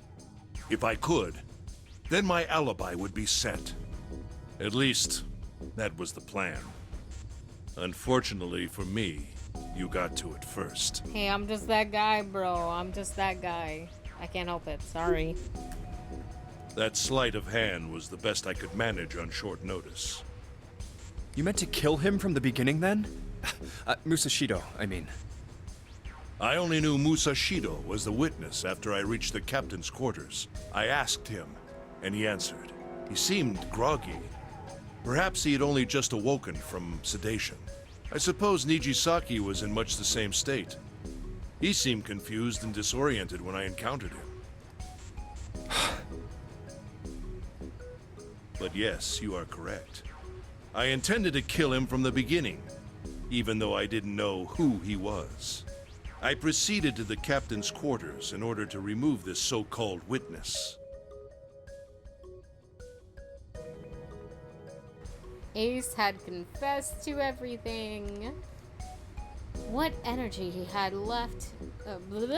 What energy he had left him with the truth, and he sagged on his knees. Although he had confessed, his sins were not forgiven. Junpei felt revulsion for the pathetic man on the floor near his feet, but among the revulsion was a hint of pity. After all, Ace had not been the only person who had murdered those men. Junpei spoke Ace, quietly. You figured it out, haven't you? You were being manipulated. Yeah, but also fuck him. Yes, so it would seem. It's wild to think that Ace just assumed Snake was the kid from his experiment 9 years ago, just because he was the blind kid. I know, right? I was little more than a puppet, in many ways. Everywhere I went, everything was already prepared. The Reds in the large hospital room were dismantled. Nijisaki was dressed like Snake. There was an axe in the captain's quarters. Musashido was delirious from the anesthetic, so he couldn't fight back. Nijisaki as well. In retrospect, I can't understand how I could have fallen into such a simple trap. But yes, this was a trap. It was Zero's trap. and I fell for it, hook, line, and sinker. I did everything he wanted me to do. Yeah. By manipulating you, Zero was able to kill 3 people and keep the blood off his own hands. All of this was revenge for what happened 9 years ago. That's why this nonary game happened. Am I right, Santa? Junpei looked over at Santa. As Junpei spoke, he stood up, his legs still shaky. Huh? What the hell are you talking about? I don't know any... Ain't no point trying to play dumb anymore, Santa. Actually, I guess I should call you Aoi Kurashiki, huh? Seven's face was sad as he My memory spoke. came back to me, kid. You're Aoi Kurashiki, no doubt about it. Never thought I'd be back in this room talking to you. But hey, I guess this was all part of your plan, right? After all, the person who planned the nonary game this time around was Zero. And Zero's you. Looks like you really do have your memories back, huh? Santa's smile was sarcastic and something else. Well, I guess there's no point in hiding it then, huh? Yeah, you got me. I'm Aoi Kurashiki. I was one of the kids in the nonary game 9 years ago. I made it out. So did Snake over there. But there's one thing... No, I guess there's 2 things you got wrong. Number 1, I ain't Zero. What? Wait, what? Sure, I was helping Zero out, but I'm really more of an assistant, like a secretary. But an assistant's only an assistant. I didn't come up with all this. All I did was follow Zero's orders. Then, if you're not Zero, who is? Calm down there, Junpei. Didn't I say 2 things? I don't know, man. You made one more mistake. Junpei, you just said, all of this was revenge for what happened 9 years ago. That's why this nonary game happened. But that's not it. Revenge isn't the only purpose. There's another reason you guys were playing the nonary game. To save someone. Save someone? Alice? Right. You were brought here to help my sister. To save Akane. What the hell are you talking about? Akane Kurashiki died 9 years ago in this room. I was there. I saw... Suddenly, Seven froze. His eyes went as wide as dinner plates, and he spun around toward June. Junpei followed his gaze. What? She was gone. Where June had been, there was nothing. What the hell? Where is she? Where's Akane Kurashiki?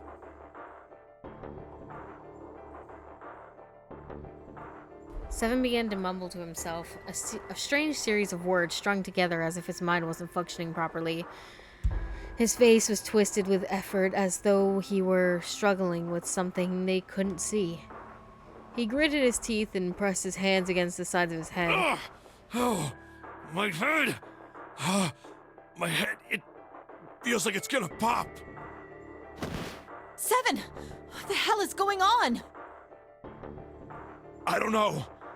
I just... Oh! I swear to God, my head feels like it's about to explode!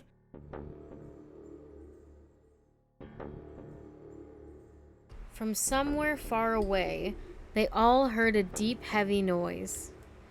It sounded like a tremendous wheel slowly beginning to turn. Santa seemed to have entered an almost trance-like state. His words were calm and measured. What was the Nonary Project? I'm sure you know already, but I'll tell you one more time. It was a project designed to test a particular phenomenon. And what was that phenomenon? For 2 organisms to communicate with one another in the absence of physical contact. The morphogenetic field theory. Could human beings use these invisible fields to exchange information? That was what this experiment was conducted to determine. There were 2 separate locations.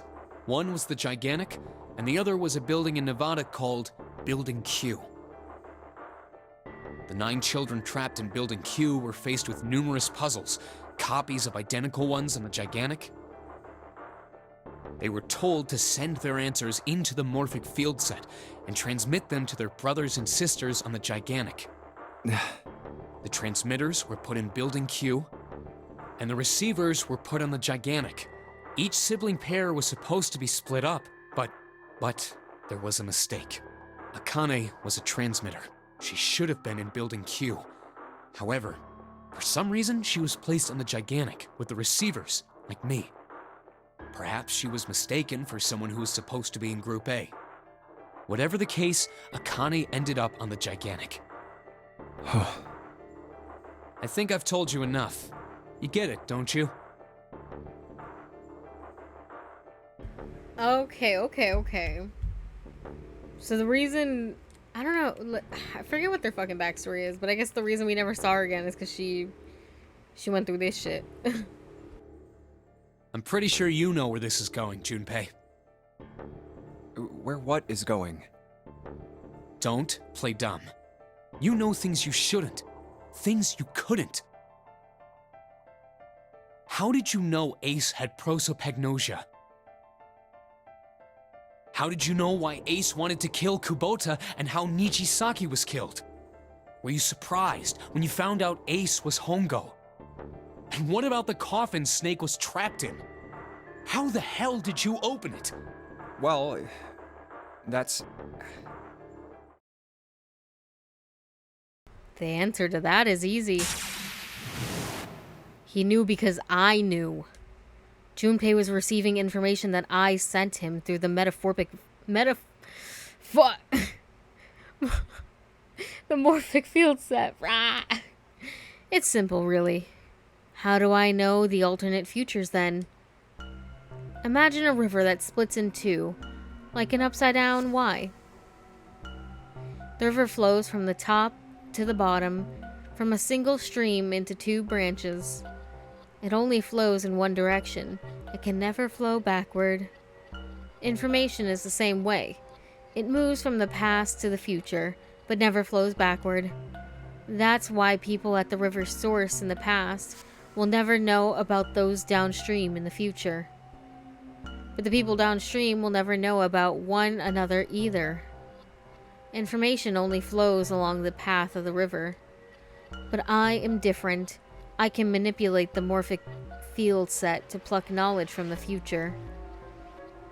I know what happens on either fork of the river, even though the people on either fork know nothing about one another. Now, who am I?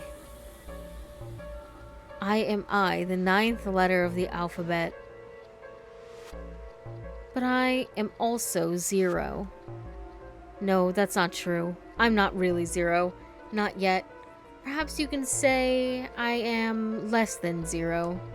0 is my future. In 9 years, I will be 0.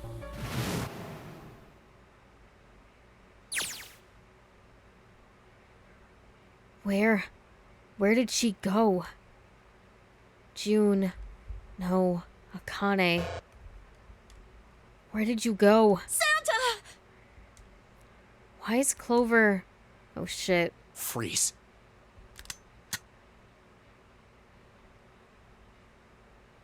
Santa's got the gun. Guess he picked it up when we weren't watching. Looks like he's turned the tables on Ace, though. Wonder how he likes having a gun to his head. Get up. I'm sorry, but he is serving a little bit of cunt. I bet it was the same henchman A who put 7 on the boat that put Akane on the boat. No, literally. They were, you know what? Maybe they messed up because they were doing it at the same time. And they got distracted by 7. Sure isn't about to take that gun off him for a minute, is he? Ace isn't putting up any kind of fight. I mean, I don't think I would either, but he looks just kind of drained. I guess he's going for the door, huh? He doesn't need to verify to go through that door, but... Hey, what's your plan, Santa? What are you doing? He can't get through any numbered doors with just 2 people. What the hell is he thinking? Didn't I tell you? I'm Santa Claus. It's time for me to go make a wish come true. That's it? That's all he's gonna give us? What the hell does that even mean? Shit, they're out.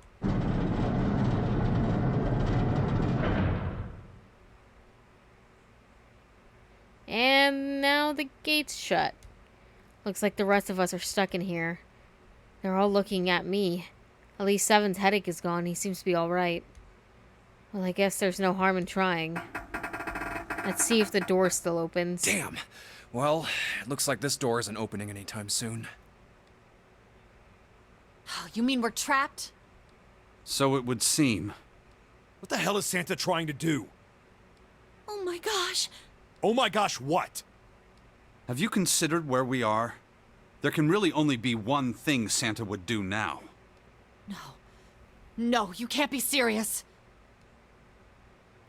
Oh, but he is.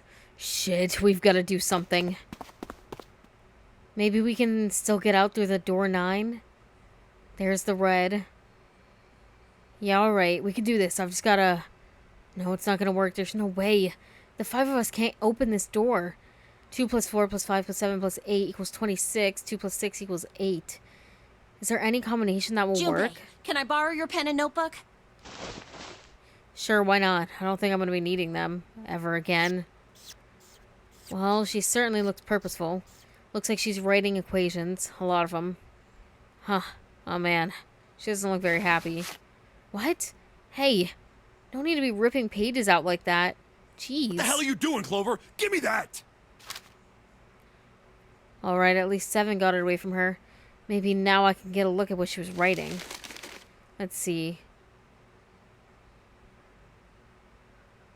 Huh.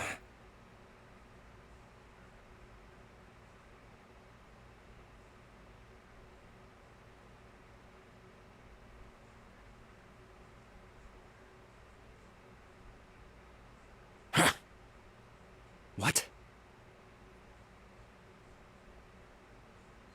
And there's no other way? Lotus. Looks like she figured it out, though. Man, this is just too It's cruel. okay. Go. Alright, don't mind me. Lotus. Come on, you know we can't do that. Oh, don't give me that. I'm sure you'd love to get rid of me. God damn it, you idiot! Whoa, where the hell did that come from? Looks like she expected that much, that about as much as I did. If you're not... Look, it'd be bad, alright? For Cobb, he sure doesn't have much confidence. Yeah. If there weren't assholes like you around, I'd be out of a job. Uh-huh. Look, I'm just not leaving you behind, alright? End of story. 7. He's right. I'm not leaving you either. Me too. You didn't honestly think I'd abandon you, did you? Damn. You're all idiots. Act as tough as you want, Lotus. We can see you're about to cry. That being said, however... However? I doubt we would be able to open the door anyway, even if we were to leave Lotus behind. Huh? Why? I trust you remember what happened to Ace? I couldn't, see exactly what happened, but... I was able to guess what he was attempting to do earlier, at the Red. Oh, yeah. See, they always want to steal Junpei's notebook, even though they should have their own boat. It's always Clover, though. It's always Clover. Be like, can I borrow this? Can I have a piece of paper? Like, damn, bro. I'm getting you one for Christmas. No! What is this? Why? The digital route should be 9! It has to be 9! Then why? Why isn't it opening? Just to see, why don't we give it a shot? Give it a shot. Yes, that is what I said.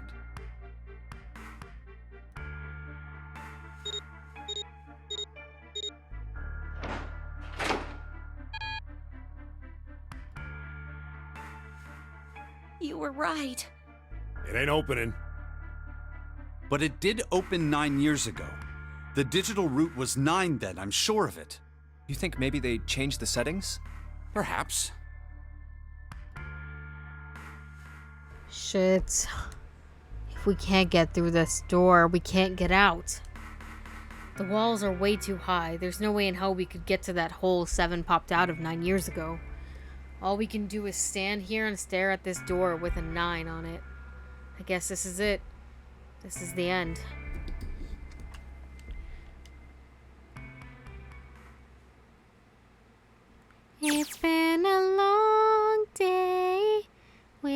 got you, my friend.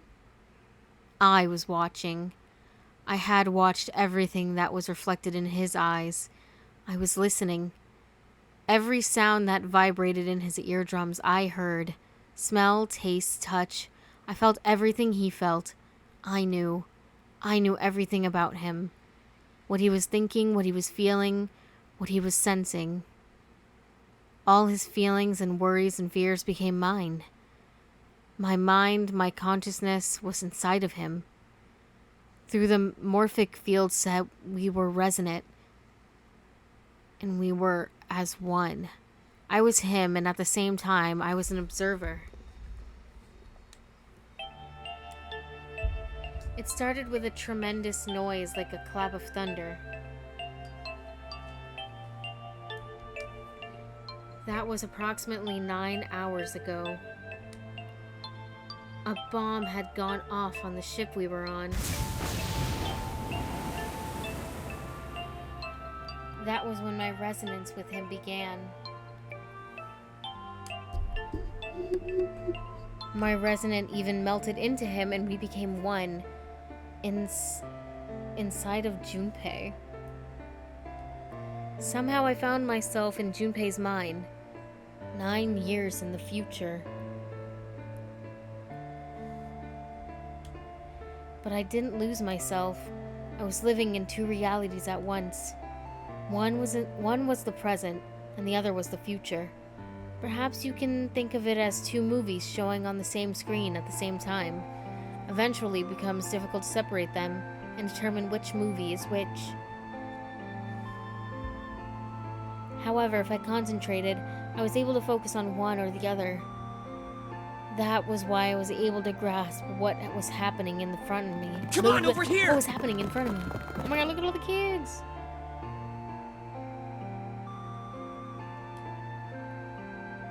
That was my brother. I forgot how to pronounce that. He was yelling. I followed him. Around me were 7 other children. They all looked like they were about my age. Come on, hurry up! We ran down a long straight hallway and burst into the large hospital room.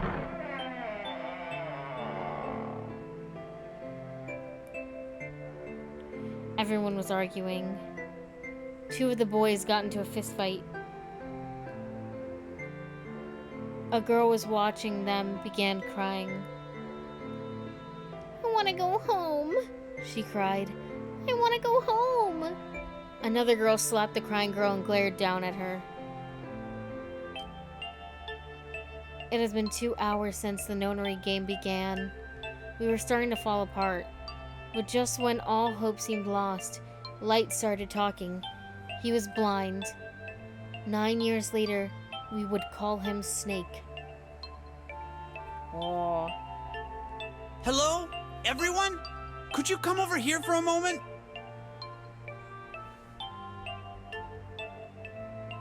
He was older than most of us, and his voice had authority and dignity. The fights died down, and we gathered around him. I have a little sister. She is very important to me. Right now, she is over in Building Q and is desperately trying to send information over. Her name is Clover. Oh, sorry. And today is her 9th birthday. And he's desperately trying to send information over to me. As he spoke, he pulled something from his pocket.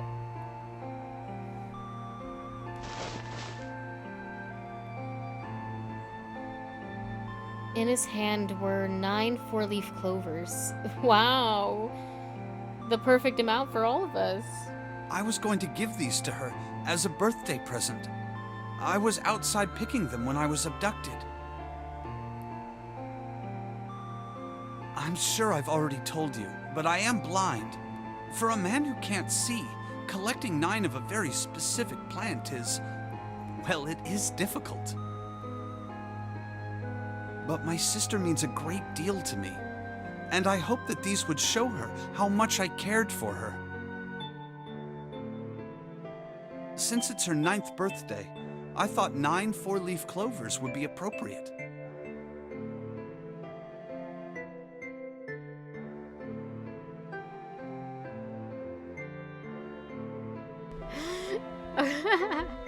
7. Hey, don't give your real name. 0 could be listening. Pick code names, Clover. Okay, I'm gonna pick the name Clover. Literally, what the fuck? She's like, yeah, I don't actually care. I guess maybe she knew that, like, 0 probably would know her actual name, so she's like, I don't give a fuck. And she's like, well, I am 4, so Clover kind of works. Every one of you has a brother or a sister in Building Q with Clover. For their sake, we have to survive. We have to get off this ship. Do you understand? If we're going to do that, there are 3 things you have to remember. We need trust and love, and we have to have faith in one another. If we can take all 3 of those to heart, then I promise that good luck will come our way. Did you know that the leaves on the 4-leaf clover mean faith, trust, love, and luck? Those words are leaf words. So if you believe what I've told you, and you understand, then I want you each to have one of these. They're a promise between friends.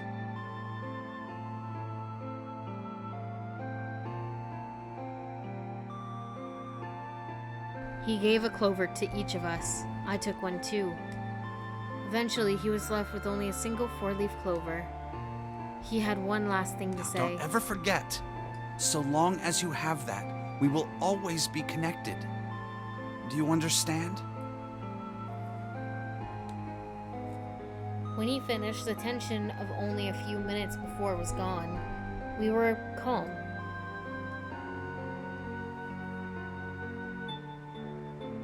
After that, we ran around the ship for a while longer and opened several of the numbered doors until we finally found a door with the number 9 on it.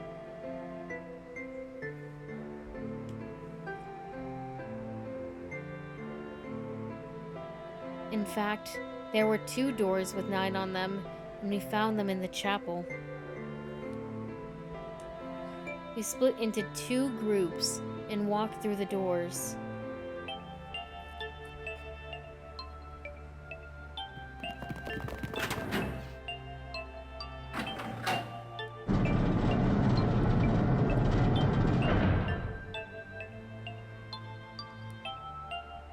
Before long, we found ourselves in a room with a ceiling that looked like an upside-down funnel.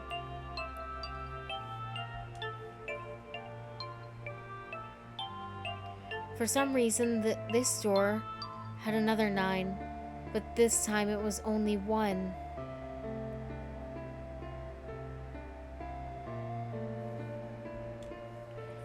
But if there was only 1 door, that meant only 5 people could escape. What are we gonna do? There aren't any other doors! We began to panic.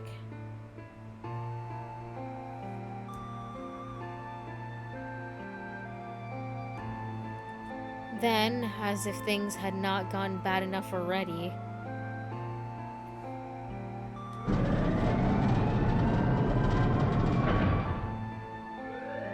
Warning. Warning. Emergency incineration command has been acknowledged. Automatic incineration will take place in 18 minutes. Please evacuate the incinerator immediately. Repeat. Emergency incineration command has been acknowledged. What? What's happening? What did that thing say? That didn't sound good.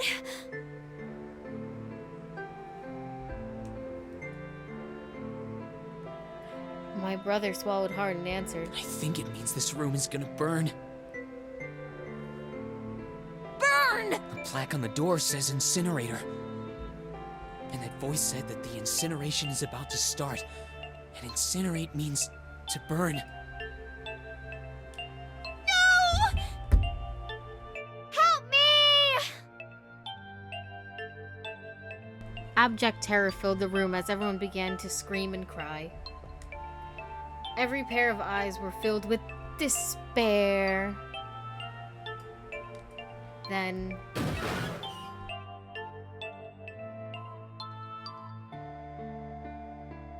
high up on the wall, a door opened and a man appeared. He was a huge, frightening mountain of a man, as large as a bear. 9 years later, we would call him 7.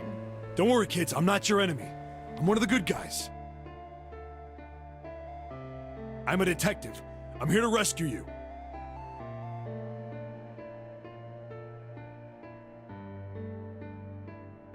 The rest happened just like 7 had said it did.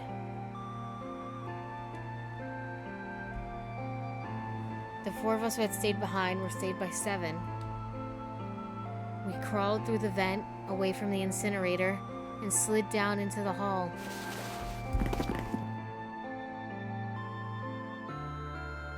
We came out on the other side of door 9.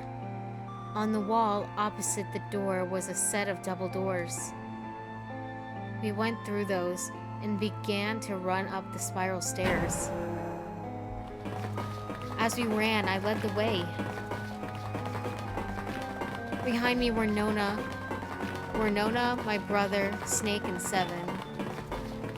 The other children, the ones who'd gone through door 9 before us, were up ahead. I could hear them cheering each other on. We ran and ran and ran. We leapt across as many stairs as we could and kept running. The stairs spiraled up like a tornado. Eventually, I pulled ahead of the rest. Perhaps Nona had slowed them down. I didn't want to lose them, so I slowed down as well. I didn't stop, but I glanced over my shoulder from time to time to see if they had caught up. That was when I realized... Where is it? Did I drop Jumpy's present?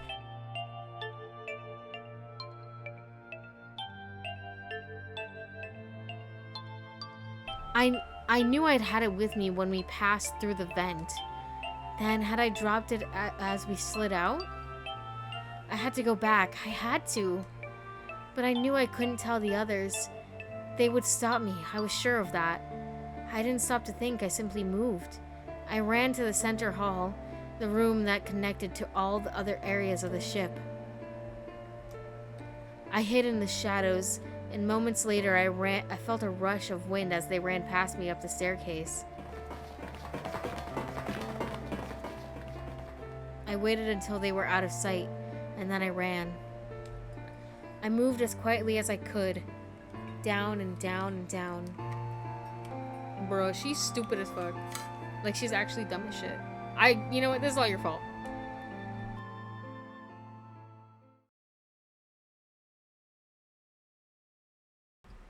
Finally, I reached the bottom deck.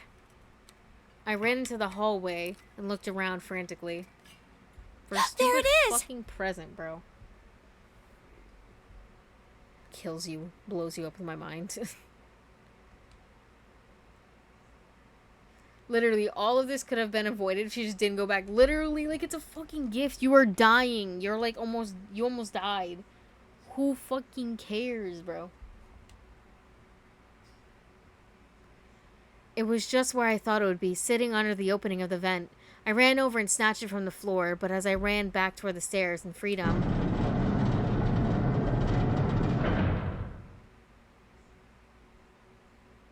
The door to the incinerator opened and a man stepped out. It was Hongu. Kentaro Hongu. 9 years later, we would call him Ace. Ah, how wonderful to see you decided to come back.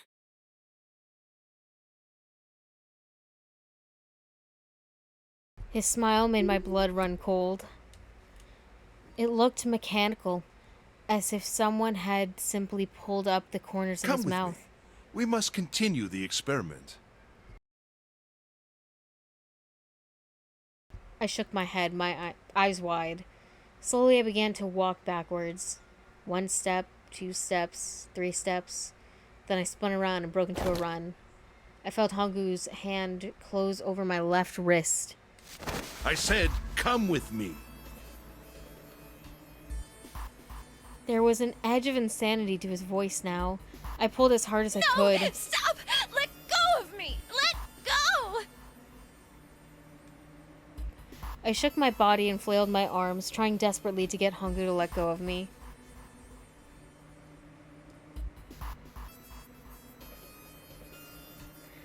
But I was still only a child. I was no match for a man like Hongu.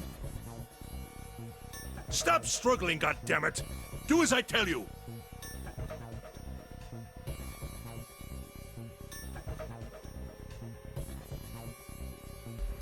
He heaved on my arm, trying to pull me into the incinerator. I screamed. Help me! Somebody help me! Listen, Al plus ratio, idiot. This is all your fault. And suddenly, Akane! the door to the stairs flew open, and my brother burst out of it. I still don't know how to say his name, I'm sorry.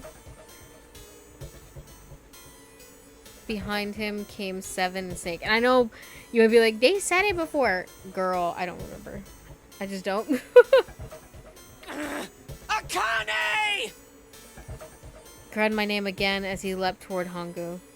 You came back! I cried out. But then... Ah! You're too late, idiot! Hongu threw his full weight against my arm, pulling us both into the incinerator. Aoi?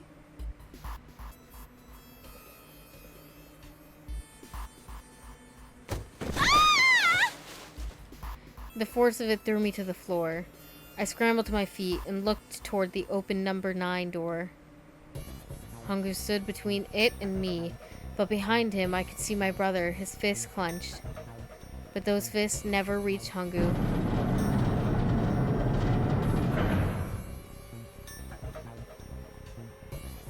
With the cold, heartless screech of metal on metal, the door slammed shut.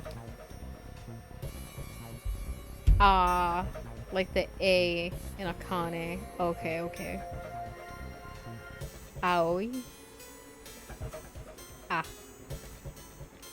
Hongu glanced at me mechanically, his face registering that there was an object there, but not anything he would consider a human being. Then he turned away and walked to the red that sat next to the door. He reached into his pocket and removed 2 bracelets. He waved them both over the scanner panel. 2 asterisks appeared on the red. He checked the screen, then tossed the bracelets carelessly onto the floor. What was he doing? What was the point? He made no effort to explain himself, of course. He said nothing at all and walked past me as though I were nothing more than a rock by the roadside. A few moments later...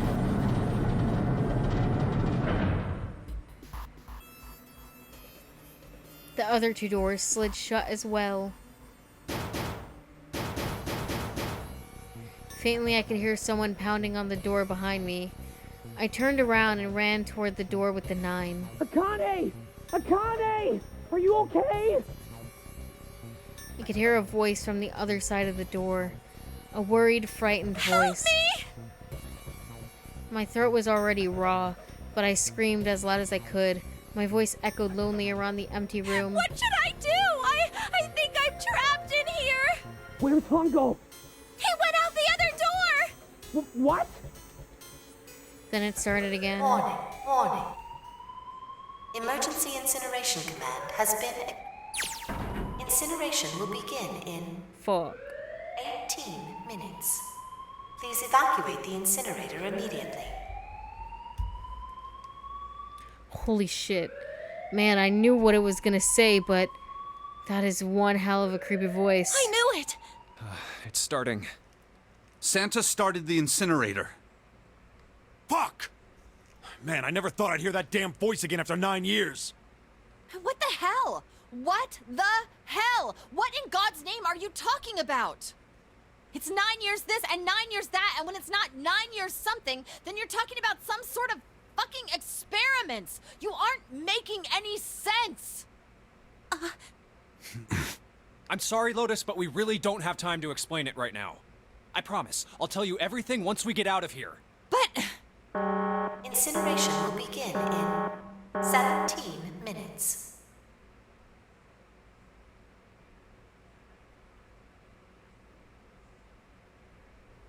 I don't know if you noticed, but the names of the modes turned to Akane Vision and Junpei Vision. I did notice. I did. You know what that means, right? Incinerate means burn! What kind of idiot do you think I am? I know what incinerate means. I think Lotus is just all of us right now. Like, what the fuck is going on? Well, God damn it. Okay, fine. I won't ask anything else. Talk about whatever you want. But you have to do something for me. 7, figure this out. What? Why me? Just shut up and stop this thing. How the hell? There has to be some sort of emergency shut-off button. There isn't anything like that. How the hell do you know? Because I looked for it 9 years ago. Yeah, Lotus isn't happy about that. Can't really blame her. Wait. The floor, it's moving.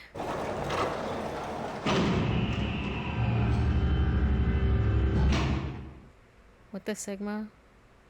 What else can I say about it but... What the hell is that? What is that? What is that? What else could I say? The floor opened and a machine rose out of it. It looked like a computer. At least it kind of did. There was a monitor, a keyboard, and a cross-shaped device of some kind. Something about the machine scared me, but I forced myself to walk up to it. I was terrified. Tears poured out of my eyes. Face. Sorry. Well, to be fair, the announcer's speaking in English, and they're all Japanese. Fair. I wiped them off, even as more took their place, and forced myself forward. Oops, I did not mean to auto that. Finally, I reached it. I looked at the screen. It was blank. All I saw was my own frightened face staring back at me from the glass drenched in my tears.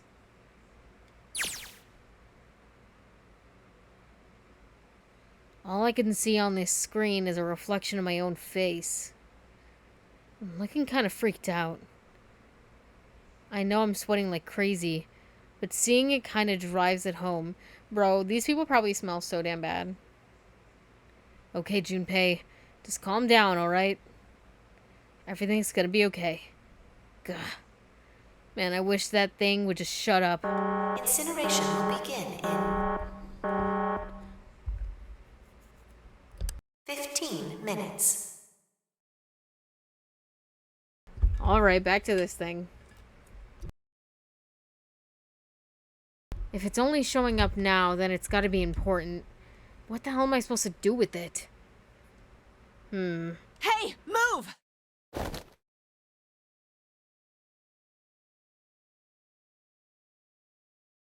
Hey, we're all tense, lady. Doesn't mean you get to shove people around. Okay, it's turned on. There's nothing on the screen, though.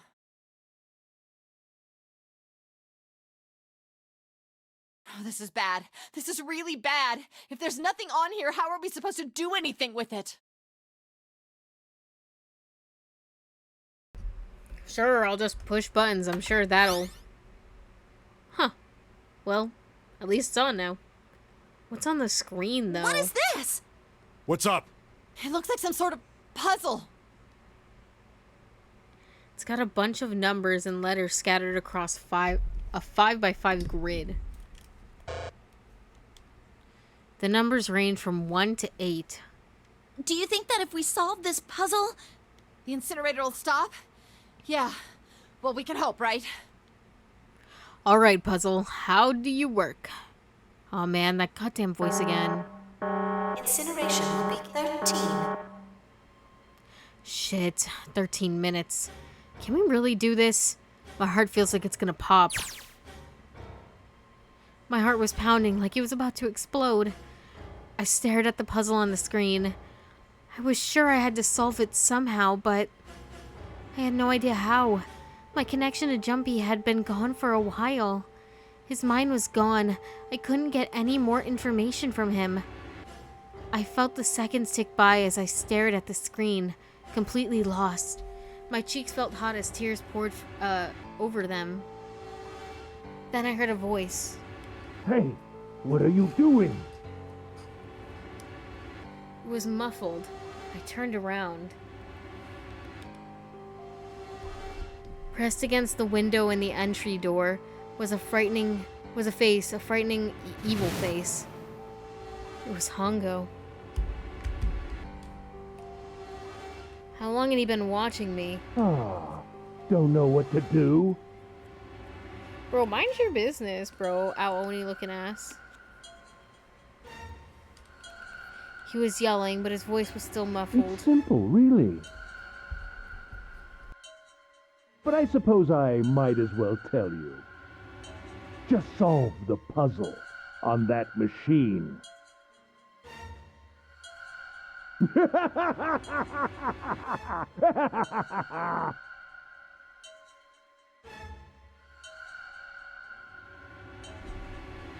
His laughter was muffled by the door, but it still tore at my heart like the claws of a vicious monster. I bit my lip and glared at Hongo, struggling to hold back hot tears. You're a terrible person! I hate you! Oh my!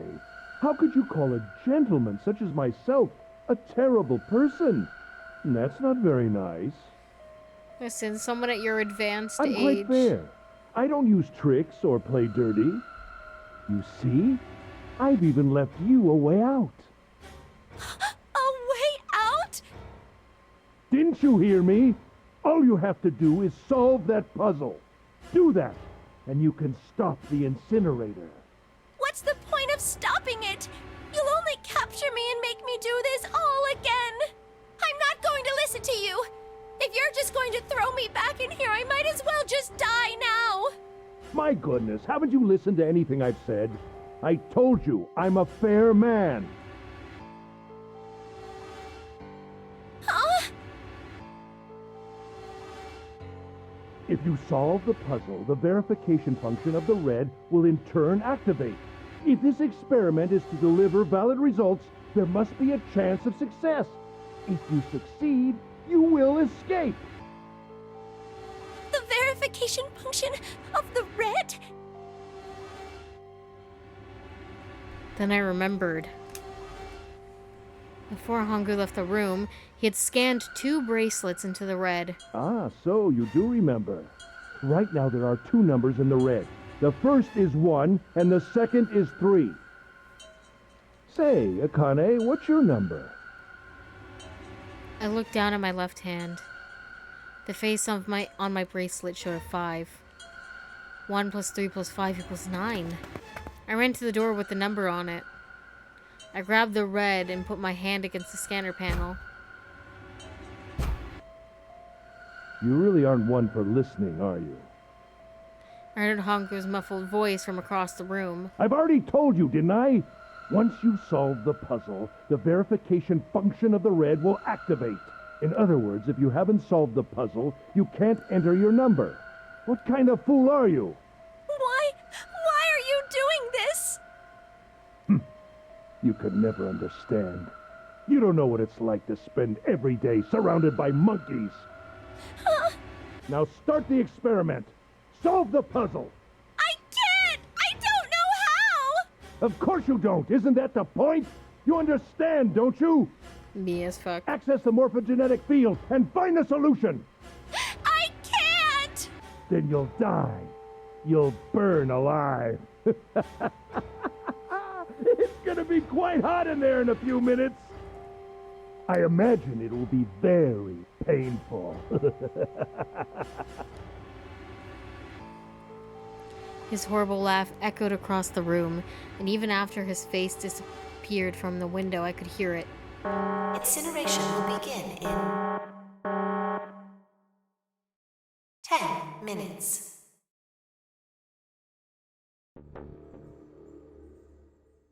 I was crying, great gulping sobs broken by hiccups that shook my body. I was terrified.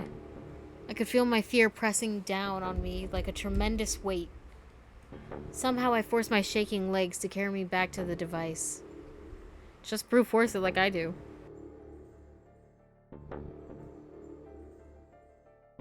I stared at the monitor. I can't. I just can't. There's no way. I can't figure this out.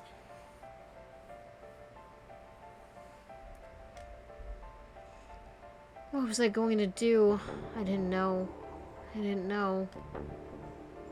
I didn't even know where to start.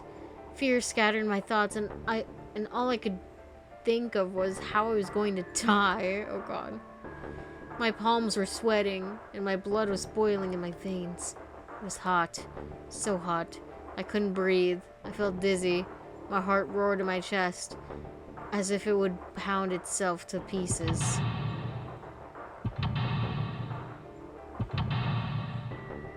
Mental lock. I reached into my pocket. I wrapped my hand around the thing I'd come back to get. The doll Jumpy had given me rolls my eyes. At least I had that. I held it tight with both hands and prayed. Help me! Jumpy! Help me! Help me! Oh my god, you're so annoying. I wish you would die. Help me! Jumpy! Jumpy! Jumpy! Please! Help me!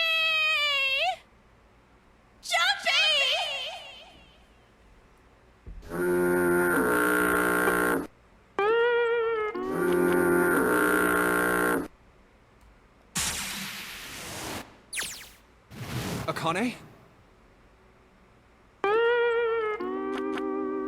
Akane? Who the hell is Akane? Shut up! Just shut the hell up! Seven and Lotus don't understand. I think Clover and Snake have an idea, though. Clover's looking at me, and I think Snake may have figured it out. No, it doesn't matter. They're in my way.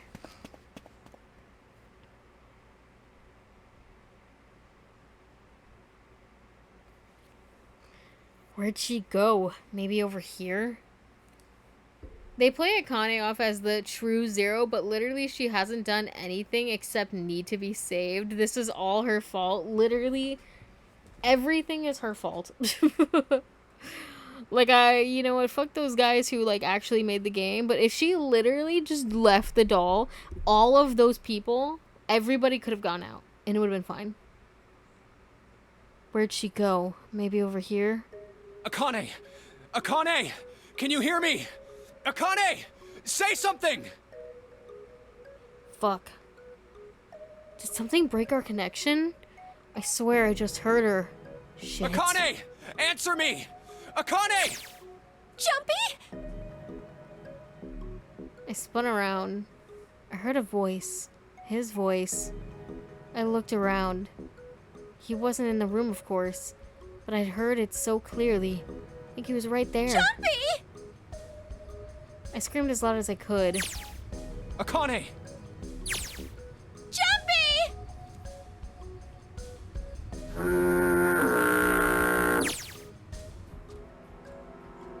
That's her. She's there. Okay, can she tell me how to solve the puzzle or what? Then that means... Akane! Akane! Are you in the incinerator right now? Yes, I am! How did you know? Just shut the fuck up. I couldn't believe that he knew that. Now I understand what Santa meant. There's only one way to help her. You were brought here to help my sister. To save Akane. I think I get it now. Incineration will begin in 7 minutes. Jumpy, we don't have time! As quickly as I could, I told him that I had to solve the puzzle in order to stop the incinerator. Got it! And I do. I get everything now. At last, I finally understand what all of this means. I know why the nonary game was held today. I know why we were kidnapped and brought here. It was all for this moment. All of this was planned out to lead to this one moment. Oh my god. This is insane. I can't believe it, but there's only one possible answer. June is... Zero is... Akane Kurashiki. She recreated the history of the future that she had a glimpse of 9 years ago. She tried to save herself that way 9 years ago. No, she's trying to save herself right now. That means there's only one thing for me to do. Even if this is all some sort of insane plan, I will save her. I will save Akane Kurashiki. I must save her no matter what. But, like, I don't get it because she's clearly alive right now if she's Zero. Incineration will begin in 6 minutes. Jumpy! Yeah, I know. Just hang on, all right? I promise I'll get you out of there. I'm not gonna let you die. I promise. So don't worry, all right? Just give me a few minutes, okay? Okay.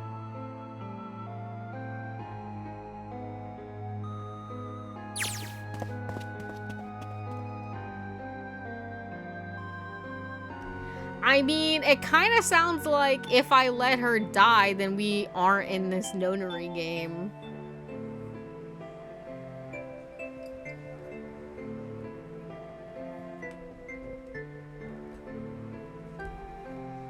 Alright, time to get to work, Junpei. Is Snake talking to them about something? Whatever, doesn't matter. Get out of my way. Hey, what are you... Just trust me, okay? Sorry, Lotus, I didn't mean to snap, but there's a lot more at stake here than your pride. I'll apologize later, alright? Now, let's have a look at this thing. We've got numbers all over this grid. I think the panels are out of order, so I need to switch these out. Staring at it isn't going to accomplish anything. I'll just have to try it. Think of what I did all those times before.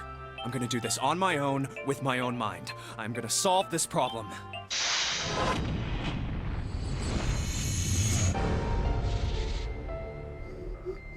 Seek a way out, Ra. What does this actually do for me? When I pressed hint, numbers appeared in the empty spots on the grid. They're all single digits. I get the feeling the numbers change when I switch out the yellow squares.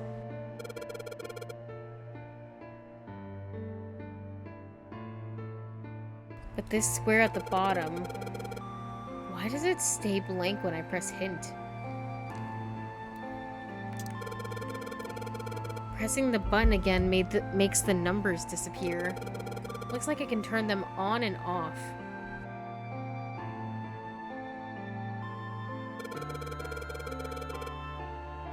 Then, is there some special meaning to there being two modes?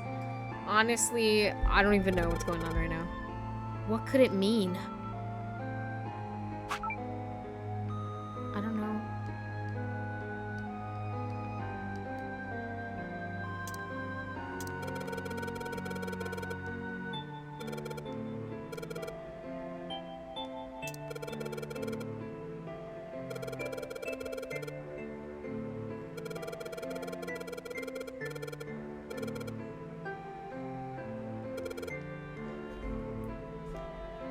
Bruh.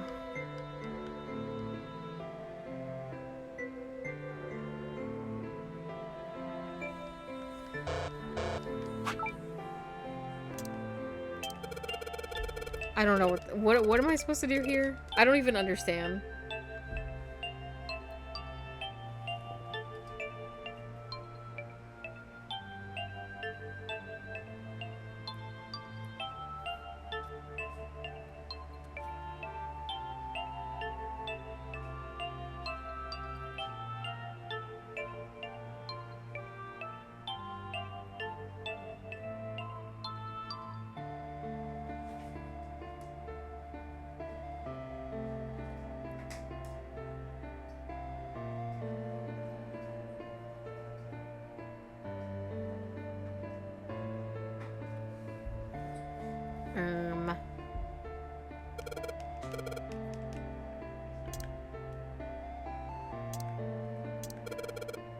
Shut up.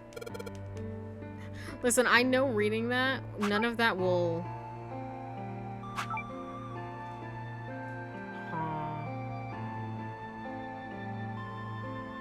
Is else? Wait, what? Because I saw the ORD.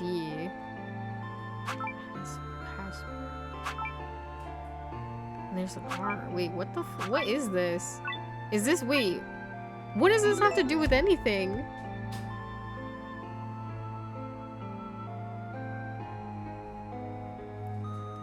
Okay, but what do I do now? What is that? Wait, what is this? Bro. Listen, I just saw a semblance of a word and I was like, wait a minute, wait a minute. I see letters, but now I don't know what I'm doing. Help me.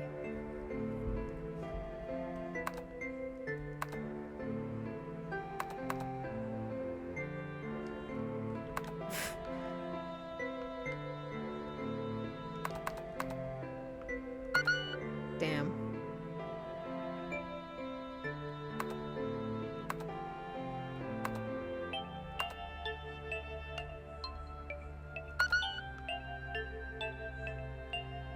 How long is it? I actually don't know.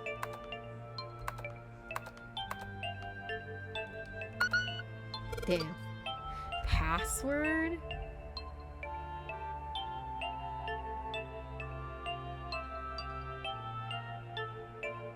The previous puzzle was giving you the password for this, which was 5, I think. Like, just like number 515.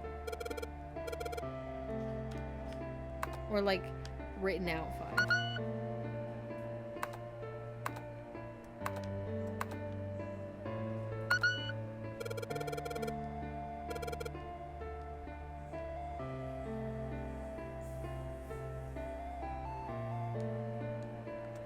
Damn, dude. I think I screwed myself over.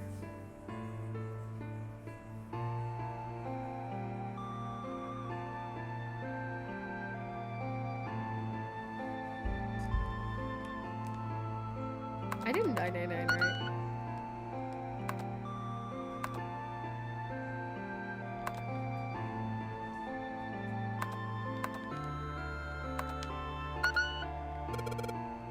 The puzzle. The answer ended up being password. And after it was an extra space, the 9th square. Oh, is it 9? What the fuck? Yes, that's it. Akane, did you get it? Yes, I did! I solved it! I mean, really, you solved it for me, but I copied everything you did! Now I just have to press enter! Then what the hell are you waiting for? Push it! Okay, I will! I hit the enter key. Emergency shutdown command has been confirmed. Incineration system has been disabled.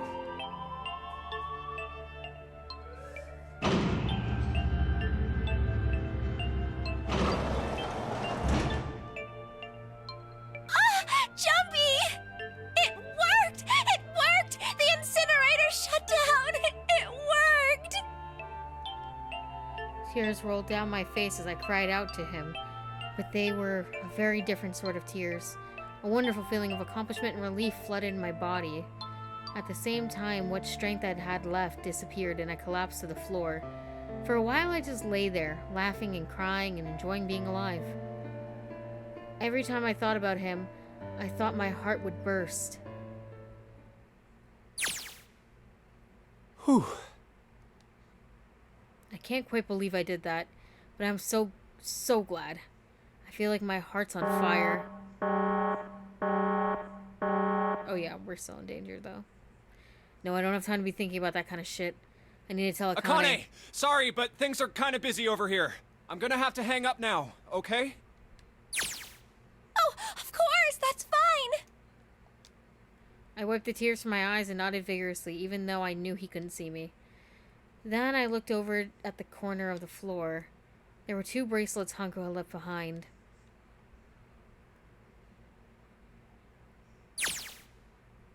Now. Well, 7 and Lotus don't look particularly happy with me. Not a very nice look to give someone who just saved your lives, guys. Junpei, are you... Okay? Ah, shut it. Right, okay, so maybe they have a reason to be pissed off. So what if I haven't pressed the enter key yet? Alright, nothing holding me back now. Here goes. Wait. Incineration will begin in 90 seconds. It doesn't sound like it's stopping. What the shit? Why isn't it stopping? Okay, maybe I didn't hit the key hard enough. Just hit it again. And again. And again. Okay, that's not working either. The alarm's still going off. What the hell is going on? It's all... I've got all the right numbers in the right boxes. It's perfect. So why the fuck isn't this thing stopping? Incineration will begin in 60 seconds. Oopsies! Wait, of course. That's what the numbers showed, that's what the numbers that showed up after the puzzle mean. 2 plus 4 plus 5 plus 7 plus 8. Snake, Clover, me, 7, and Lotus. Then, door 9. No, that's it. That number on the door isn't a 9. That's not even a number. It is hidden, but an exit can be found. Seek a way out. Seek a door that... Holy shit. Of course. Then we just have to put the right number into the red and... Incineration will begin in 30 seconds. Run, guys! Get to the door! Run!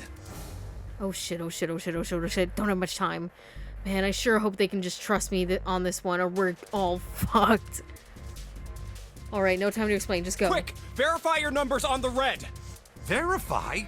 Who? What combination? All of us! We all need to verify! Why? You really think this is a good time to ask questions? Just do it! Hurry, hurry, hurry, hurry, hurry. Incineration will begin in 10 seconds. 9, 8, 7, 6, 5, 4, 3, 2. Central gate has been opened. Incineration system has been disabled.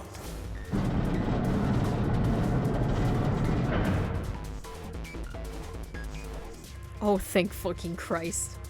No, not the time to be happy. Time to go. Hurry! We've only got 9 seconds before the door closes. Go, go, go! Come on, guys. Move it. Okay, they're all through. Move it, Junpei. Just in time.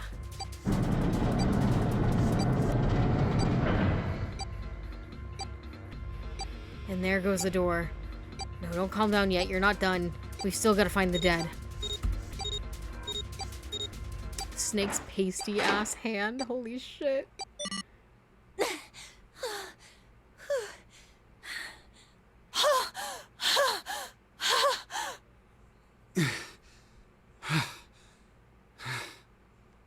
Shit.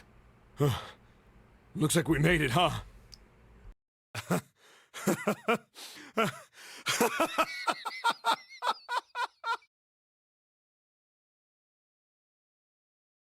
Man, that guy, oh god, I smacked the mic. That guy can sure laugh when he wants to. Looks like Clover and Lotus are totally out of energy. Snake is shaking his head wearily. I just want to take a nap, Akane! Akane! Can you hear me? Akane! I want to tell her we made it. I want to tell her how good I feel. But nothing.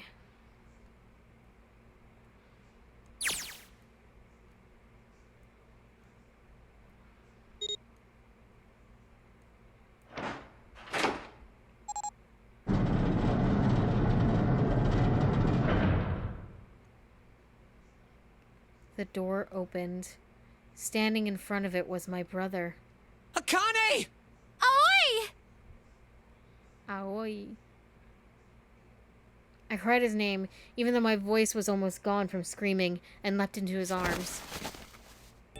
Oh, Aoi!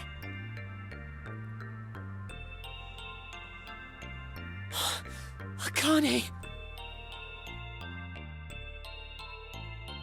I buried my face in his chest and cried again.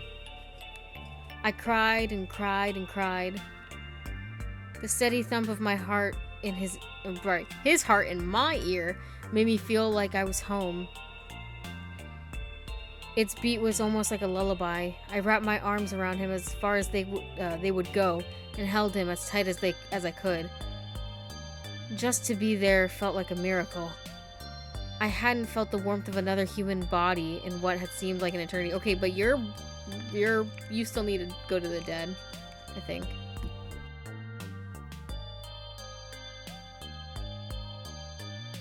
I just wanted to stay there in his arms forever, but I couldn't. The moment I passed through the door, my bracelets had begun counting down to death. I leapt away from him and looked around. The door had already closed. I spotted the dead only a short distance away. It took me only a moment to scan all the bracelets. I left the ones Hangu had dropped on the scanner panel. That was it.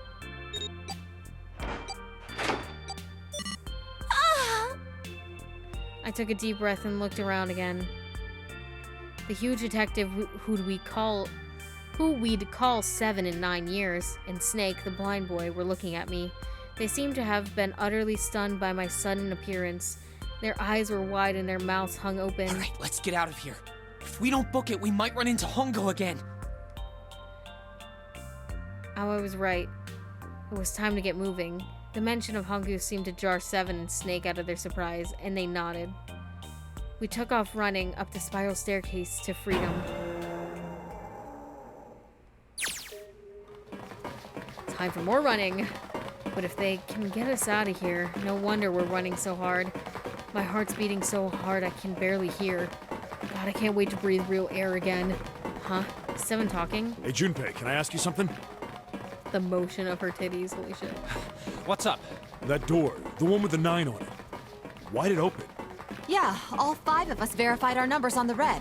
2 plus 4 plus 5 plus 7 plus 8 is 26. That makes our digital route 8. It shouldn't have opened. That's not like you, Lotus. I thought you would have figured it out already. Huh? Why? Because you were the person who taught me about the idea of bases. Bases? Yeah. What are the 2 numbers in base 2? 0 and 1. How about base 10? That goes from 0 to 9, right? Then how about base 16? 0 through F. After 9, it starts at A and goes from there. B, C, D, etc. You're right. In other words, A in base 16 is 10 in base 10. B is 11, C is 12, D is 13, and so on. So, what about it? You don't get it? What if we keep going with that pattern? What if you go way past base 16 all the way to base 27? Base 27? Yeah. Well, the numerical digits are the same. So, I guess you'd add alphabetical digits. E is 14, F is 15, G is 16. H is 17, I is 18, J is 19. K is 20, L is 21, M is 22. N is 23, O is 24, P is 25. Yeah, and? What comes after that? Q. 26! And what does that mean? Wasn't a 9 on the door. It was a Q! A fucking lowercase q! Yep, that's pretty much it. I guess to put it another way, That's such cap. you could say that it was a 9 in base 10, but a Q in base 27. Time for more running. God, my thighs are killing me. I swear, any moment now, I'm gonna tear a muscle. I feel like every single cell of my body is dying for air. Damn, every breath I take is a chore now. I feel like my lungs are gonna burst. Maybe just a short rest. No, can't stop. Don't have time. Come on, legs. There can't be many more of these steps left. Let's run. Run like a bullet down a rifled barrel.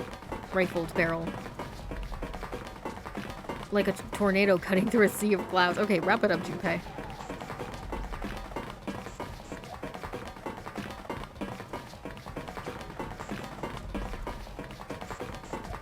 It's even better in Japanese. 9 in Japanese is Q.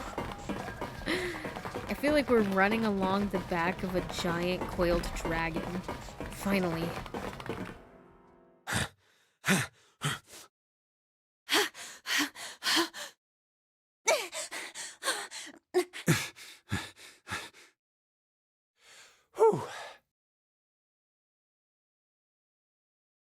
Jesus, I can barely breathe. No, Junpei, no time to rest. Alright, I'm gonna open it. Oops, sorry. Jeez, I can barely breathe. No, Junpei, no time to rest. Pull yourself together. You're almost there. I don't know if I said that. Yeah. Out loud. Yes! We're finally here! Please do. Sure, you look like a big, heavy door. But you're the only thing standing between me and my freedom. But even more importantly than that, you're the only thing standing between me and Akane. You're gonna open, and you're gonna open now. Ah, Ash baby gif.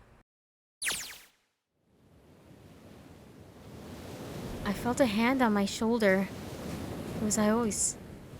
He gave it a small, reassuring squeeze. I was so happy I felt like I could melt. My heart was at peace. And not only because my brother and I were back together again. Thanks to the huge detective, all 9 of us who had been kidnapped were finally able to escape from the gigantic.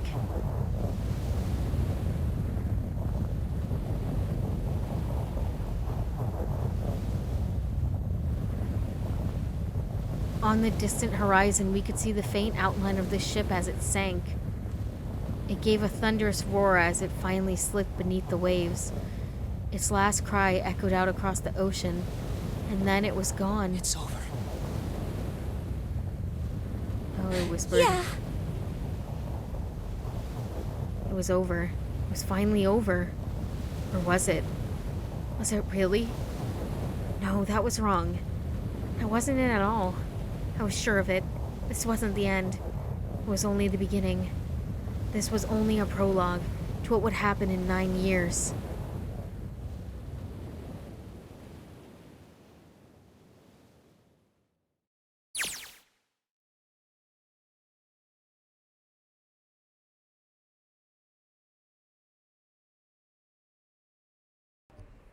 So whenever Zero said seek a door that bears a Q, that was actually saying the letter, not the number, bruh. Yes, finally.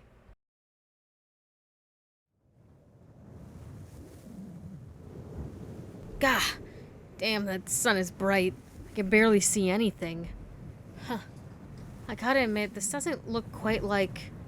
Wait. No way. You've gotta be shitting me. What? It can't be. Girl, are we in Nevada? This is...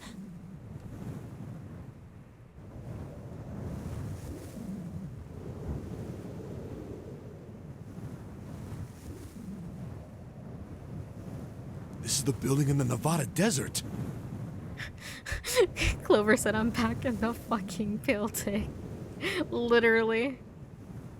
the mock experiment building. Oh my god.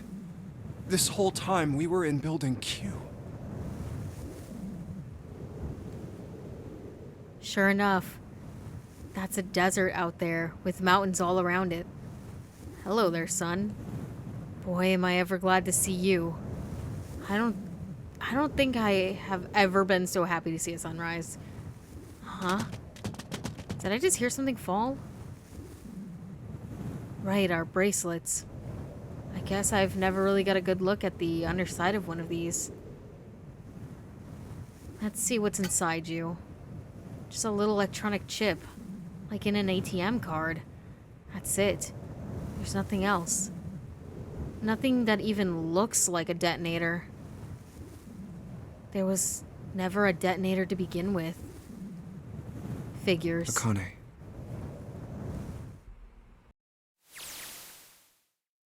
Jumpy. Turns out you were never in danger of drowning.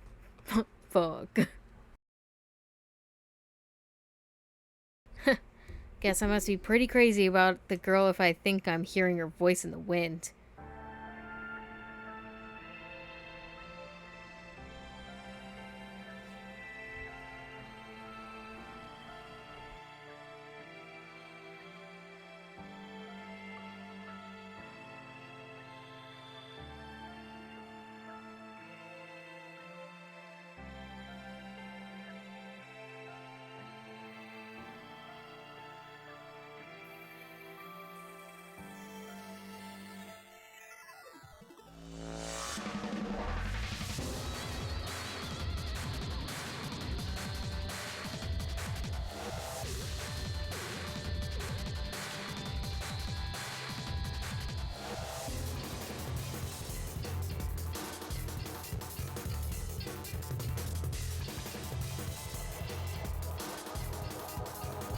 Wait, so was June real? I don't understand.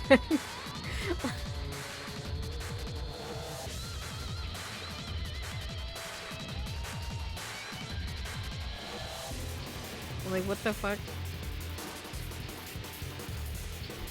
Damn it, so I was accidentally right when, again, at the beginning I was like, what if she's 0?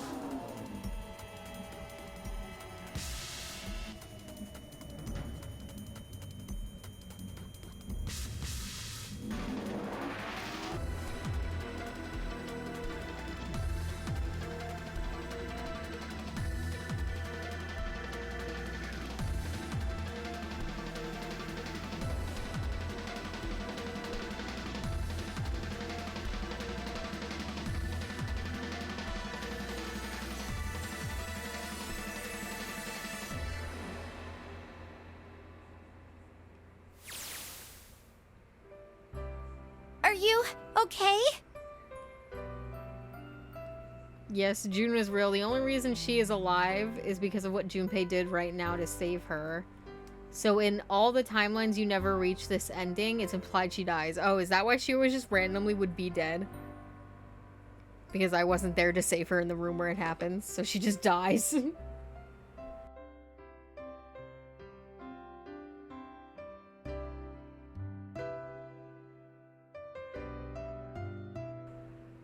That's why in that one ending, Zero says they have lost. Fair enough. Oh, come on. This is nothing. Really? Yeah. You don't look okay. It was just before the end of elementary school. Jumpy and I were sitting next to each other on a small hill, looking down at the town as the sun slowly set. How does it look then?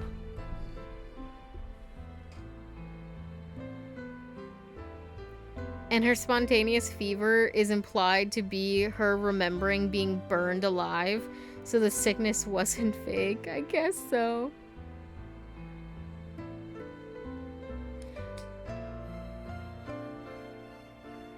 But like, how did they all get there? Was that Santa getting them all round up? Or like, who the fuck did that shit? I thought about it for a minute first. Well, why let's am see. I ugly? It looks like you kissed a toad and got warts, but then they just kept growing and growing and growing. What does that even mean? Junpei grinned in. Ow, ow, ow, ow. See? I told you you're not okay. You're too reckless. You can't beat 5 8th graders, Jumpy. That's crazy. Yeah, but I couldn't just stand there. I mean, don't you think so? I had to do something.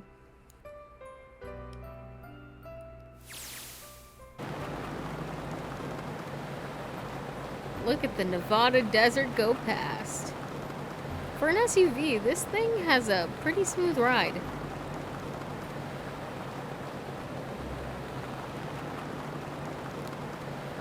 Akane and Santa work together to set this all up and kidnap everyone. The reason Santa said he wasn't Zero is because he doesn't have the power to see through time.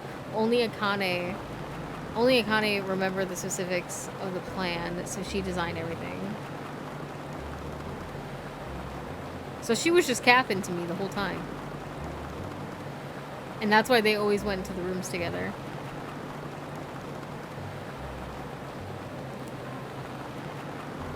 Sure was nice of someone to leave it for us outside the building. Keys in the ignition and gas in the tank. Almost like it was a present, you know. Anyway, we jumped in and now here we are, screaming across the desert. Lotus is over there in the passenger seat. Snake and Seven and I are all squeezed into the back seat here. I still can't believe we let her drive. Woohoo! This is so fun! Oh my god, please don't crash, Clover. This is so awesome! Driving is so great when there's nothing around, and there's no speed limit. Hey, Clover, watch those bumps, all right?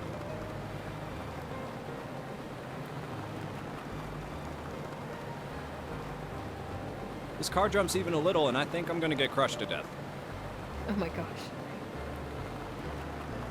Yep, Santa and Akane had to be together, although the specific reason isn't really explained because I don't believe the number explanation Snake gave. Hey, shut it. I can't help if I'm big, all right? Suck it up. Why don't you drive, Seven? I'm a cop. I ain't gonna break the law.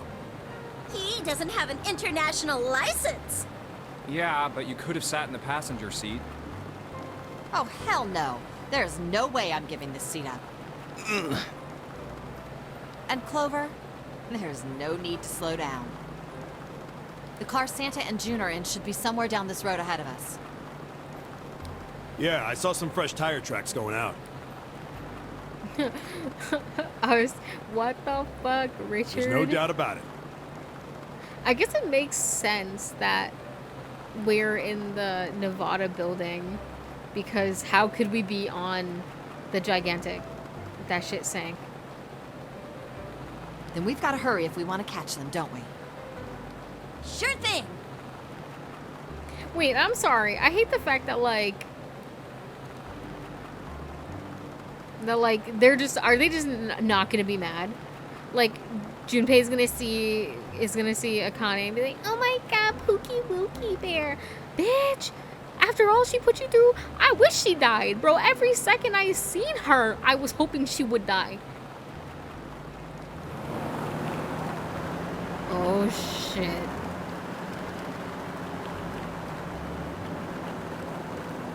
God damn it, she doesn't have to drive so fast. Man, I didn't even think a car like this could go this fast.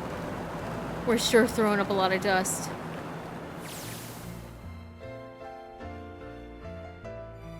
It was a couple hours after we'd run into the junior high students. They had been hiding in the bushes on the back of one of the hills, drenching a kitten in gasoline. The moment we saw what they were doing, Jumpy ran up to them, furious. Hey, what the hell are you doing? Well, Junpei is stupidly in love, but the others should be mad, bro. She needs to get her shit rocked. Then he jumped on them. He quickly scooped up the kitten and tossed it to me. I caught it and ran for the police station as fast as I could. Help me! Officer, please! You have to come with me! The policeman and I headed back to the hill. All we found was Jumpy, sprawled out on the ground with a face covered in big swelling lumps. You couldn't run away after you threw the kitty to me? I asked him. He stuck his tongue out through the hole in his mouth where a tooth had fallen out. I guess I coulda. Then why didn't you? I didn't want to. I wanted to beat him up. Beat him up real good. Because of what they were doing to the kitty. Yeah, that too, but I think they were the ones behind those murders our first semester. Remember? Oh, you mean the bunnies. Yeah, the bunnies.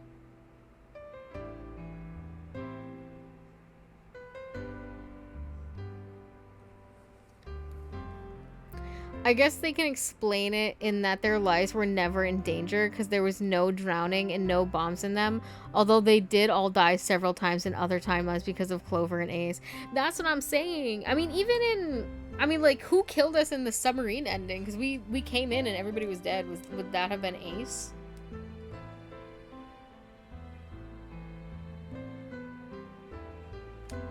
I guess so, because he had the knife, too, in the knife ending.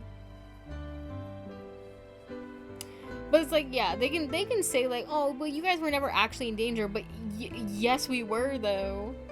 We were though. I mean, even if we weren't actually in danger, we are now all re-traumatized. So, fuck you.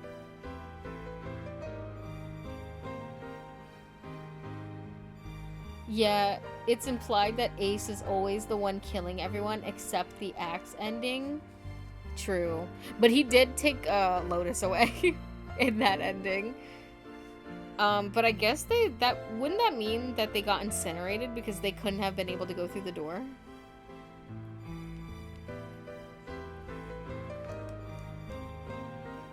Yeah, doesn't that? Yeah, basically that means in the axe ending they got incinerated. Lol.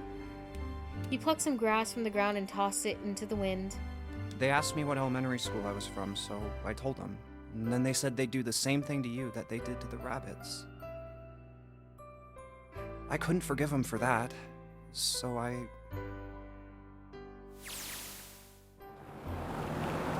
Hey, there's still some stuff I don't get. Yes, they would have been burned alive. Oops. Of course, they probably don't know any more Like than Ace. I do. Well, I guess I should say Gentaro Hongo. Why did he create the nonary project? Because he's crazy. Anybody? Any ideas? Why don't you ask him yourself? Yeah, I guess I could. He's still in the trunk, I assume? Yeah, he is. Still tied up, I'm assuming, with his mouth taped shut. His eyes just look empty, no emotion. He looks like he's just given up. I wonder if he even cares what happens to him anymore. Were you listening to us?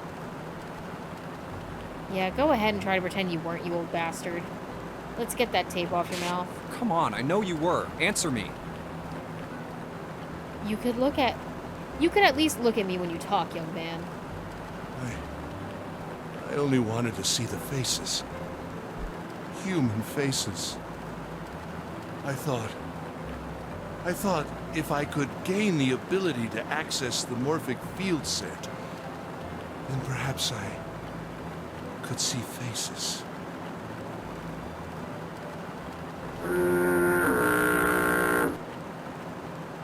By peering into people's minds, you could understand how they were processing the expressions of others. That's it? Yes, if you want to put it simply. But if you are looking for a more philosophical answer, I can supply that as well. You see, the human collective consciousness... I think that's enough out of you, pal. Time for the tape to go back on. All right. So what's your second question?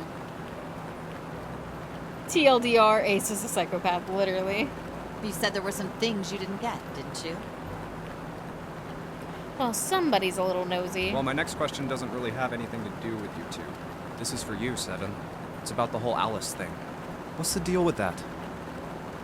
Well, see, 9 years ago, after I escaped from the Gigantic, I kept going after Hongo on my own, hoping I'd catch him when I finally slipped up. And during the course of my investigations, I learned a lot more about the Gigantic. I also found out about Gordain and Alice. You're not really answering my question. Was there actually a girl who wouldn't melt at room temperature?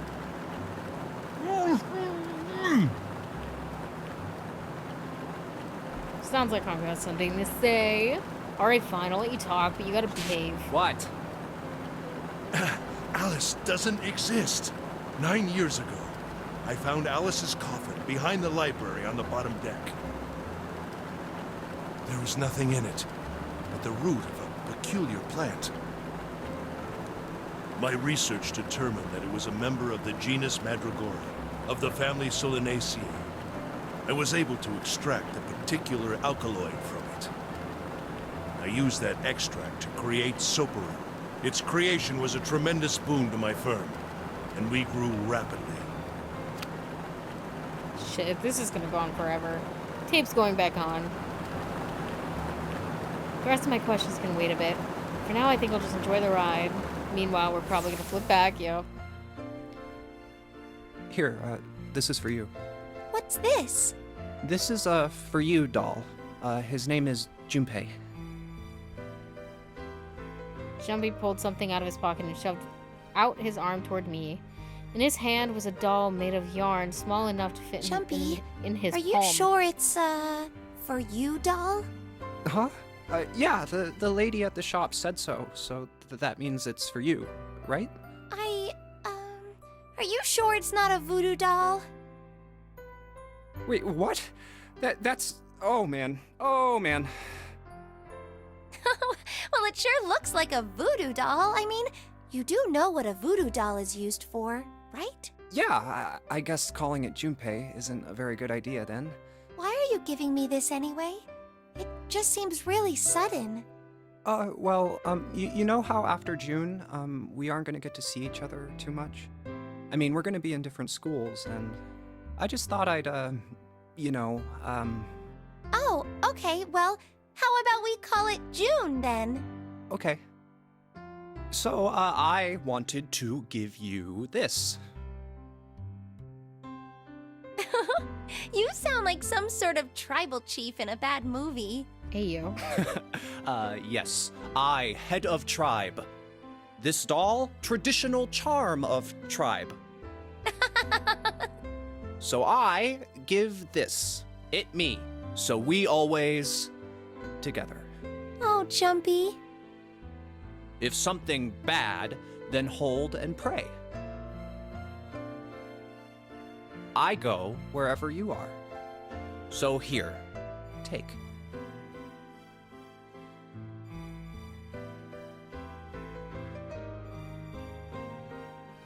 Thank you.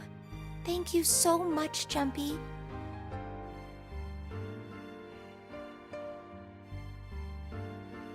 Before I knew it, I was crying. Tears streamed down my face and fell onto June's tiny yarn body. Oh, Jumpy. I'll never forget you. I promise. I wish you had. Jumpy looked straight in my eyes and said just 5 words. I'll never forget you either. The sky was a beautiful crimson red as it melted down toward the horizon. The last golden rays of sunlight stretched out across the city and painted themselves across the hills. We sat, bathed in the warm light of evening, just the two of us, leaning gently against one another, shoulder to shoulder. The sun set, and we still didn't leave. We watched in silence as the darkness deepened, and one by one, the lights of the town began to flicker on.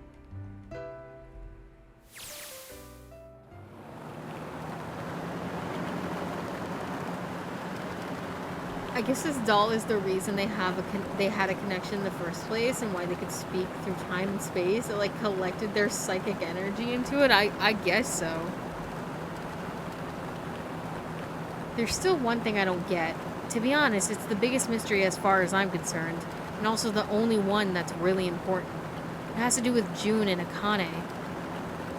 9 years ago, she died in the incinerator on the Gigantic, but she's still alive now as June.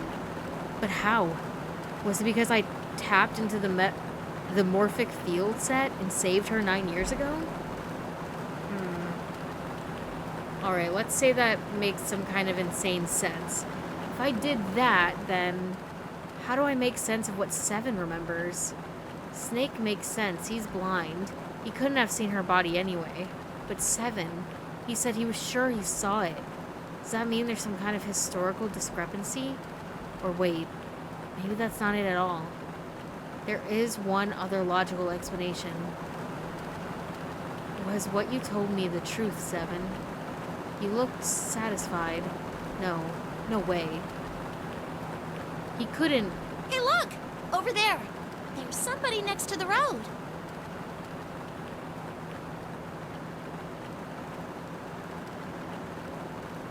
Huh? What? Hmm?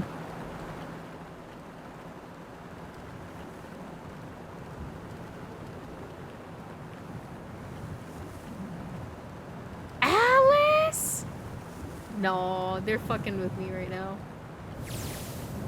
The only explanation for that is either Seven was lying about his amnesia, or he is also an Esper and was remembering an alternate timeline. Also random legs. Oh, I have no clue, honestly. I'm just taking everything at face value. The burning gaze of the Nevada sun pounded down on her head. The desert around her rippled in heat. Standing there on that shimmering plain was a woman, her arm out and her thumb up. Girl, that's Cleo Denial from Monster High.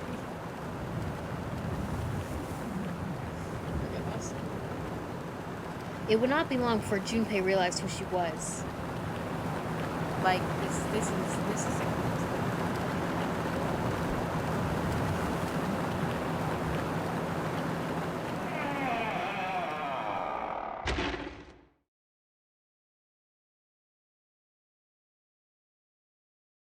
end. Don't forget your towel. Finished all scenarios in 999. Jesus Christ.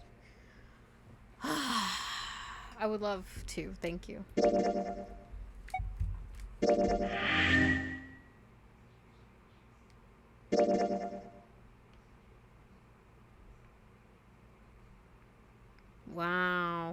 We did it, you guys. We filled out the whole flow chart. Yippee! I love how they teased Alice all game long, only to find out that she had nothing to do with anything. Then also only to be thrown this at the very end of the game. Like, literally. Game complete. Yippee! Girl, get me out of here. Get me out of here.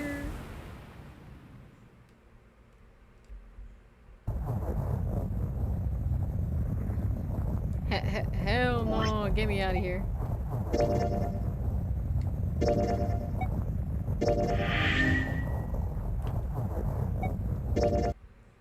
Ooh. That is 999, y'all. We've been through a lot here. As per usual, this finale almost took 6 hours. As most of my finale episodes tend to be.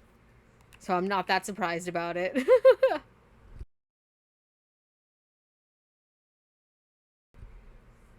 We still have 2 more games in this franchise, so fortunately or unfortunately, depending on how you view it, there's a lot more. Zeroing and escaping, I suppose. Yeah. Let me get the frick-frack paddywhack out of here. I need to check up on the achievements, actually. Holy shit, dude.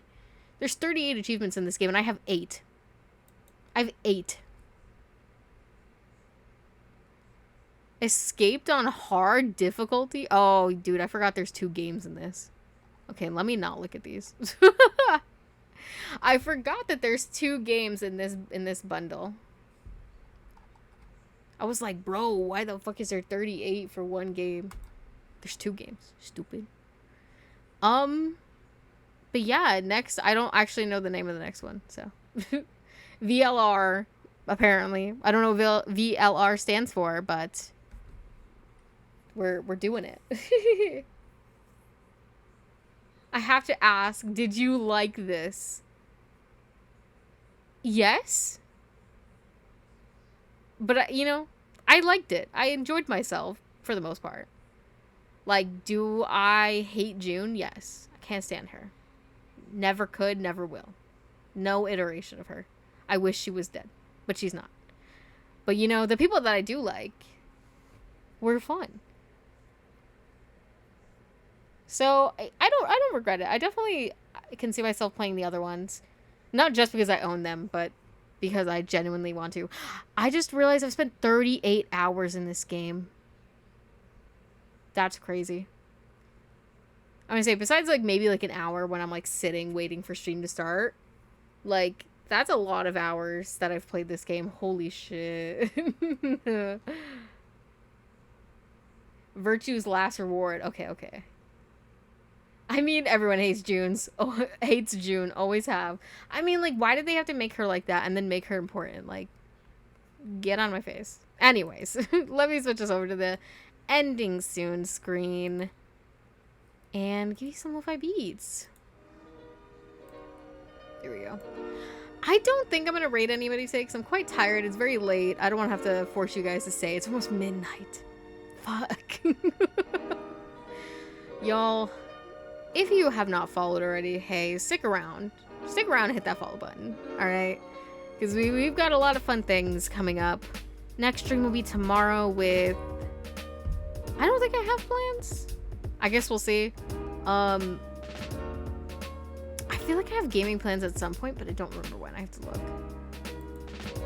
But regardless, you'll see me all tomorrow, no matter what I'm playing. Until next time, take care of yourselves, and I'll see ya. Oh boy, oh boy.